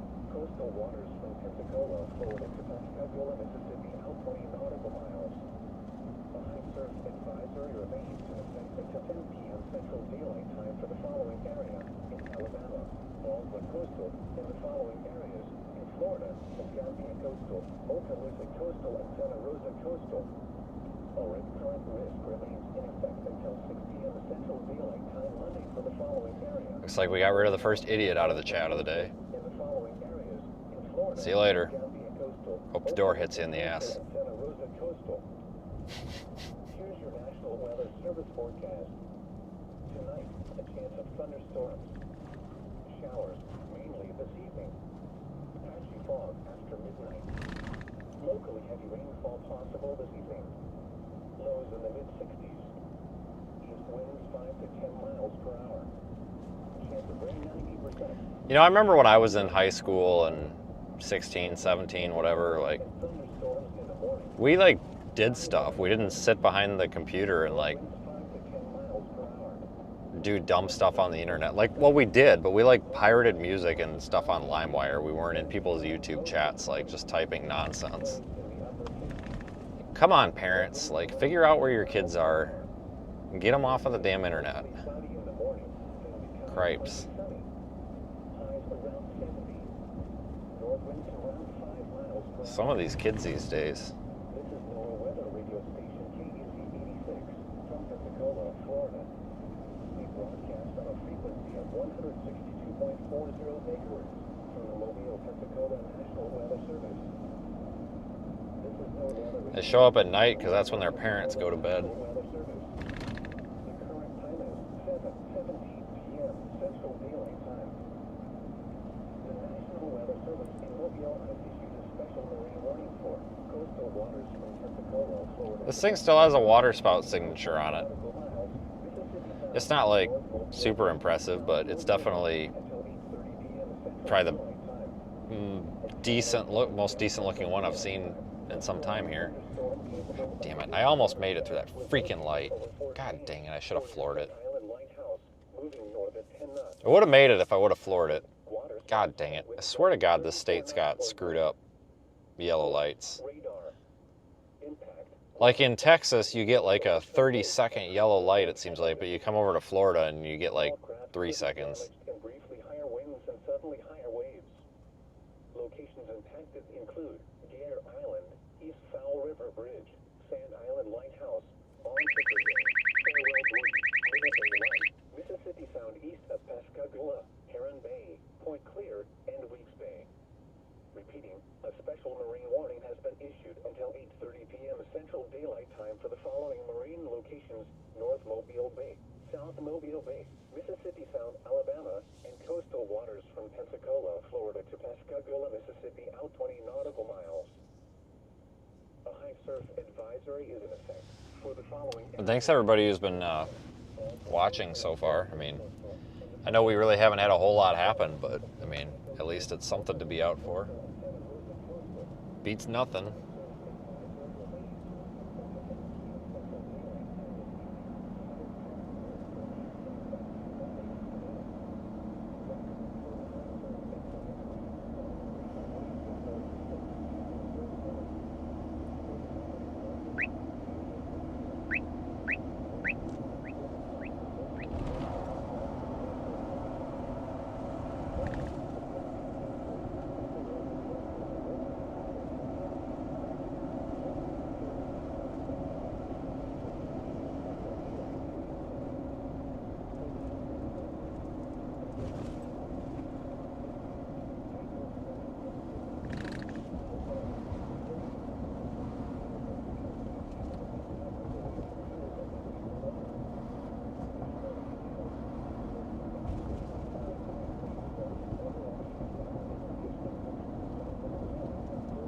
Yeah, price of gas over here is 20 cents cheaper already. Just get away from the beach.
All right, so I've got, dang, we're about a half hour from Foley. Guys, this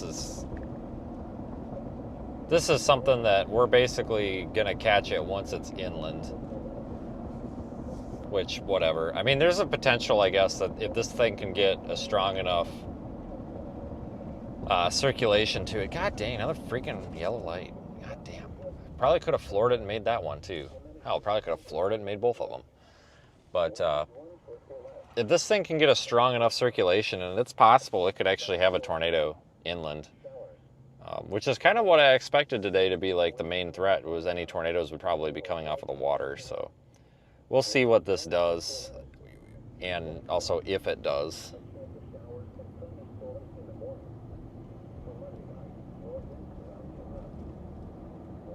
God damn, I am freaking starving.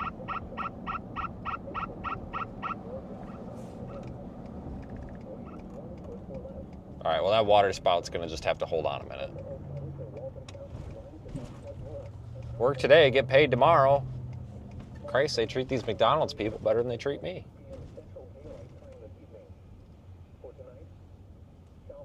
Oh, Jesus.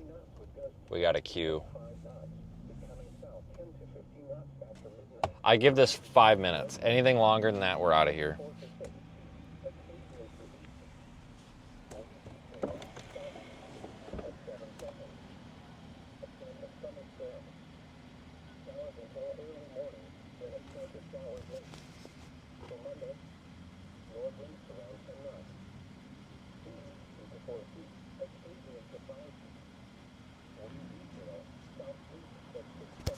For fuck's sakes.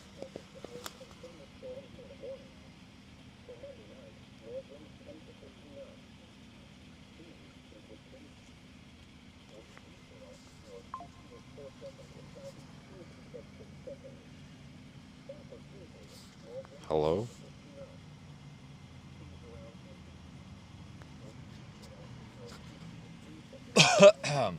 Ouch.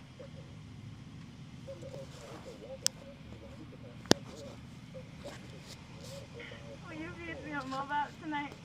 Negative. Could I just get a 6-piece chicken nugget and medium Coke? And what was the sauce for that 60? No sauce. Anything else? Nope. Alright, cool. Okay.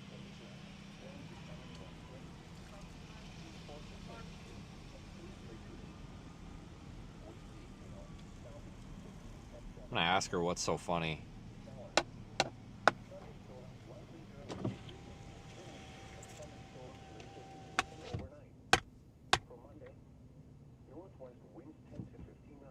Like I said, if this takes longer than 5 minutes, we're out of here. I can't do it. I can't. We gotta go. You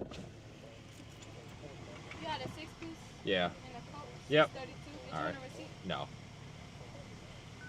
Here you go. Okay, thanks. Yeah, you too.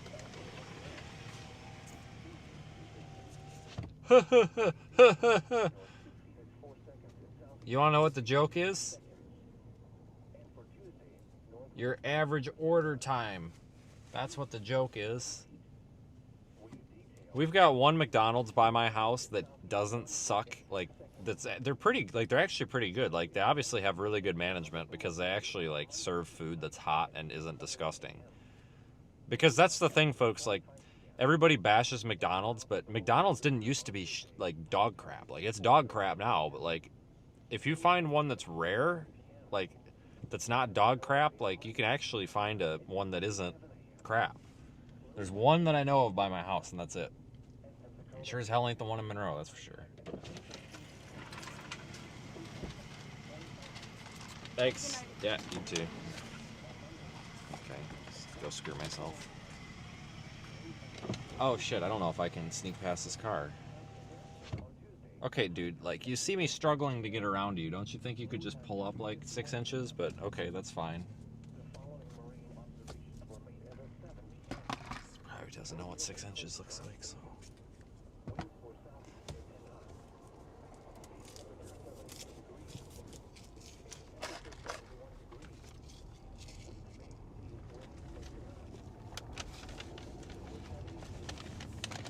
Okay, let's get the hell out of here. All right, now let's go. That was the fastest I've ever gotten chicken nuggets at a McDonald's in some time. Good for them.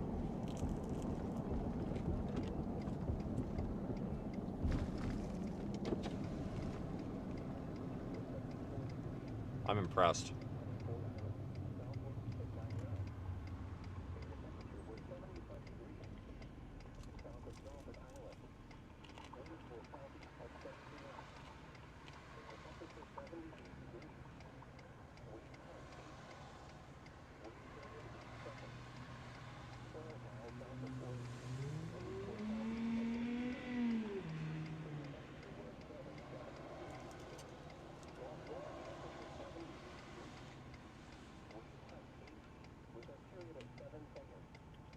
Pete's sakes, we got places to be here.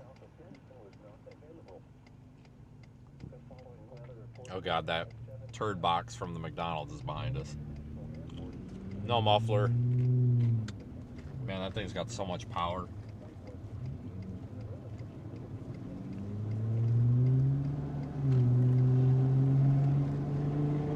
Watch this clown show. Wow, that's so cool! Freaking idiot. I don't know if he had his window down, but if he did, now he knows that I think his car is so cool. But that's the first time he's ever heard that.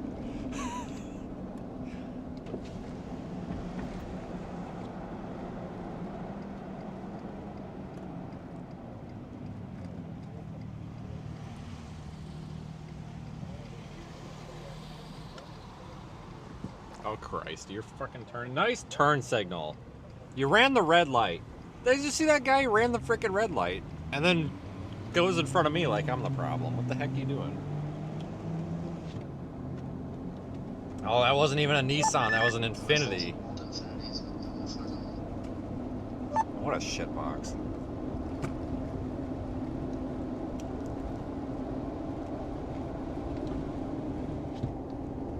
Well, I guess I mean Infiniti. Doesn't Honda make Infiniti? Or was that Acura?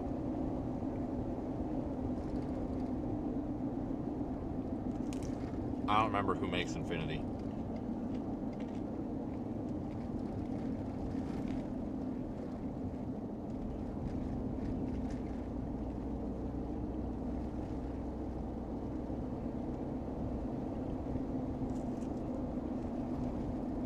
Oh, Nissan does? Oh, so it's basically just an Altima. Oh, God.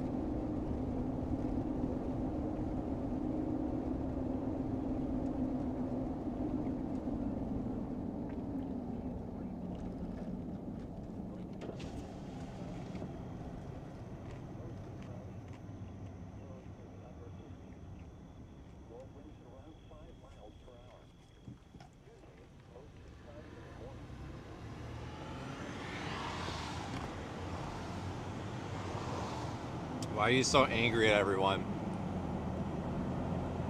Dude, if you're serious, you need to just... Never mind. If you need a hurt feelings report, I can provide one. Just give me your email. I'll send it over on DocuSign.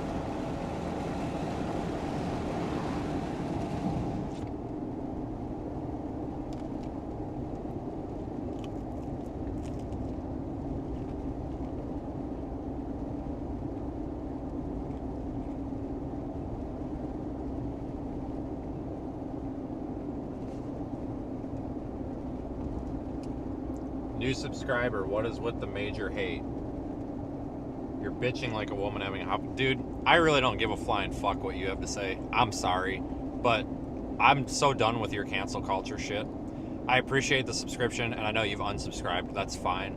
But sometimes, I'm from rural America, and sometimes we like to have fun without a suit and tie on. That's all it is. If we want to trash somebody's piece of shit box car because they think it's a hot rod because they cut the muffler off of it and it looks like they've run it through town and hit about 15 cars and it's probably been in 4 police chases and doesn't even have a license plate on it. Like, if we want to make a little bit of fun of that, we can make a little bit of fun of that. It ain't going to kill anybody, all right? You know, for the rest of everybody here, that's just what we do. I'm done with the cancel culture stuff. I just don't do it. And I know the F-bombs offend people. And, you know, I really offended everybody by making fun of the shitbox car.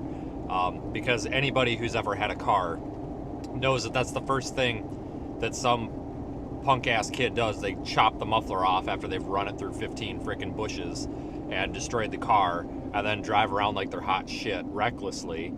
And because they think their car's powerful. If you guys noticed when that car passed me, I was doing about 10 over the speed limit. So he was probably doing 30 over the speed limit. You know what I'm saying? Like, reckless driver, the car's beat up. It's kind of funny. I mean, isn't it? I think it is. Like, you're driving recklessly and your car's beat up. Well, gee, I wonder why the car's beat up. Probably because you drive like crap and you probably ran it into 16 trees. It's been in 4 police chases. It's probably got a warrant on it. And the 4 cop cars that we passed back there in the Tahoes are probably out looking for you. Like, I think it's freaking hilarious. If that's offensive and hateful, then I'm sorry. You're just gonna have to go elsewhere. I don't know what to tell you, man. I'm sorry. I'm just over the cancel culture. Like, the rest of us think that it's funny. Like, you know what? It's like low-hanging fruit. It's like these people that put rubber band tires on their like F-350 dualies and they drive around with like, you know, they're freaking like tank tops on and they're like, yeah, I got a big wiener and I got girls in the back of my truck. And it's like, no, you don't, because you got shitty rubber band tires on your truck and it's no longer a truck. It's just what we do. It's okay. It's all right to have a little bit of fun. It's going to be all right. But, however, I do have hurt feelings reports, but they have to be sent on DocuSign, so you need to have a verifiable email, folks, if you want a hurt feelings report. Thank you.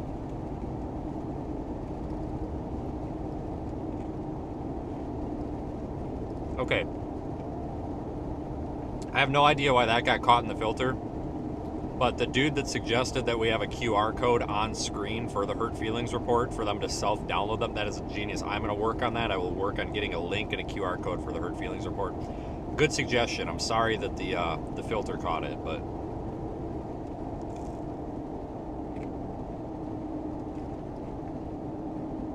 you know, public service announcement, folks. I get it. People don't like people that have thoughts and free speech, but what you guys need to understand, not everybody in the world thinks and works the same way that everybody else does. You know, sometimes it's okay to not have to express disgust on something. Like, for example, it's my job to literally give my opinion and stuff about crap because it's funny and people think it's entertaining. It's not really your job as an internet person to go on to everything that you think has a problem and just put the people down. Like, it's okay to understand that, like, people come from different backgrounds than you. Like, I don't know, I think it's funny. Like, you've got somebody driving recklessly and their car's beat to shit. Well, it's because they drive like shit. They drive recklessly. You know, and me making the comment about the guy who blew the red light, like, that offended somebody else, which I didn't even say anything other than that guy doesn't know how to drive, basically. So, what I'm noticing a pattern here, where people are being offended over somebody. Hold on a second. Where have I heard this before? Oh, that's right. In the world, out in the open, where people are getting offended because somebody calls out something that's painfully obvious. Like, you blew a red light and nearly hit somebody and then cut in front of me. And I said that guy sucks at driving or something, and then somebody got offended because I said that. Shouldn't you be more offended that the guy blew the red light and nearly caused an accident with the car beside me and then cuts in front of me? Like, but no, we're offended because I said the guy sucks. Like, give me a break. You know what? People are supposed to be positive and say that there's hope for the future, but I'm really worried about the future. Like, we're all screwed.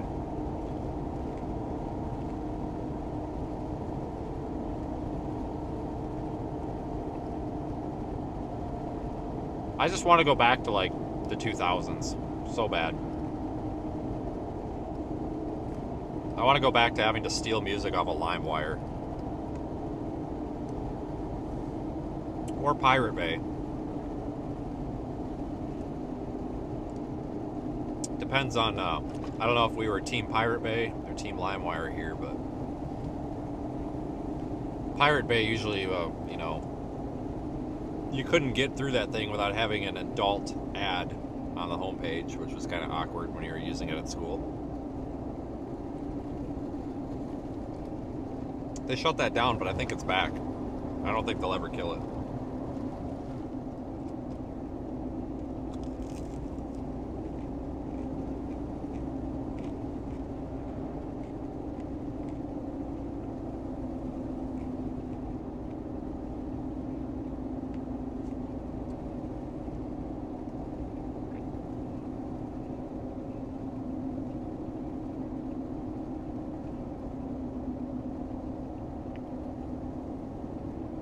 Out of all the stuff we've talked about today, LimeWire catches you off guard? You gotta be kidding me. Ban who from the channel? Ban me from the channel? I'm kidding.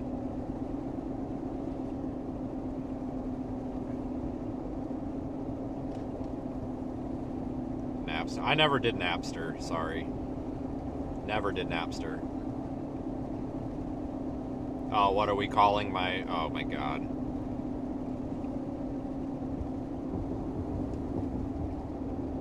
I've been complaining, doing nothing but complaining for an hour. Bullshit, dude. Just get out of here. Like, I am so sick and tired of you entitled people that go on to... Like, you guys do this to every storm chaser. Seriously. Every single storm chaser on YouTube has the same group of people that comes in there.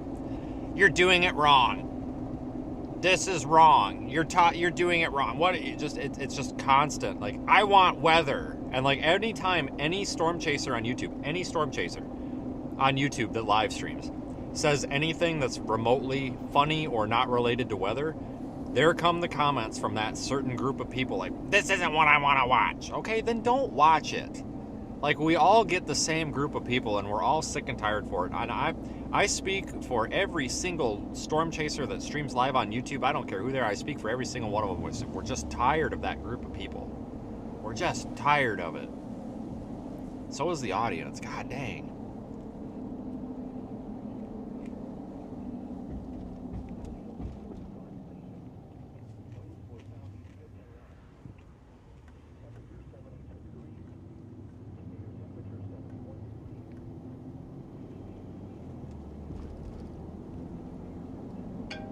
Oh.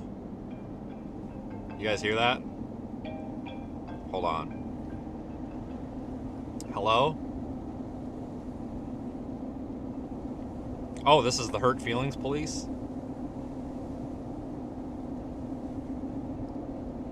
A warrant for my arrest? Oh my god. Who did I offend? Okay. Alright. Okay. Yeah, I'll send you a Hurt Feelings report on DocuSign. Okay, thanks. Bye. Guys, that was just the Hurt Feelings Police. They called me and told me I'm not supposed to talk anymore, so I gotta stop talking.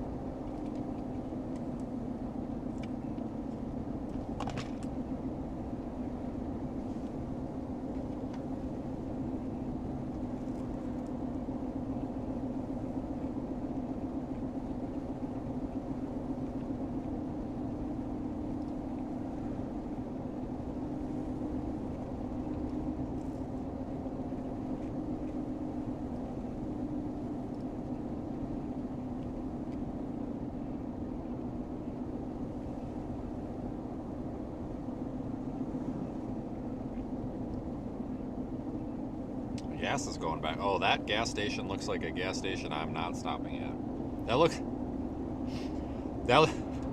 looks like the gas station that Aiden about pulled into in Memphis, where we were really worried he was going to get shot at.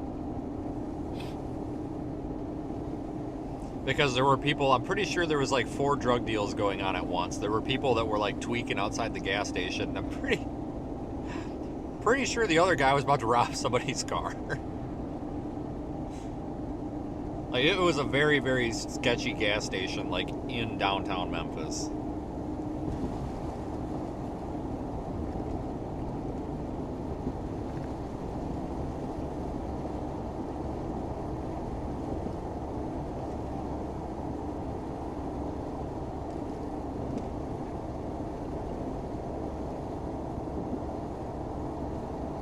Joe, they're usually in their mom's basement, not their grandma's basement.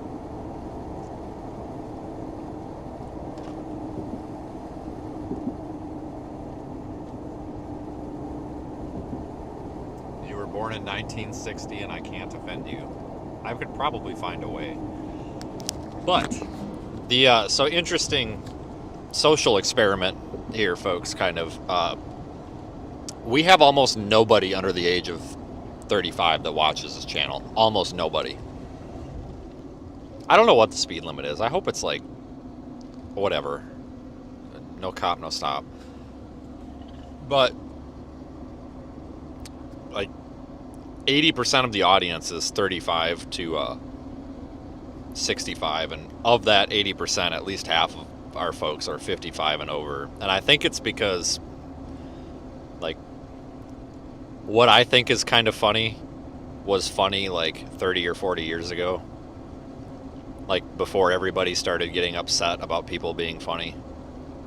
And I think that's why. It's because, like, we're one of the few channels out there that live streams that isn't trying to be politically correct. Like, don't get me wrong, like, I try to be, not politically correct, what's a good word here? I try to be, understandable of people's viewpoints, let's put it that way.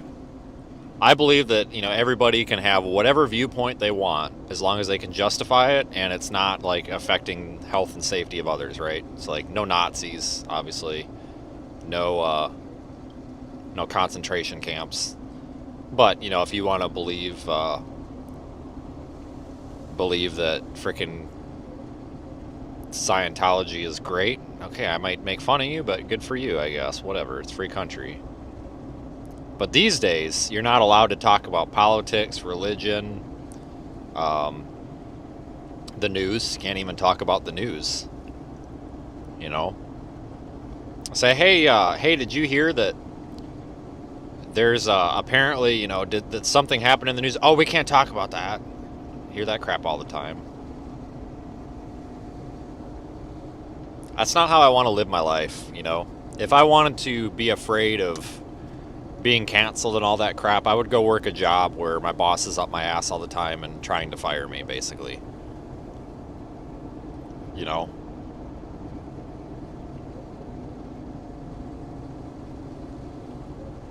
It's just, I don't know.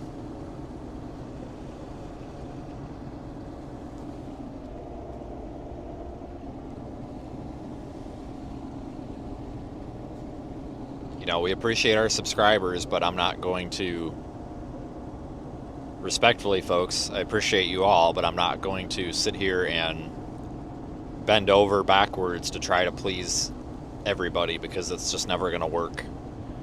You know, one of the things that really rubbed me the wrong way last night was that person that said I was an asshole for not telling you guys what was going on. I was in the back of an ambulance helping two people who were short-staffed take care of somebody that was decently hurt. And I come back in the truck, and the first thing I see is someone calling me an asshole for not telling you what's going on. Oh, I'm sorry. Let me just stop what I'm doing and come back here and start live streaming. Hell, why don't I just grab the live stream and interview the person who's got an altered level of consciousness because they bashed their head so hard on the ground? Why don't we do that instead?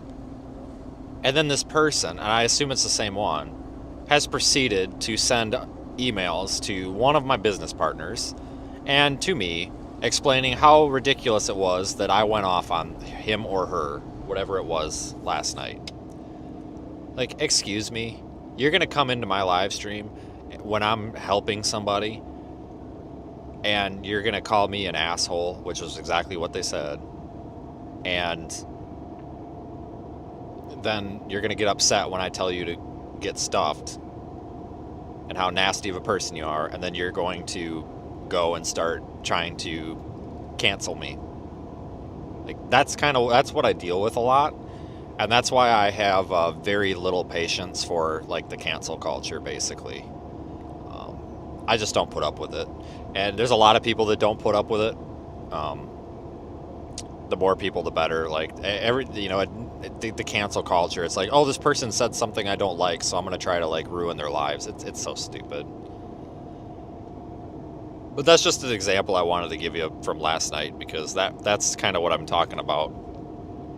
Where it's like, there's a line between somebody that's a troll and somebody that's destructive. And it's the destructive people that sometimes do need to be called out.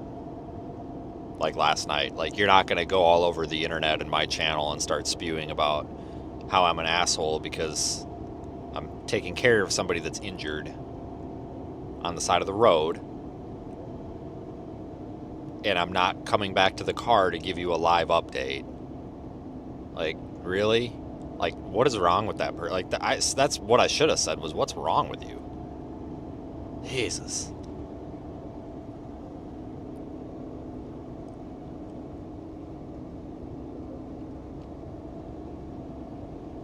So that's kind of why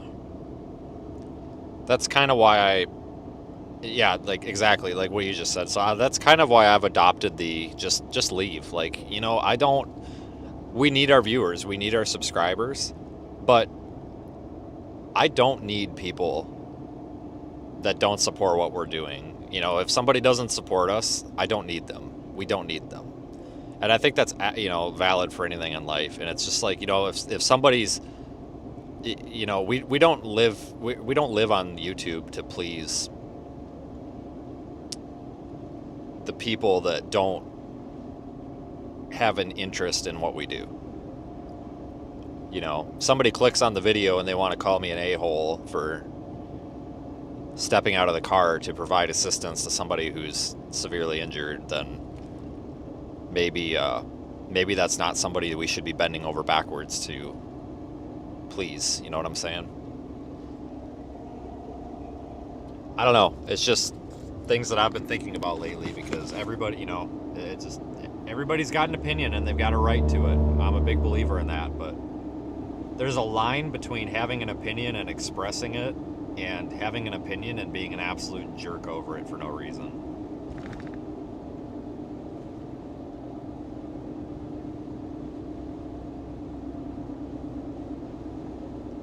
Yeah, I don't know what to think of this thing. Just looking at radar, it's not. It's probably produced a water spout here and there, but I don't think it's going to survive once it comes on shore. But maybe.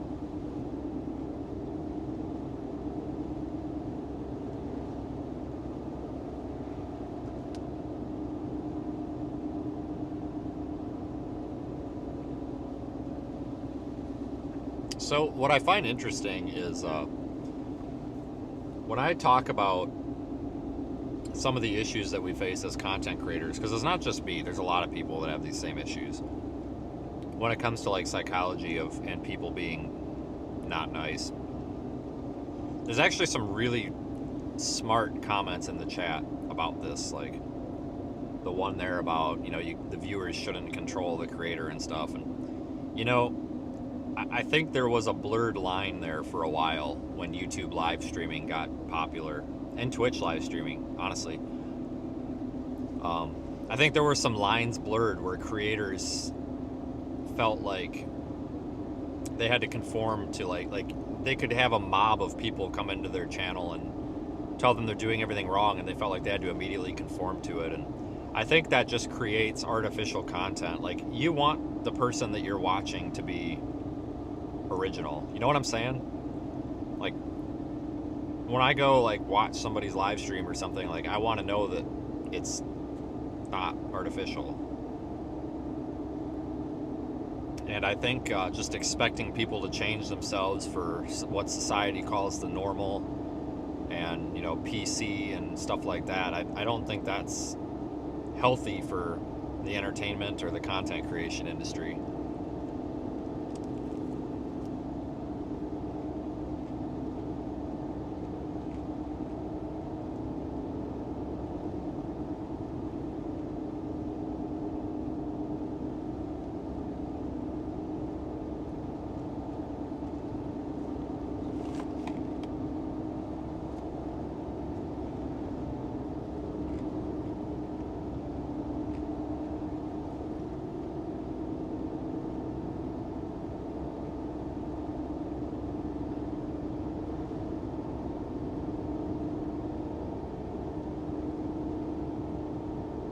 It's technically not HIPAA, Amber. Here's me being kind of... I'm not trying to pick on Amber. I'm sure she's wonderful. It's technically not HIPAA, and for some reason, and I apologize, this is me being a Karen, because I'm kind of the HIPAA police. HIPAA is for the privacy between the patient and the insurance company. It just seems like everybody, for some reason, has interpreted it that it's like between the patient and the care provider. That's actually something else. I'm sorry. I feel like a jerk for it. Like, I am the HIPAA police. Like, I'm not. I can't ever. That's a Stuckey's right there. Son of a gun. Oh, shit. I gotta turn around. We're gonna have to turn. We're gonna have to go back this way. That used to be a Stuckey's. Did you guys see it? But, no, I'm like the HIPAA police because, like, every time someone's like, oh, yeah, HIPAA says you can't tell. No, wrong. I'm not an insurance company. But I've been like that ever since 2015. No offense. It's just, it's like there's this, like, thing, this, like, mental block or something in me that anytime somebody mentions HIPAA and it's not directly to do with the insurance or something, I'm just like, oh, my God, we've got to correct the record. That's just totally me being a HIPAA Karen. But I mean, it's true. I mean, it's privacy and stuff. Because that was ridiculous, like, to sit there and be like, this guy's a jerk and I'm gonna make everybody know it because he's not telling us what's going on. Boo. Once again, guys, we could solve all these problems by having a QR code on screen that you can scan and download the Hurt Feelings report on DocuSign. That was, I don't know who made that suggestion, but I'm getting right on that. I appreciate that. That was the best idea this channel's ever had.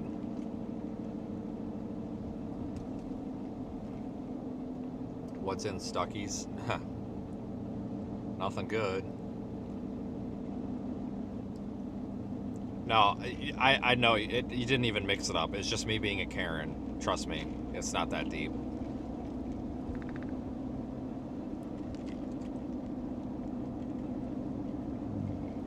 Oh look, there's Cracker Barrel. Pass.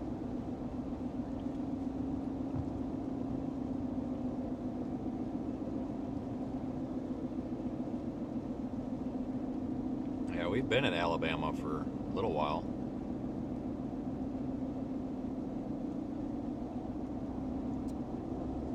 Minutes maybe? I don't know.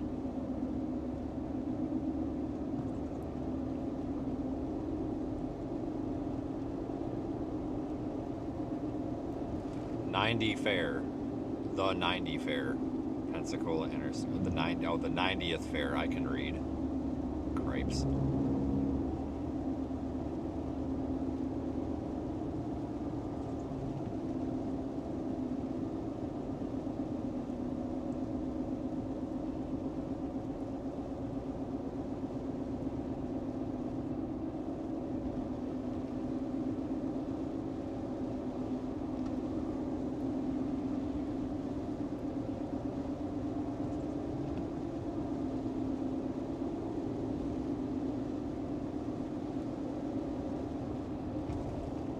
Oh boy.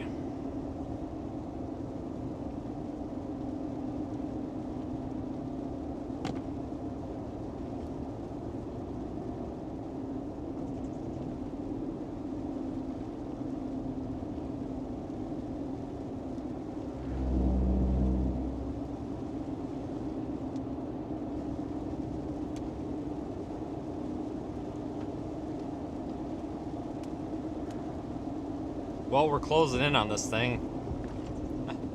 It's just sitting over the bay. This thing is not moving very fast. It's moving very slowly northeast. It's only moved like a few miles since it fired.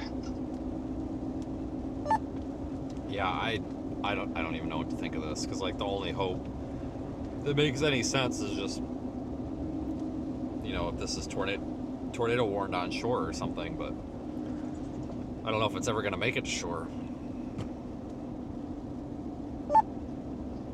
Yeah, I have no idea. I mean, your options are you could go down to like Fort Morgan, like that peninsula that goes all the way out into Mobile Bay on the mouth of the bay, or you could go to like Fairhope or something and just wait for it to come in if it ever does. I don't know. I don't know what to do. This thing's barely moving. Yeah, well, there's no sense in trying. I mean, it's pitch black, so just wherever it's going to go, I guess is where we're going to sit. But this is a bad spot because there's not a whole lot of places to sit along the water either, so I'll give it time. But if it also does this thing where it sits out there for 16 hours like that last one did, I might lose interest in it pretty quick. Yeah, I don't blame you.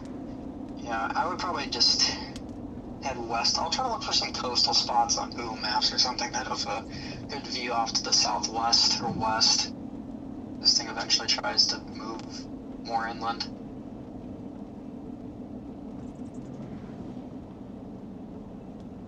I don't know what to think, guys.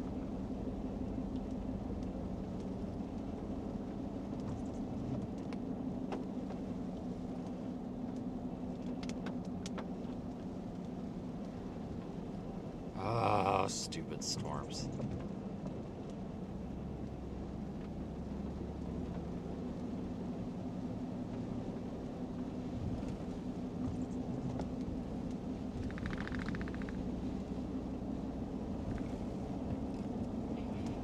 I don't know. Let's just go as far west as we can, and then we'll evaluate from there. I mean, it's got a decent circulation in it, but if this thing's just gonna sit there and not move, I mean, that don't do me no good. I don't got a boat.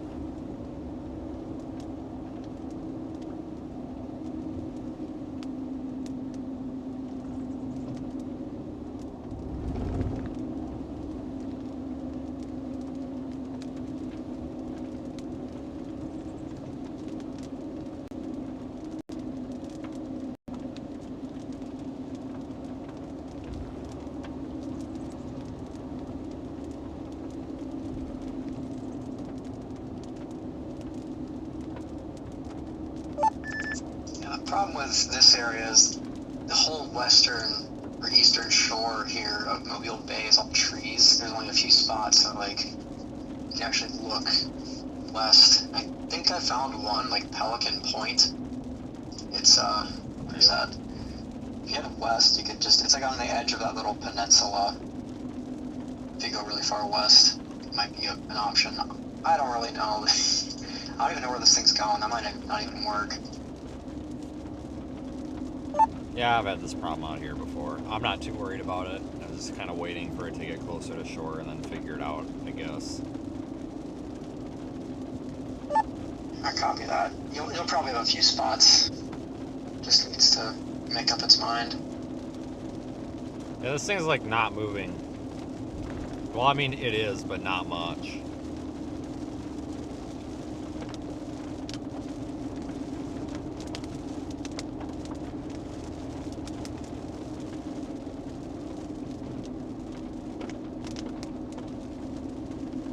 Need boat.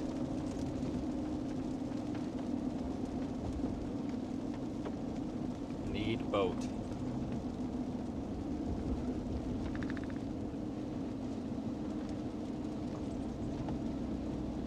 Don't have one.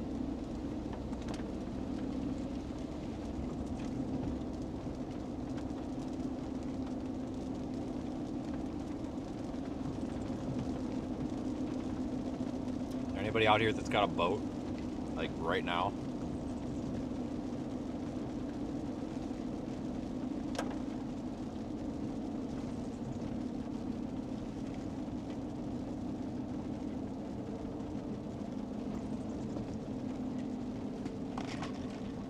Alright, we're in Foley.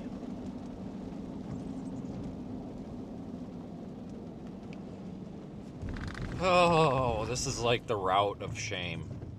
This happens all the damn time. Like, you're trying to do these, I swear to God, every time we're out here, like, trying to do something along the beach, Pensacola always falls through, doesn't happen, goes to hell, something like that. And then the other option is, after that happens, then you end up going to, like, Foley, because, hold on a second. Is that my green light? No. What the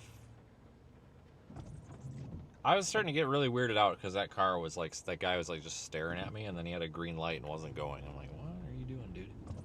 But anyway, basically you go to Pensacola, all that fails, it falls through, it goes to crap, and then you have to do the drive of shame to Foley, like every time, and then drive over and try to get something coming off of the bay, and then it never happens, and then you drive back to the hotel. That's typically just how it works.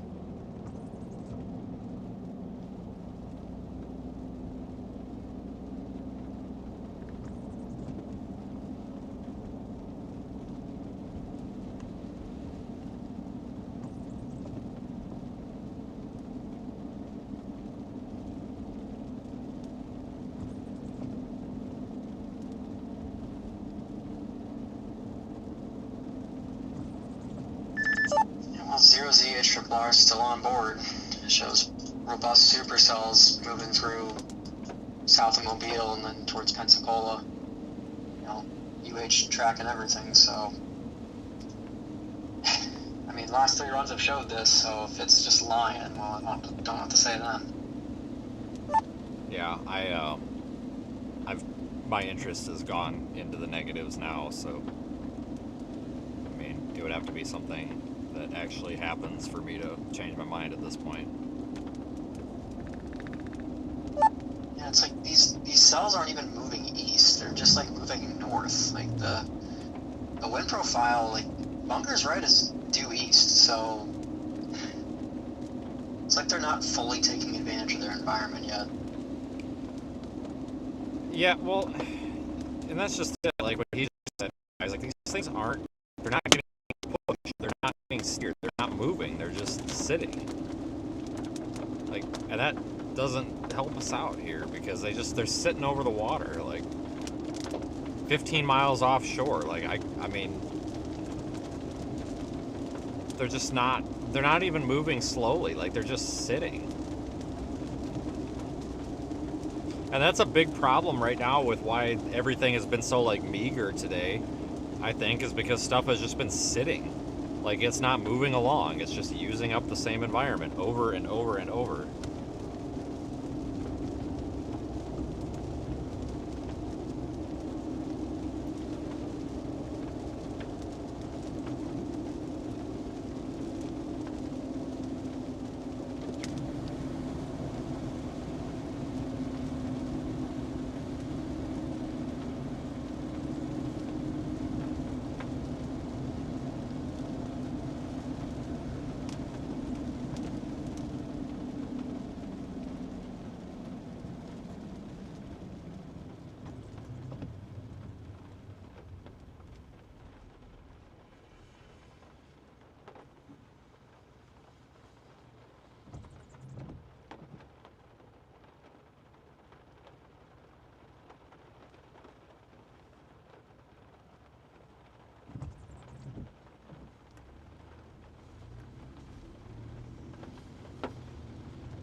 I'm still on 98.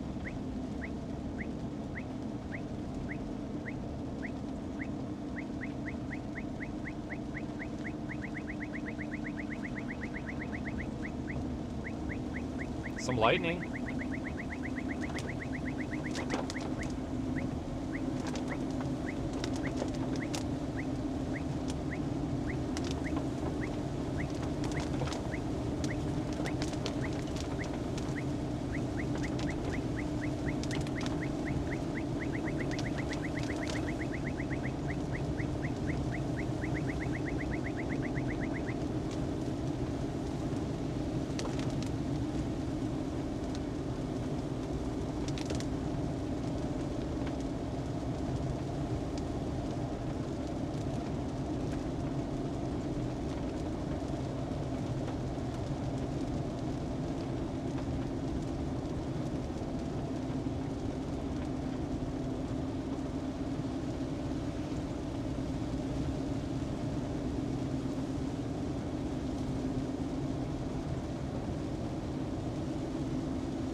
I was definitely anticipating that turning green.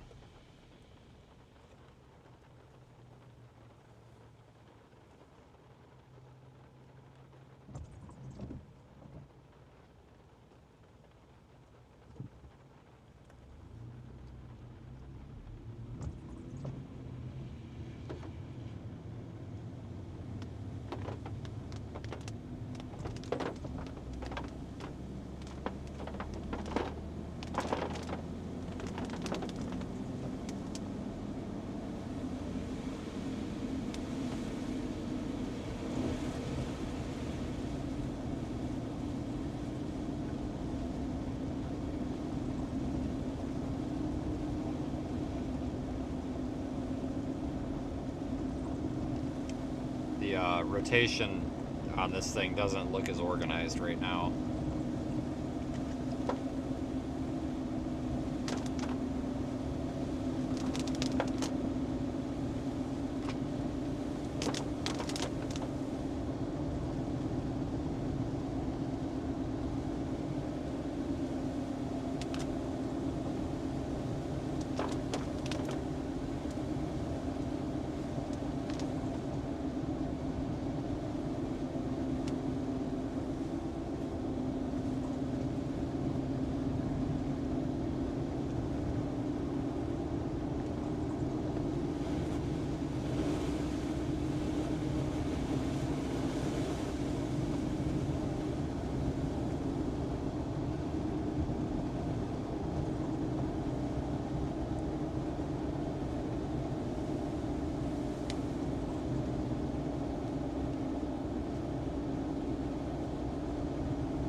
We can pretty much just keep going west, and then we can't go west no more. That's about as far as we can go with this road.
Yeah, that Pelican Point area approach once you go over the bridge, that first south road, that one actually has really good visibility.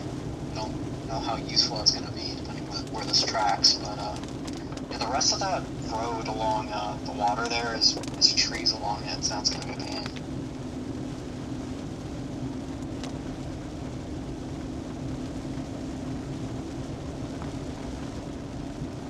Yeah, I mean, I'm not going to be able to see it anyway, so I don't really care at this point, to be honest with you. I'm just kind of here in case it comes ashore, if it comes ashore, but my God, like, this thing's not even moving.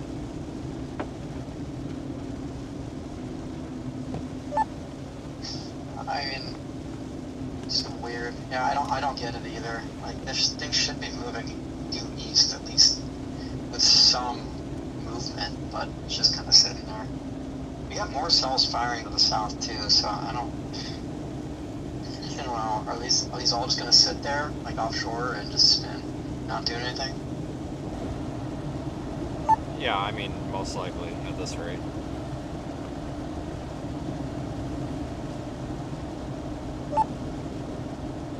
Well, yeah, these ones that fired to the south are hauling it north, while the mature supercells, quote unquote mature, are just barely moving. I guess there must be something causing that. I don't know.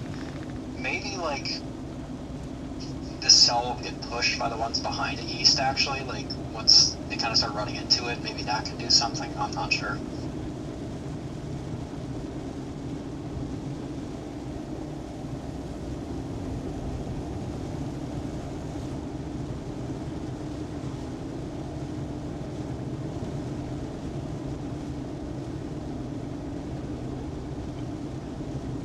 Yeah, this is kind of dumb luck here. The storm is just sitting out there over the water, like just far enough away that we can't do anything with it. And it's just sitting there, not moving. Just like we had earlier.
Since I've been down here.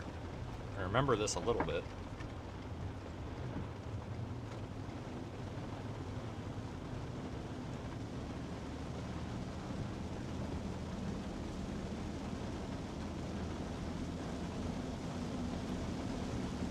Vaguely remember this.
Almost there.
Probably see some lightning down here.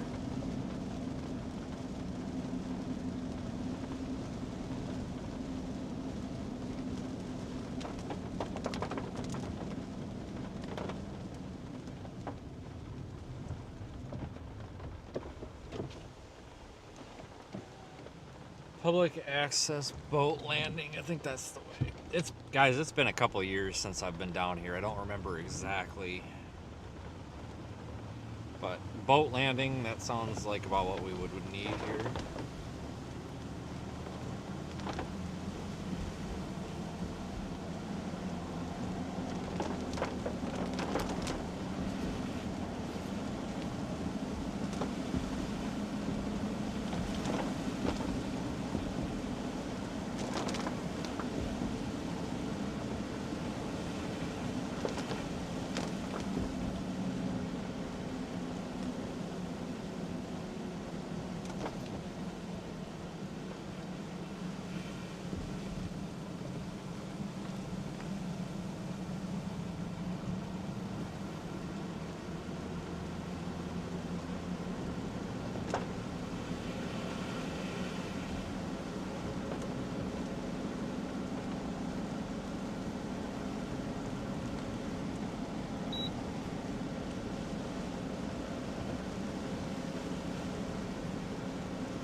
Alright, there it's opening up a little bit, kind of. Not a lot.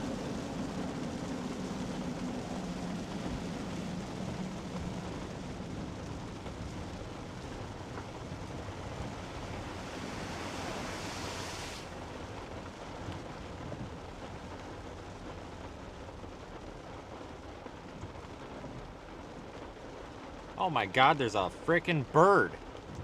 Look at that. Look at that bird. God damn.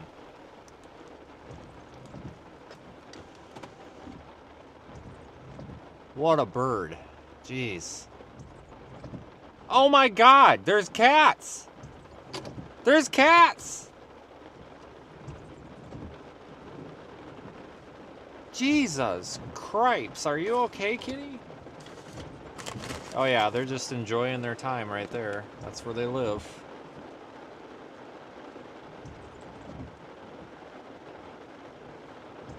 See them?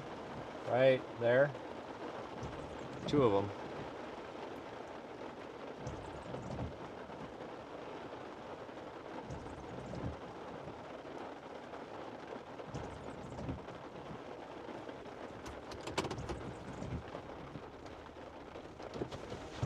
They're all right, aren't they? Oh yeah, they're like happy as can be. They're just like sitting there.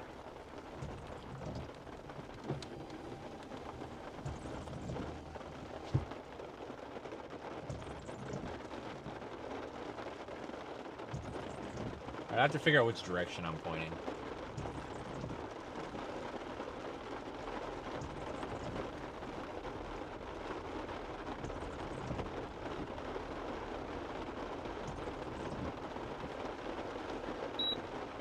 This is west. Southwest, rather.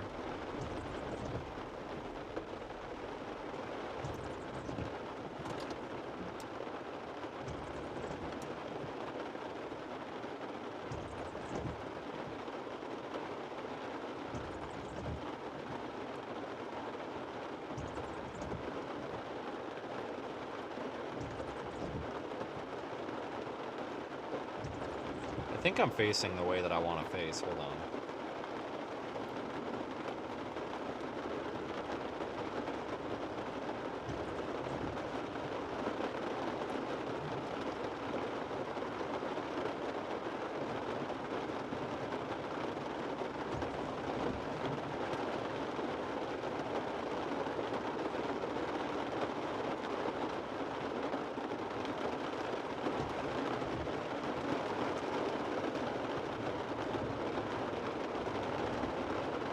Well, we'll watch the lightning, I guess, for a little bit here, see what happens.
Well, hell, even the lightning kind of sucks.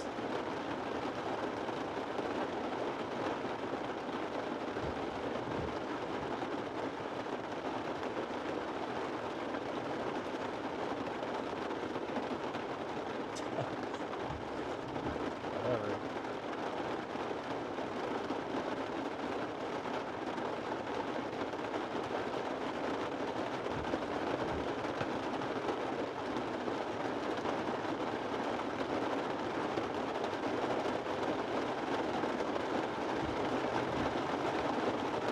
Well, maybe the lightning will pick up here. I don't know.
that like a...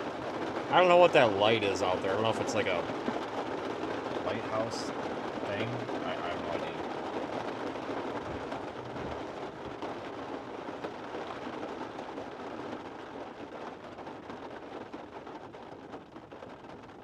Oh, hey, is the rain gonna stop for a second? It'll be alright.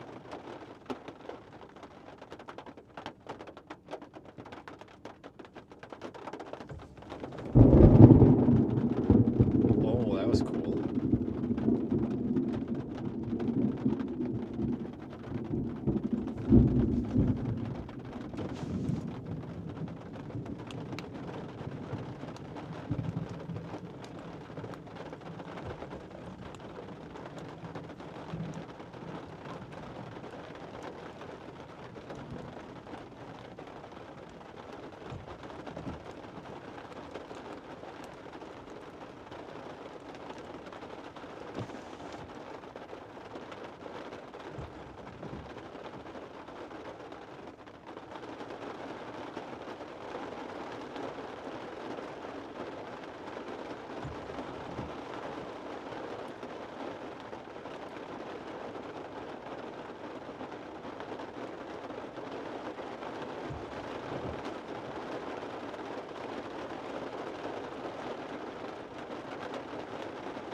At least the lighting's getting better.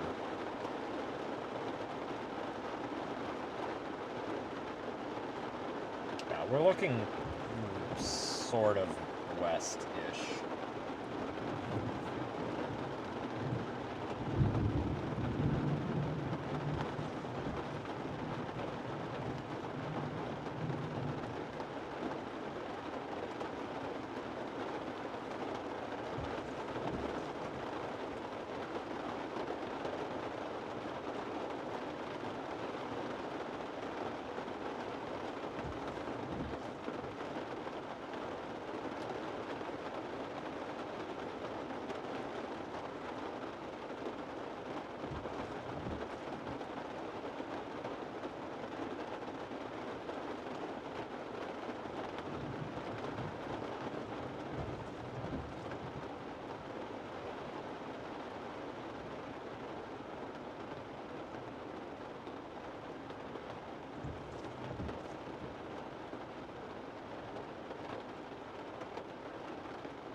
Yeah, this storm's got like a supercell looking appearance to it.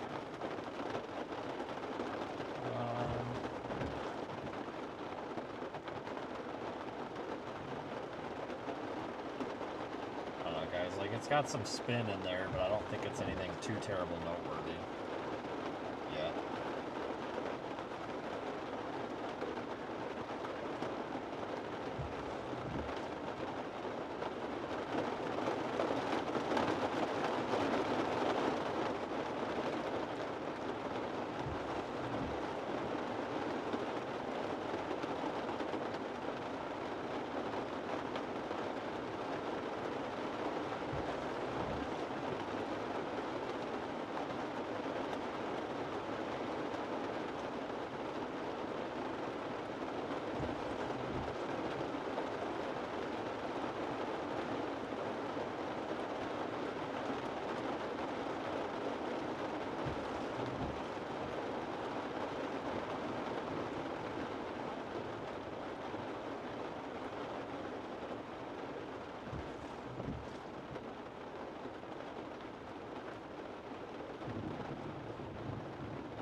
That was kind of cool. It was like the second best thing to happen today.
Moving a little more right, still going kind of northeast.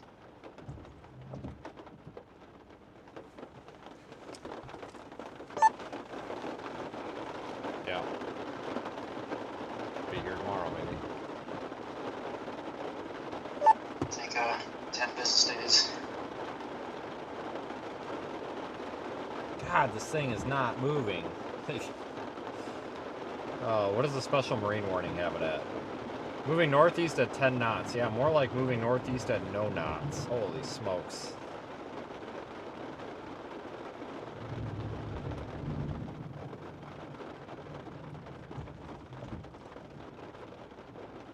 God, you guys want to know what watching paint dry is like? This is it.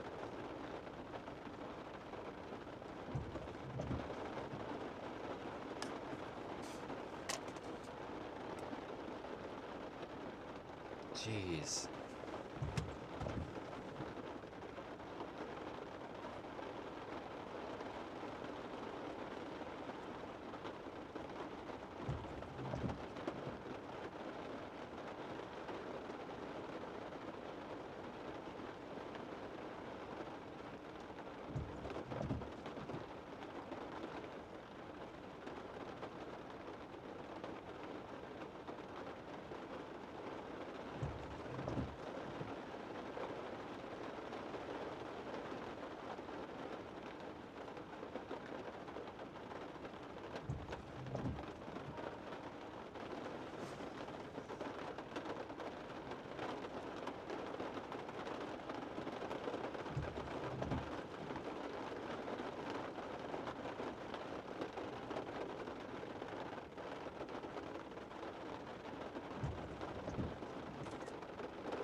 Well,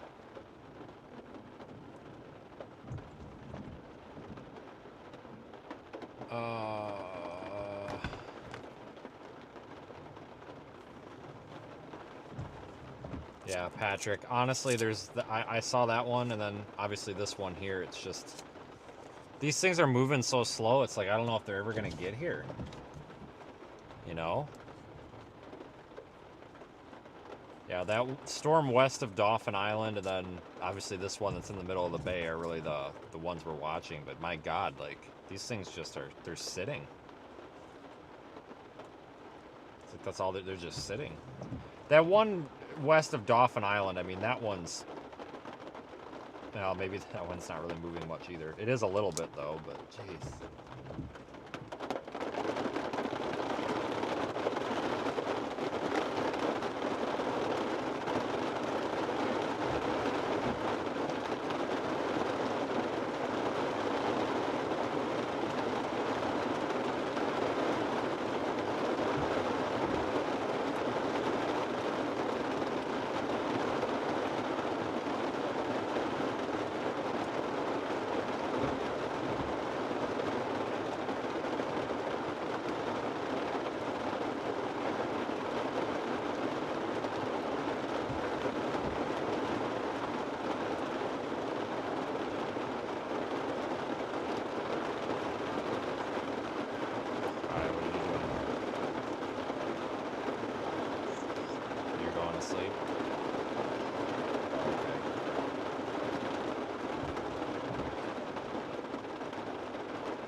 Well, in a minute or two, the light or the rain should let up, and maybe with the lightning, we can see some storm structure or something.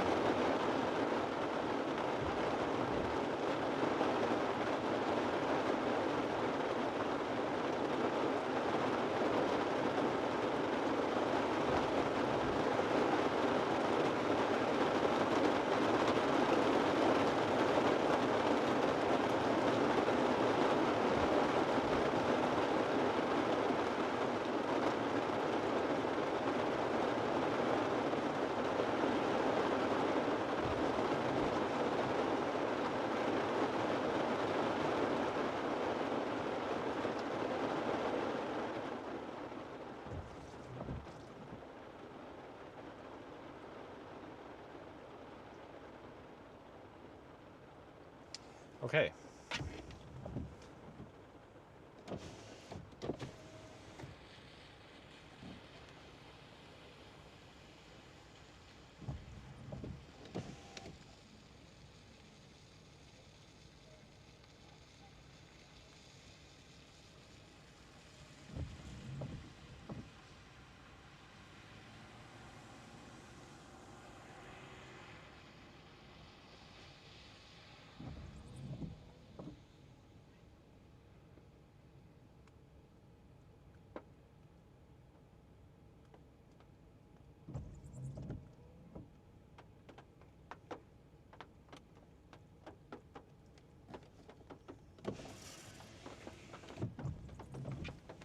I don't see...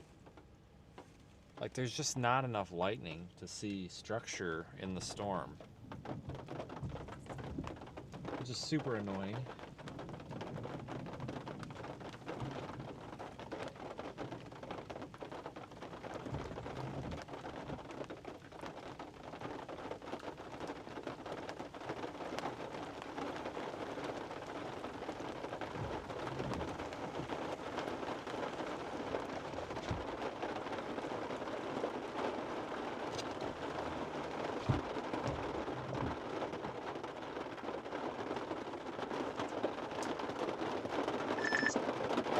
Rotation's starting to pick up a little bit.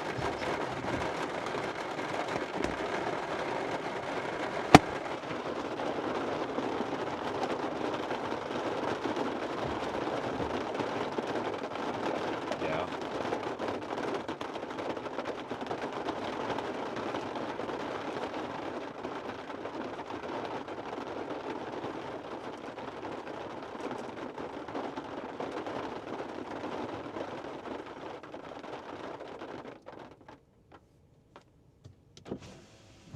Okay, rain stopped again. We could go up the road a bit. There should be another clear spot up there if I remember right.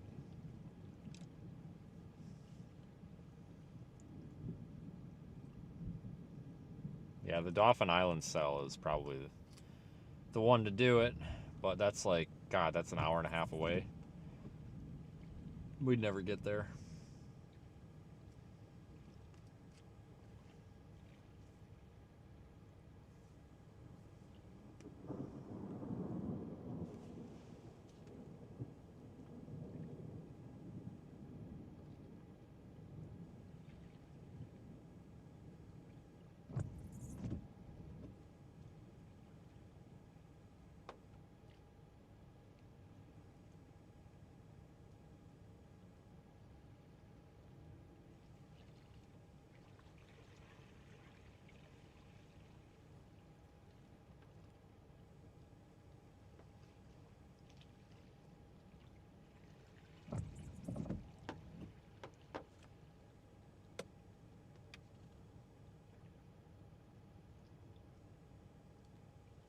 They kind of saw some of the storm.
It's really calm out here.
We might want to go a little bit up the road. I'm trying to see if the thing's wrapping up in on itself, if that's a trend. Looks like it might be. Let's go up the road to where 98 curves around and meets County 1.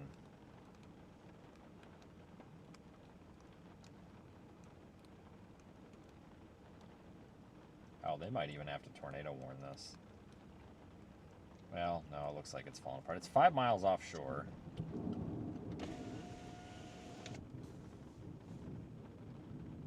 Yeah, this thing's not coming ashore anytime soon. This thing's just gonna sit out there and screw around.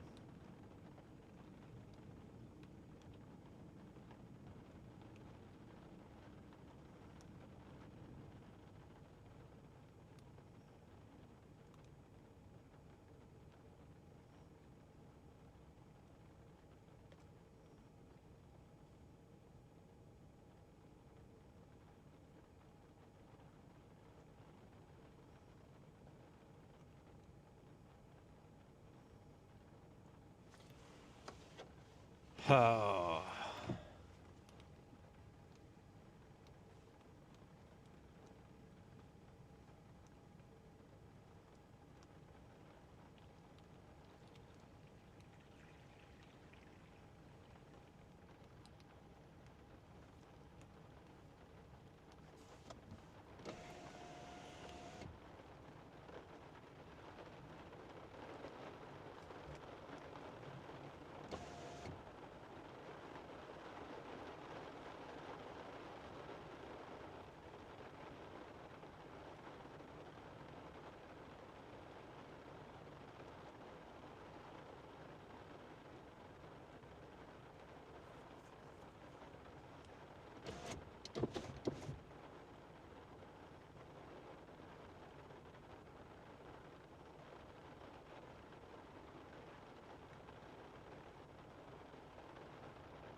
Well,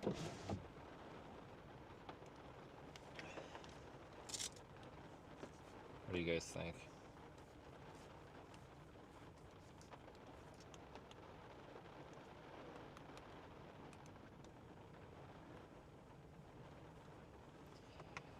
I mean, this thing is just not.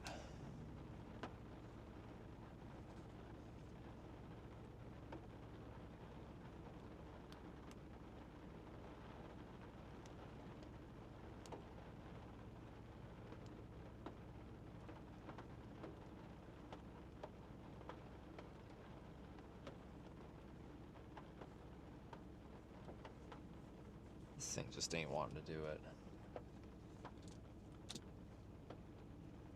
This thing's trying to like develop a new area of circulation, like farther in the. I guess it's a bad day if you're on a boat in the middle of the bay. I guess, but that Dauphin Island one doesn't look as good anymore.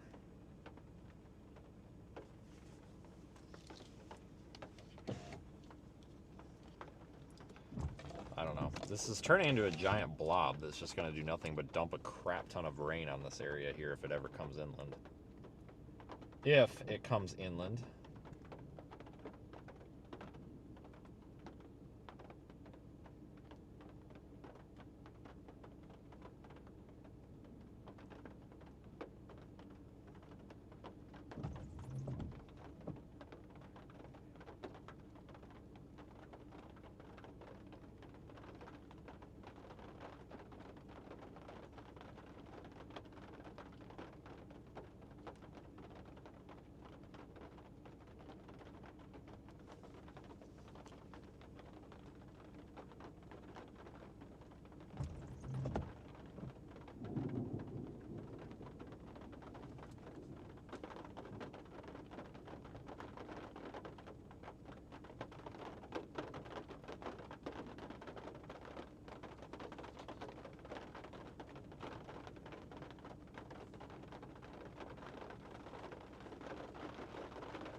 Definitely looks like it has two mesos forming, like the old one to the northwest and the new one to the east of it. That's pretty close to the road now.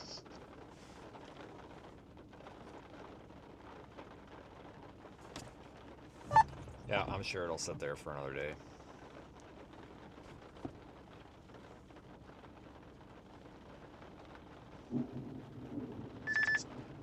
You're probably right.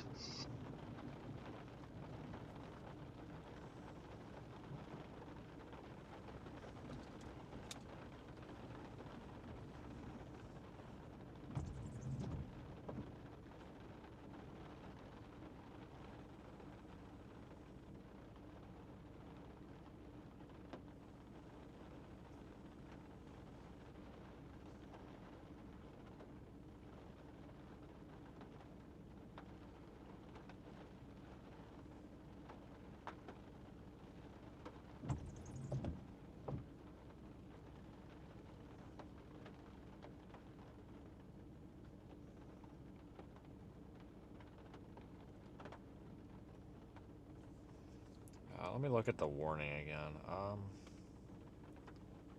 Yeah, they haven't updated it. I just was wondering if there were reports of water spouts, but at night, good luck. You know?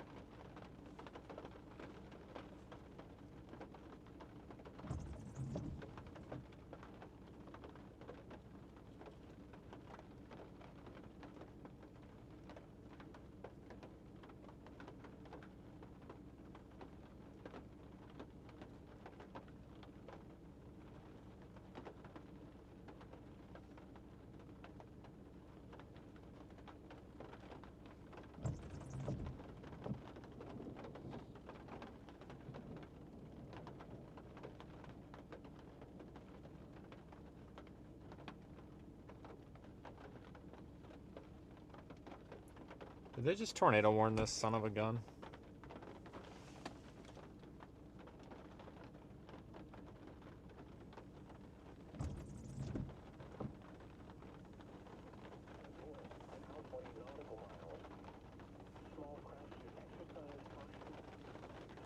No. No, they tornado warned freaking Cape Canaveral. What? For Pete's sakes.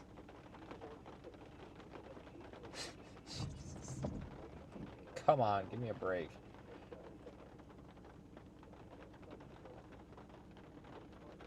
Oh my god. It's killing me today.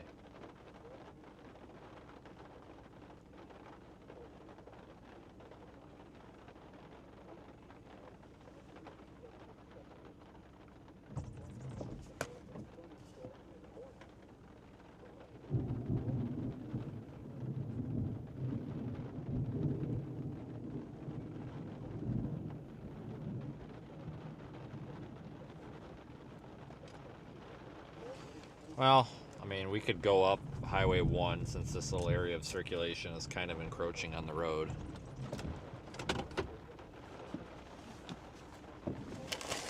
But I'm not thinking it's going to happen. I mean, my only part of concern would be like if this becomes a tornado problem, but doubtful.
We can pretty much just go straight up the road here.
Yeah, I don't think the circulation's gonna last. It's basically on shore in like a second or two, and it's not looking very healthy.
Well, the circulation's basically right above us, so.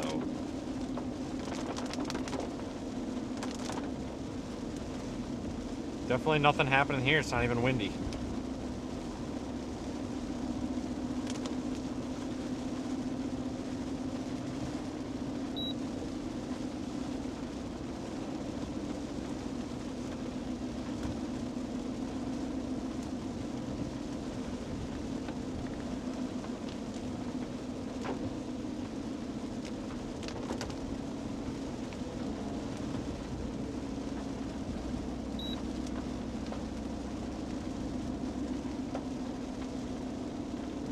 Dauphin Island storm looks like crap now.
This mobile is saying potential for a tornado or two overnight is increasing, and continued heavy rainfall, potential for flash flooding.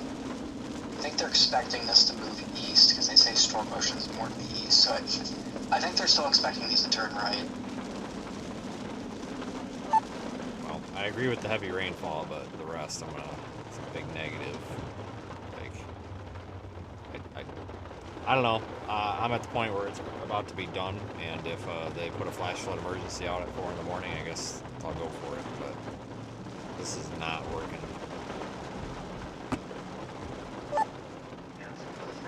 Feels like they're missing something, like earlier. I don't know. Should be moving east, and they're just kind of meandering going northeast, so. I don't know, maybe once they kind of like congeal them,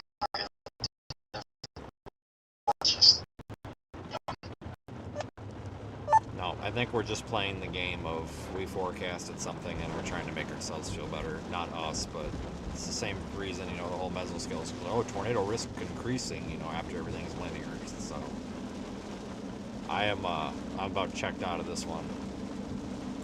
But I wouldn't be surprised if a flash flooding problem comes up later. I mean, if it's okay, fair.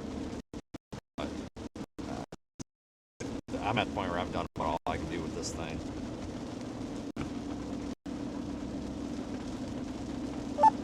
Yeah, that's understandable. Rotation increased, like, a little bit. This-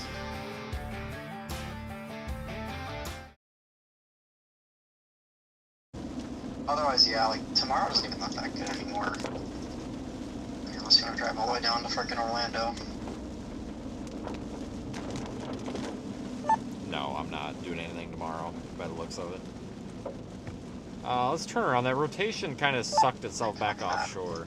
At the end of the 0ZH Triple R run, it actually showed some, like, supercells in southeast Texas, which was surprising, so...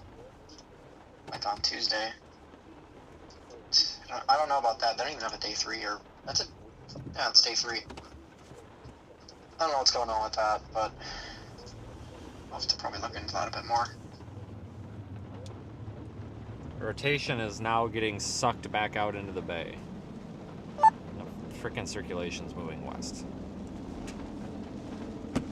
Unreal. What the hell?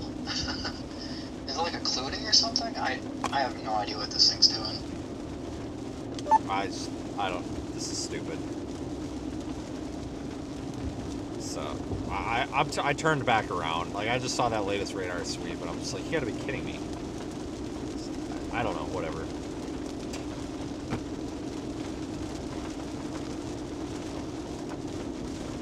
I don't know, guys. I just work here. I think it's just like really cyclic or something. Is it like whenever it tries to develop a new circulation, the old one includes the north, northwest? Really weird. Maybe it's trying to spin up another one on the coast now, like inland.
I'm just kind of trying to line us up with the circulation coming ashore, but it doesn't want to come ashore.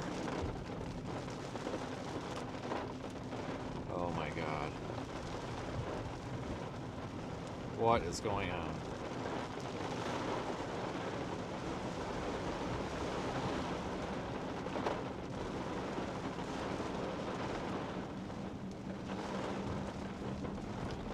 Pete's sakes.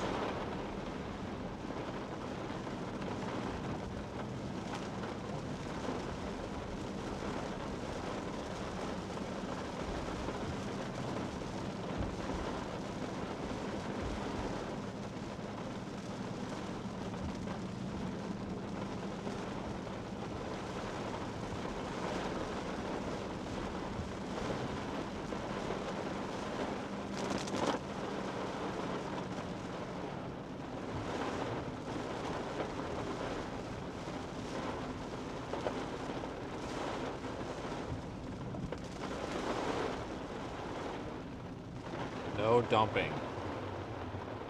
Okay. Hold on, let me back into this spot here. I'm gonna flip us around.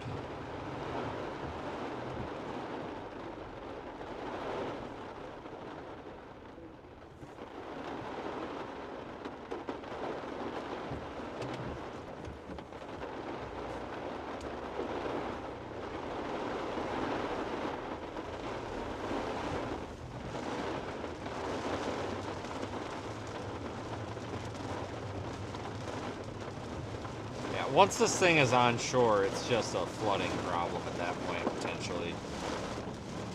But man, oh man, this thing is just a stubborn thing.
Yeah, these storms are definitely going to pose a bit of a flooding risk, I think.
Pull off at this gas station for a minute and try to figure out what the heck I'm doing here.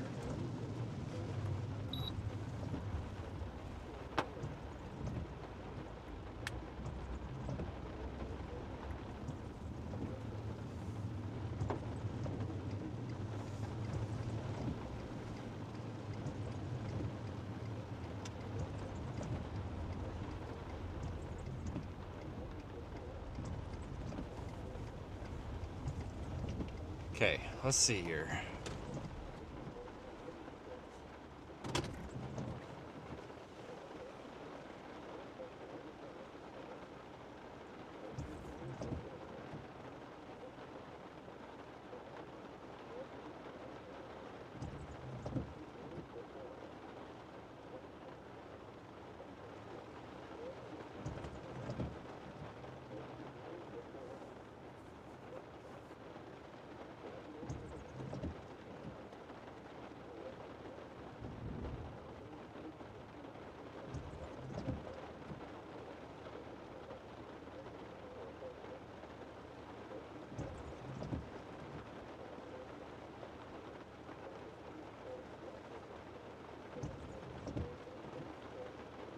Yeah, what a mess. Today ended up being a mess.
Yeah, the HR model, which, I mean, hasn't done that great today. Kind of pushes this cluster out of here by about 3 a.m. So it takes like an hour for this thing to make it out of the bay. The entire time it has a decent looking bit of rotation on it, but the moment it hits shore, it just completely dies. Are you joking? Yeah, that's basically been the theme today with every one of these.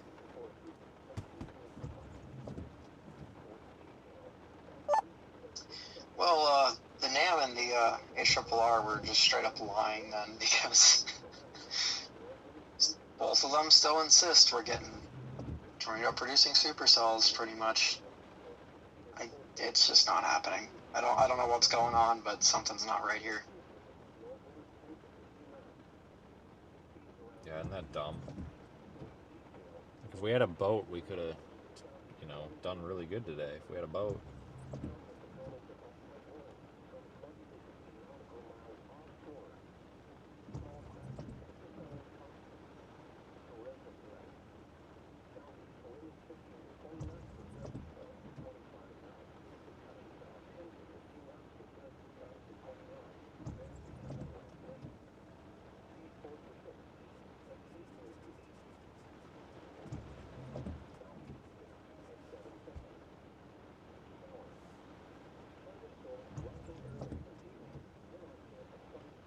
I'm just looking at looking at the maps and stuff. I'm just trying to figure out a plan for myself here, guys.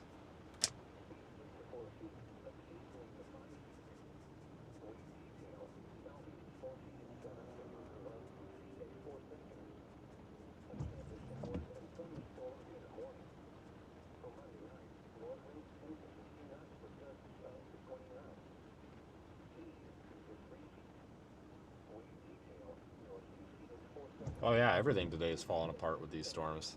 Yeah, it really has.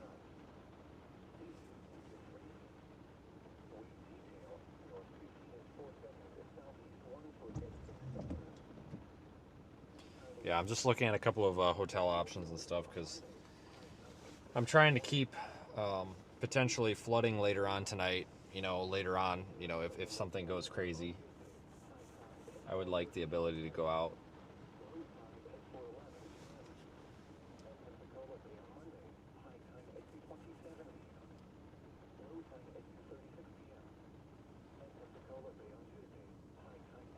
So I'm basically trying to put myself in a spot where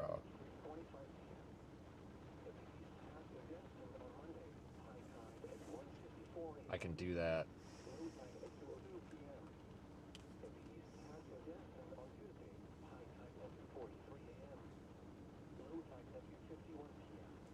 If I wasn't trying to keep tonight in play as an option, I wouldn't care. I would just go to Mobile or Pensacola, but I'm just trying to double check some stuff here. Let me read this mesoscale discussion.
I just read the mesoscale discussion for the precip, and it doesn't really tell us anything we didn't know.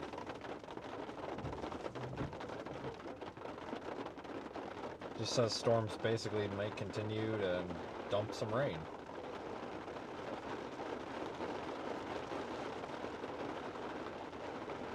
Basically.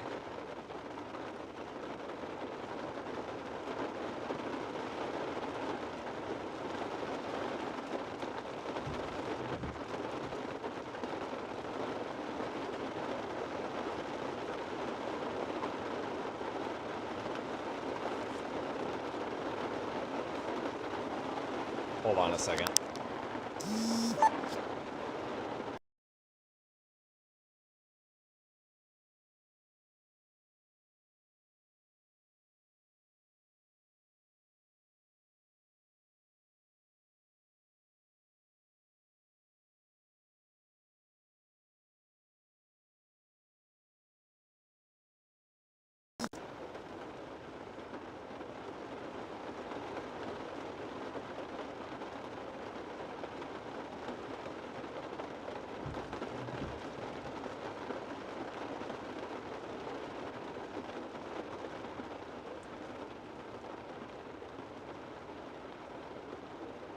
Alright, I think I might have a plan, maybe.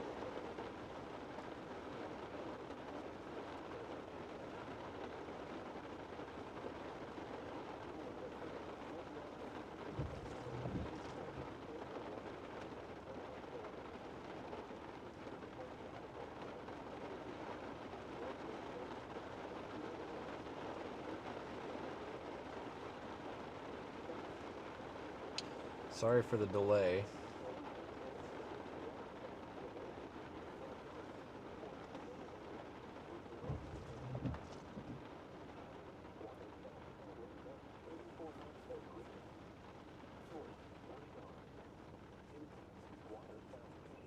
Alright, let me get this hotel booked.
Well, today's been kind of dumb.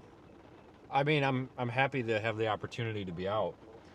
Don't get me wrong, and I enjoy being out, but sometimes it's like, man, this is just dumb.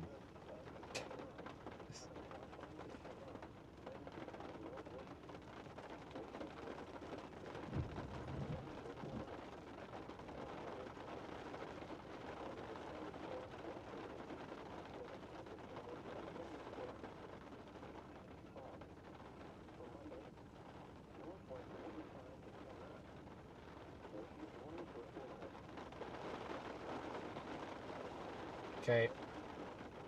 Onward. Let's go back to Foley. Regroup. So, guys, what I'm thinking about doing, there could be a flooding, there could actually be a serious flooding problem tonight, depending how things play out.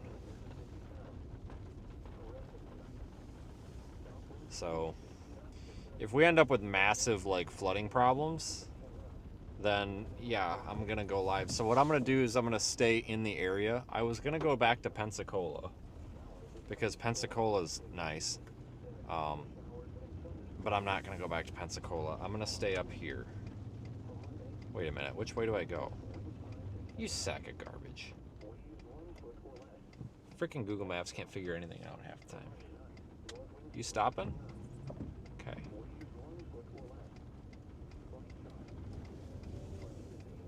I just went the wrong freaking way. Jesus H. Christ. What is wrong with Google, man?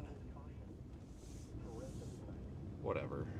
This guy's on my ass, so we'll just keep going and figure it out. But I'm gonna stay in the area, and if they issue like a flash flood warning or a flash flood emergency or something like that, it'll only take me like 10 minutes to get in the car and get a stream going, you know what I'm saying?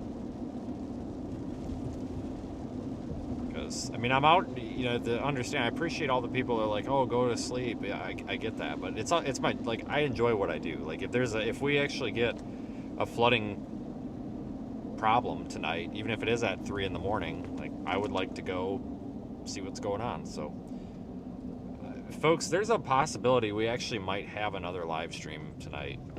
If, like, basically my criteria is some sort of observed flash flood warning, not radar indicated, but it either needs to be gauge indicated or observed. So basically, if we get an actual like flash flood problem, I'll go back out. I mean, or a tornado problem. Basically anywhere from Mobile to Pensacola. That's kind of my operating zone tonight.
So basically, things to look at tonight to watch for flooding. Storms moving over the same area, and storms moving over the same area but moving slow. So if we see one spot just get continuous repeated rain, okay, you know, probably a flooding problem. Or if these storms just stall out and just dump on the one spot like they've been doing over the water. That's kind of our other telltale.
Yeah, so good question. So here's the deal, folks.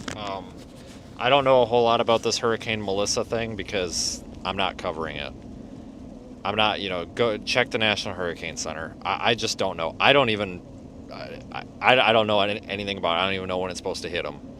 I honest to God don't. Because I've been busy focusing on the storms that we're covering. I don't know.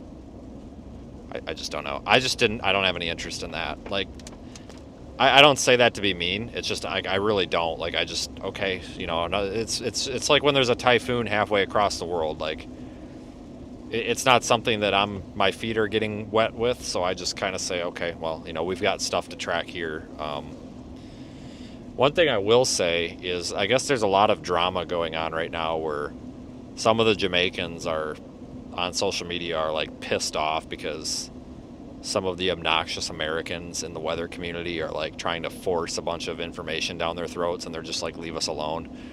Basically what's happened, I guess, like all these like meteorologists and storm chasers and stuff over here are trying to tell the Jamaicans like what to do and how to deal with this storm. But the Jamaicans aren't stupid. They're not a third world country, and I see why so many of them are getting pissed. Because a lot of people from America are talking to them as if they're like stupid, idiotic morons. And it's really gross. Like I get it. Like, this is a strong hurricane. Jamaica's had plenty of hurricanes. It's been a long time since they've had a strong one. And this one might be the strongest one they've ever had. But they also have flooding and mudslides and issues like that outside of hurricanes too. Like, they're not stupid. Like, there's they keep getting these lectures from people like the American meteorology weenies on social media where people from our country are just like, you've never dealt with anything like this. It's unprecedented, and you're going to be crying for our help if you don't leave, and blah, blah, blah. And it's just like, we don't live there. We don't work there. That's not our home. It's not our place to lecture these people. Like, trust me, they are aware of what's coming. They are not stupid. Like, Jamaicans are not idiots. Like, it's not a third world country. They speak English. They can read, they can write, and they can look at a weather map. Like, it's apparently very hard for some of the people here to comprehend that just because it's not America doesn't mean that these people can't comprehend. Like, these people are talking to them as if they're like third graders. It's like, they're Jamaicans, not freaking like alien species here. Like, come on, guys. Like, they are like, oh, you guys aren't taking it seriously. They are taking it seriously. Like, they have a Category 4 hurricane coming for their island. They're taking it seriously. Oh my God, it's just like, watching this play out, it's just like, God dang, like, there's so much brain rot on the internet. Like, God dang. Yeah, because they had, like, I think they had Hurricane Dean. Wasn't that, like, 15 years ago or something? Wasn't that, like, a Category 4 or something like that? I don't know. But the thing is, folks, like,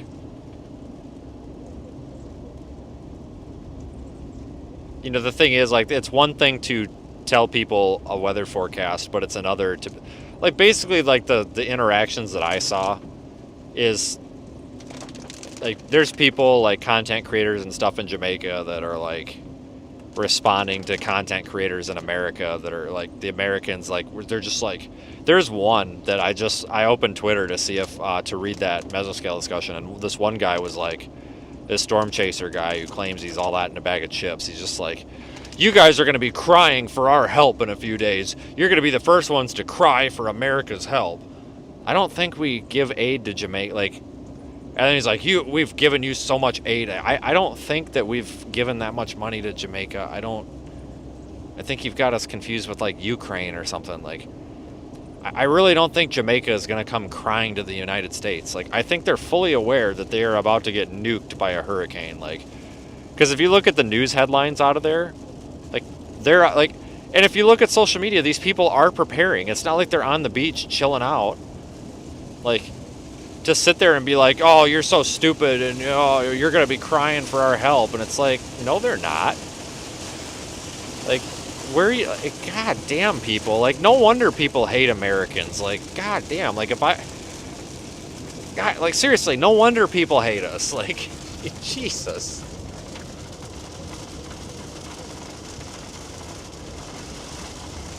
I mean, these people know what's coming. They're islanders. They got water on all four sides. They ain't stupid. Like, the Jamaican culture is basically, like, helpful and positive and, like, helping each other. I mean, yeah, I think that there's probably going to be some groups of people that are going to be caught unprepared. But when hurricanes strike America, we have people that are caught unprepared. It's just, I don't know, like, I really strongly think that these people that live on an island with water on all four sides, like, I think they comprehend that this is I think they comprehend this is like an emergency. Like, I don't think there's any question about that. Oh my God, like, I feel so, like, I want to apologize to the Jamaican folks on behalf of this country. Oh my God. Like, some of our weather people are just being so nasty to them.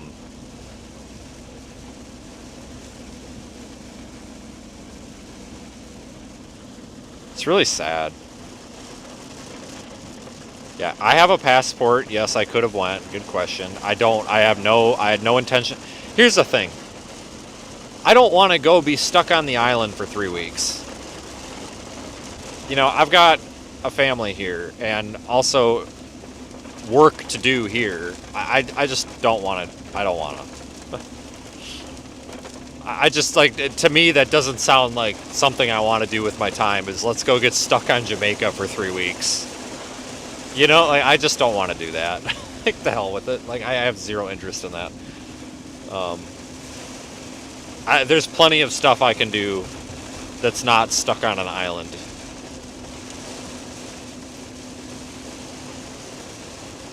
I've been asked that a few times, like, oh, why don't you, travel for hurricanes? I can. I have a passport. I have all my shots, even. I've even got the yellow fever or whatever the hell it is vaccine that you need to have to go to frickin' like Peru or whatever. I don't know if you need that to go to Jamaica or not, but I'm vaccinated against the yellow fever, whatever that is. So, I mean, shit, I've even had all my shots, people. I just, especially with us trying to develop this project, like, I want to stay stateside. There is one place that I will go without hesitation for pretty much anything, and that's Puerto Rico. I mean, hell, we could have a flooding event if I know what's going to happen. I've got no problem going to Puerto Rico because it's a U.S. territory. There's no BS, no red tape, no customs BS, nothing. It's just like going to another state. You just show up. Your phones work, your bank account works, like, everything works. Just no problems, just super easy.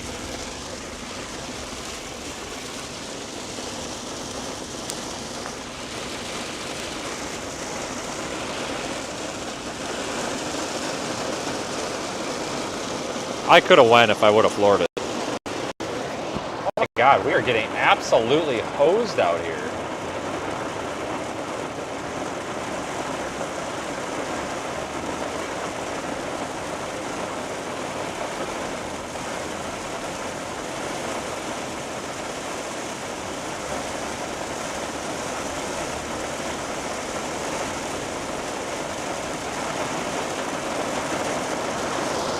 Do you ever say anything positive? Oh, don't you even start with me. I just had to shut down one of your little buddies earlier about that same topic. I'm not doing it. Don't you even start with me. I'll shut you down faster than that door closes on you.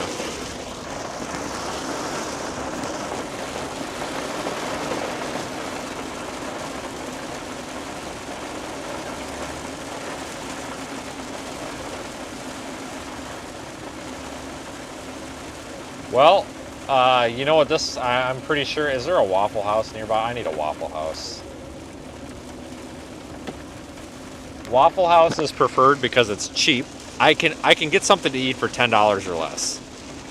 Where else are you going to do that? I mean, seriously. It's cheap, and it's 9 times out of 10 good enough. It's actually, everybody's always like, oh yeah, Waffle House. I hate to break it to you, Waffle House really isn't that great. It's just the fact that it's always open and it's cheap. Like, I don't go to Waffle House expecting it to be good. I just go to Waffle House expecting to get something put on a plate and set in front of me. At any hour of the day.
Today is just a mess. Yeah, Dick Donuts.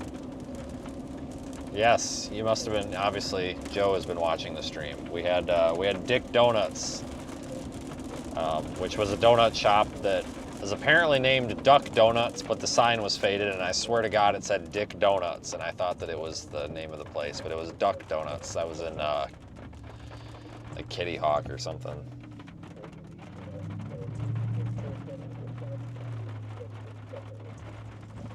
Yep, that was Dick Donuts, and then we also had Dirty Dick's Crab Shack, which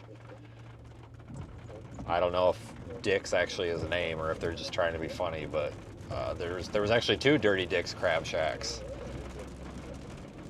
and I was told that it's apparently a good place to stop and eat, but I'm not gonna park my vehicle in front of a sign that says Dirty Dick's Crab Shack. That's just not gonna happen. So I would just end up all over Facebook.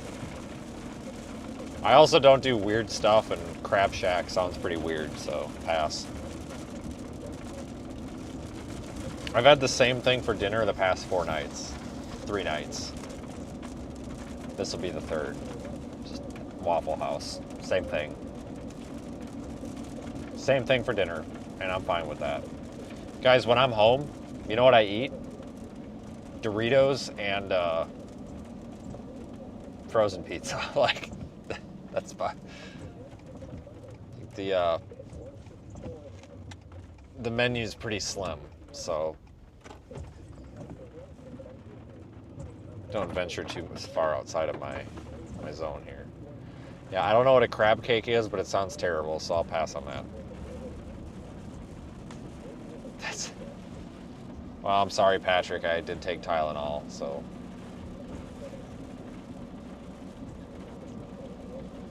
Jesus Christ.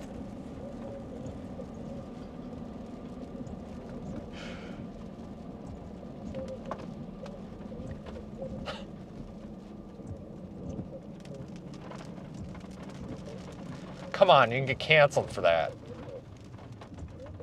Look at this guy with his high beams on. You want to see some high beams? I'll show you some freaking high beams. There, how's some high beams for you? Taught him a lesson. Guys, you're supposed to dim your high beams when there's another car right in front of you. Come on. Driver's ed. We took this when we were 15 years old. You want some high beams? I'll show you some high beams. God, I hate that. Sitting right neck and neck to you with at the frickin', you know, eye to eye at the stop sign, and he's just sitting there burning their high beams. It's like, come on, buddy. What are you doing? God, I hate that. The same kind of people that don't use their blinkers.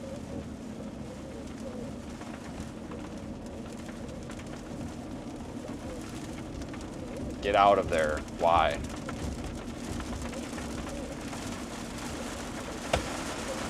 What happened now?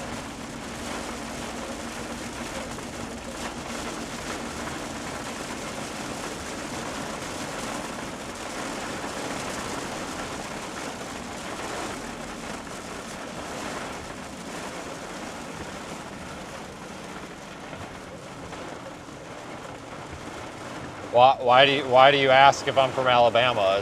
In Alabama, do you all just like drive with your high beams on all the time? Is that like an Alabama thing or what?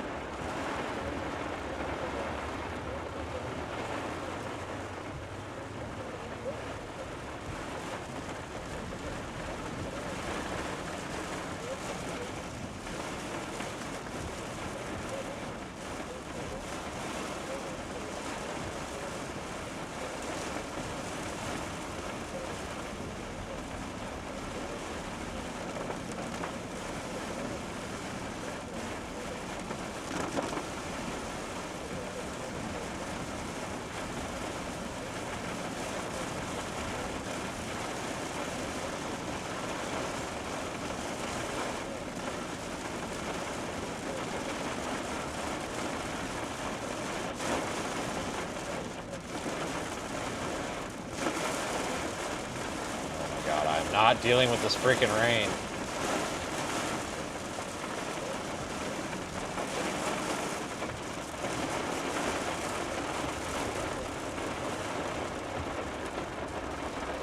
Oh my God.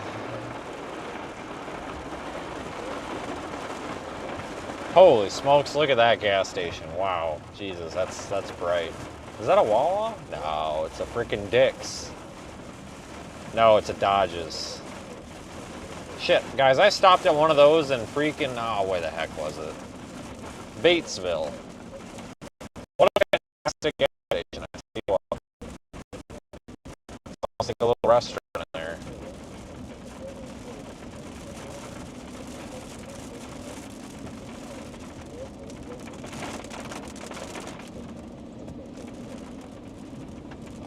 Got a big Jesus sign over there. I guess they sell Jesus over there.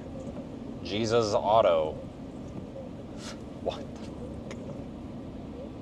the hell kind of infrared stuff is that? Jesus Auto, alright. God bless you.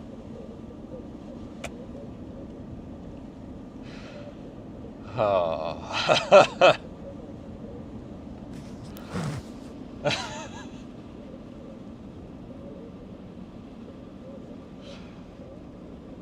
Yeah, Jesus, good old Jesus Auto. All right.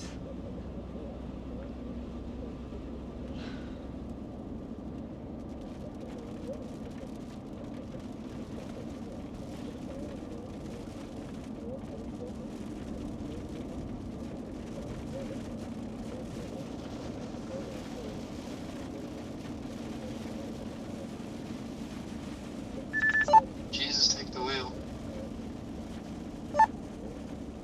Looked a little run down. I figured Jesus Auto would be a little nicer. Yeah, I wonder why. I wonder that's why they're called that, because you don't fix your car right, and then Jesus takes the wheel. Place looks like a damn dump. They need to meet Jesus.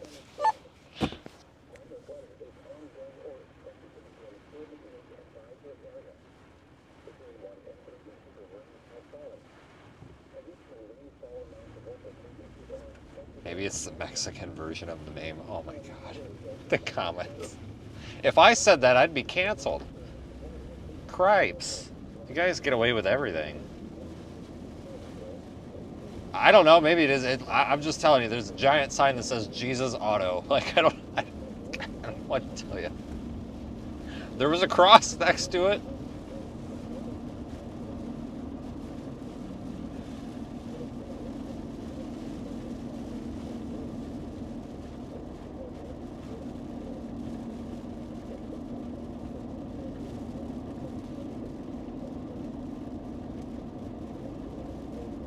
freaking Office Depot.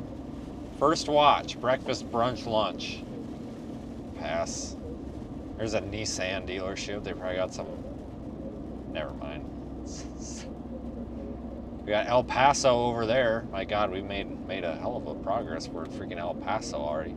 Captain D's. It's like, holy crap! There's a Culver's over here. I thought that was like a Midwest only. First Watch, if you like Waffle House, you would absolutely hate First Watch. It's expensive and it's like healthy, kind of. Expensive and healthy. Got it. Not going. Yeah, I've been a few times. Waffle House is definitely more of my speed. Okay, well, we can't go to First Watch. It's expensive and healthy. It's this entertainment you only find on this channel. They did issue a radar indicated flash flood warning, but I think they just issued that a few minutes ago. Yeah, they literally just issued that like a minute ago. I'm surprised it didn't come out over the weather radio. But that flash flood warning that's just to our northwest, guys, those storms are going to be moving out of that area. I'm not going for that one at this moment. I will keep an eye on that, though. See if that gets upgraded. I would almost think maybe a flash flood warning coming for... Oh, my God. Jesus. Maybe they're going to Jesus Auto. Jesus took his wheel. I'm really wondering if maybe we'll end up with a flash flood warning for the Foley area here, the way that it's just gonna sit there and like train over the same area. For love of God, can we just get a green arrow today?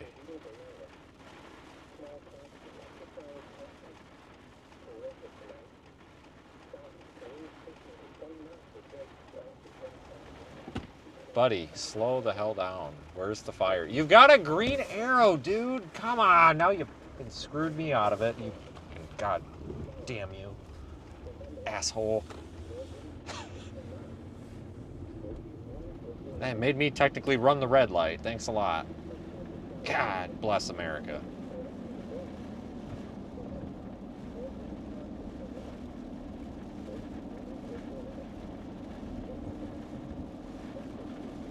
I was in the intersection when it turned red. I ain't the problem here. But guys, I'm gonna wind this down here. We're gonna get I'm gonna get into the hotel, and then I'm going to put a little bit of an update on Facebook, and we're gonna monitor this area for potential flooding. I'll go live again here if we need to, but I think our tornado risk is crapped out.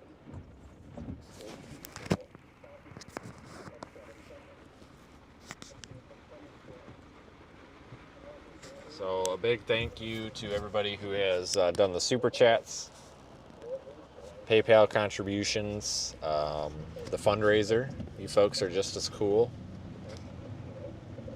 So thanks everybody. Really do appreciate everything you guys help out with, and make sure to subscribe if you haven't. Like the video on your way out.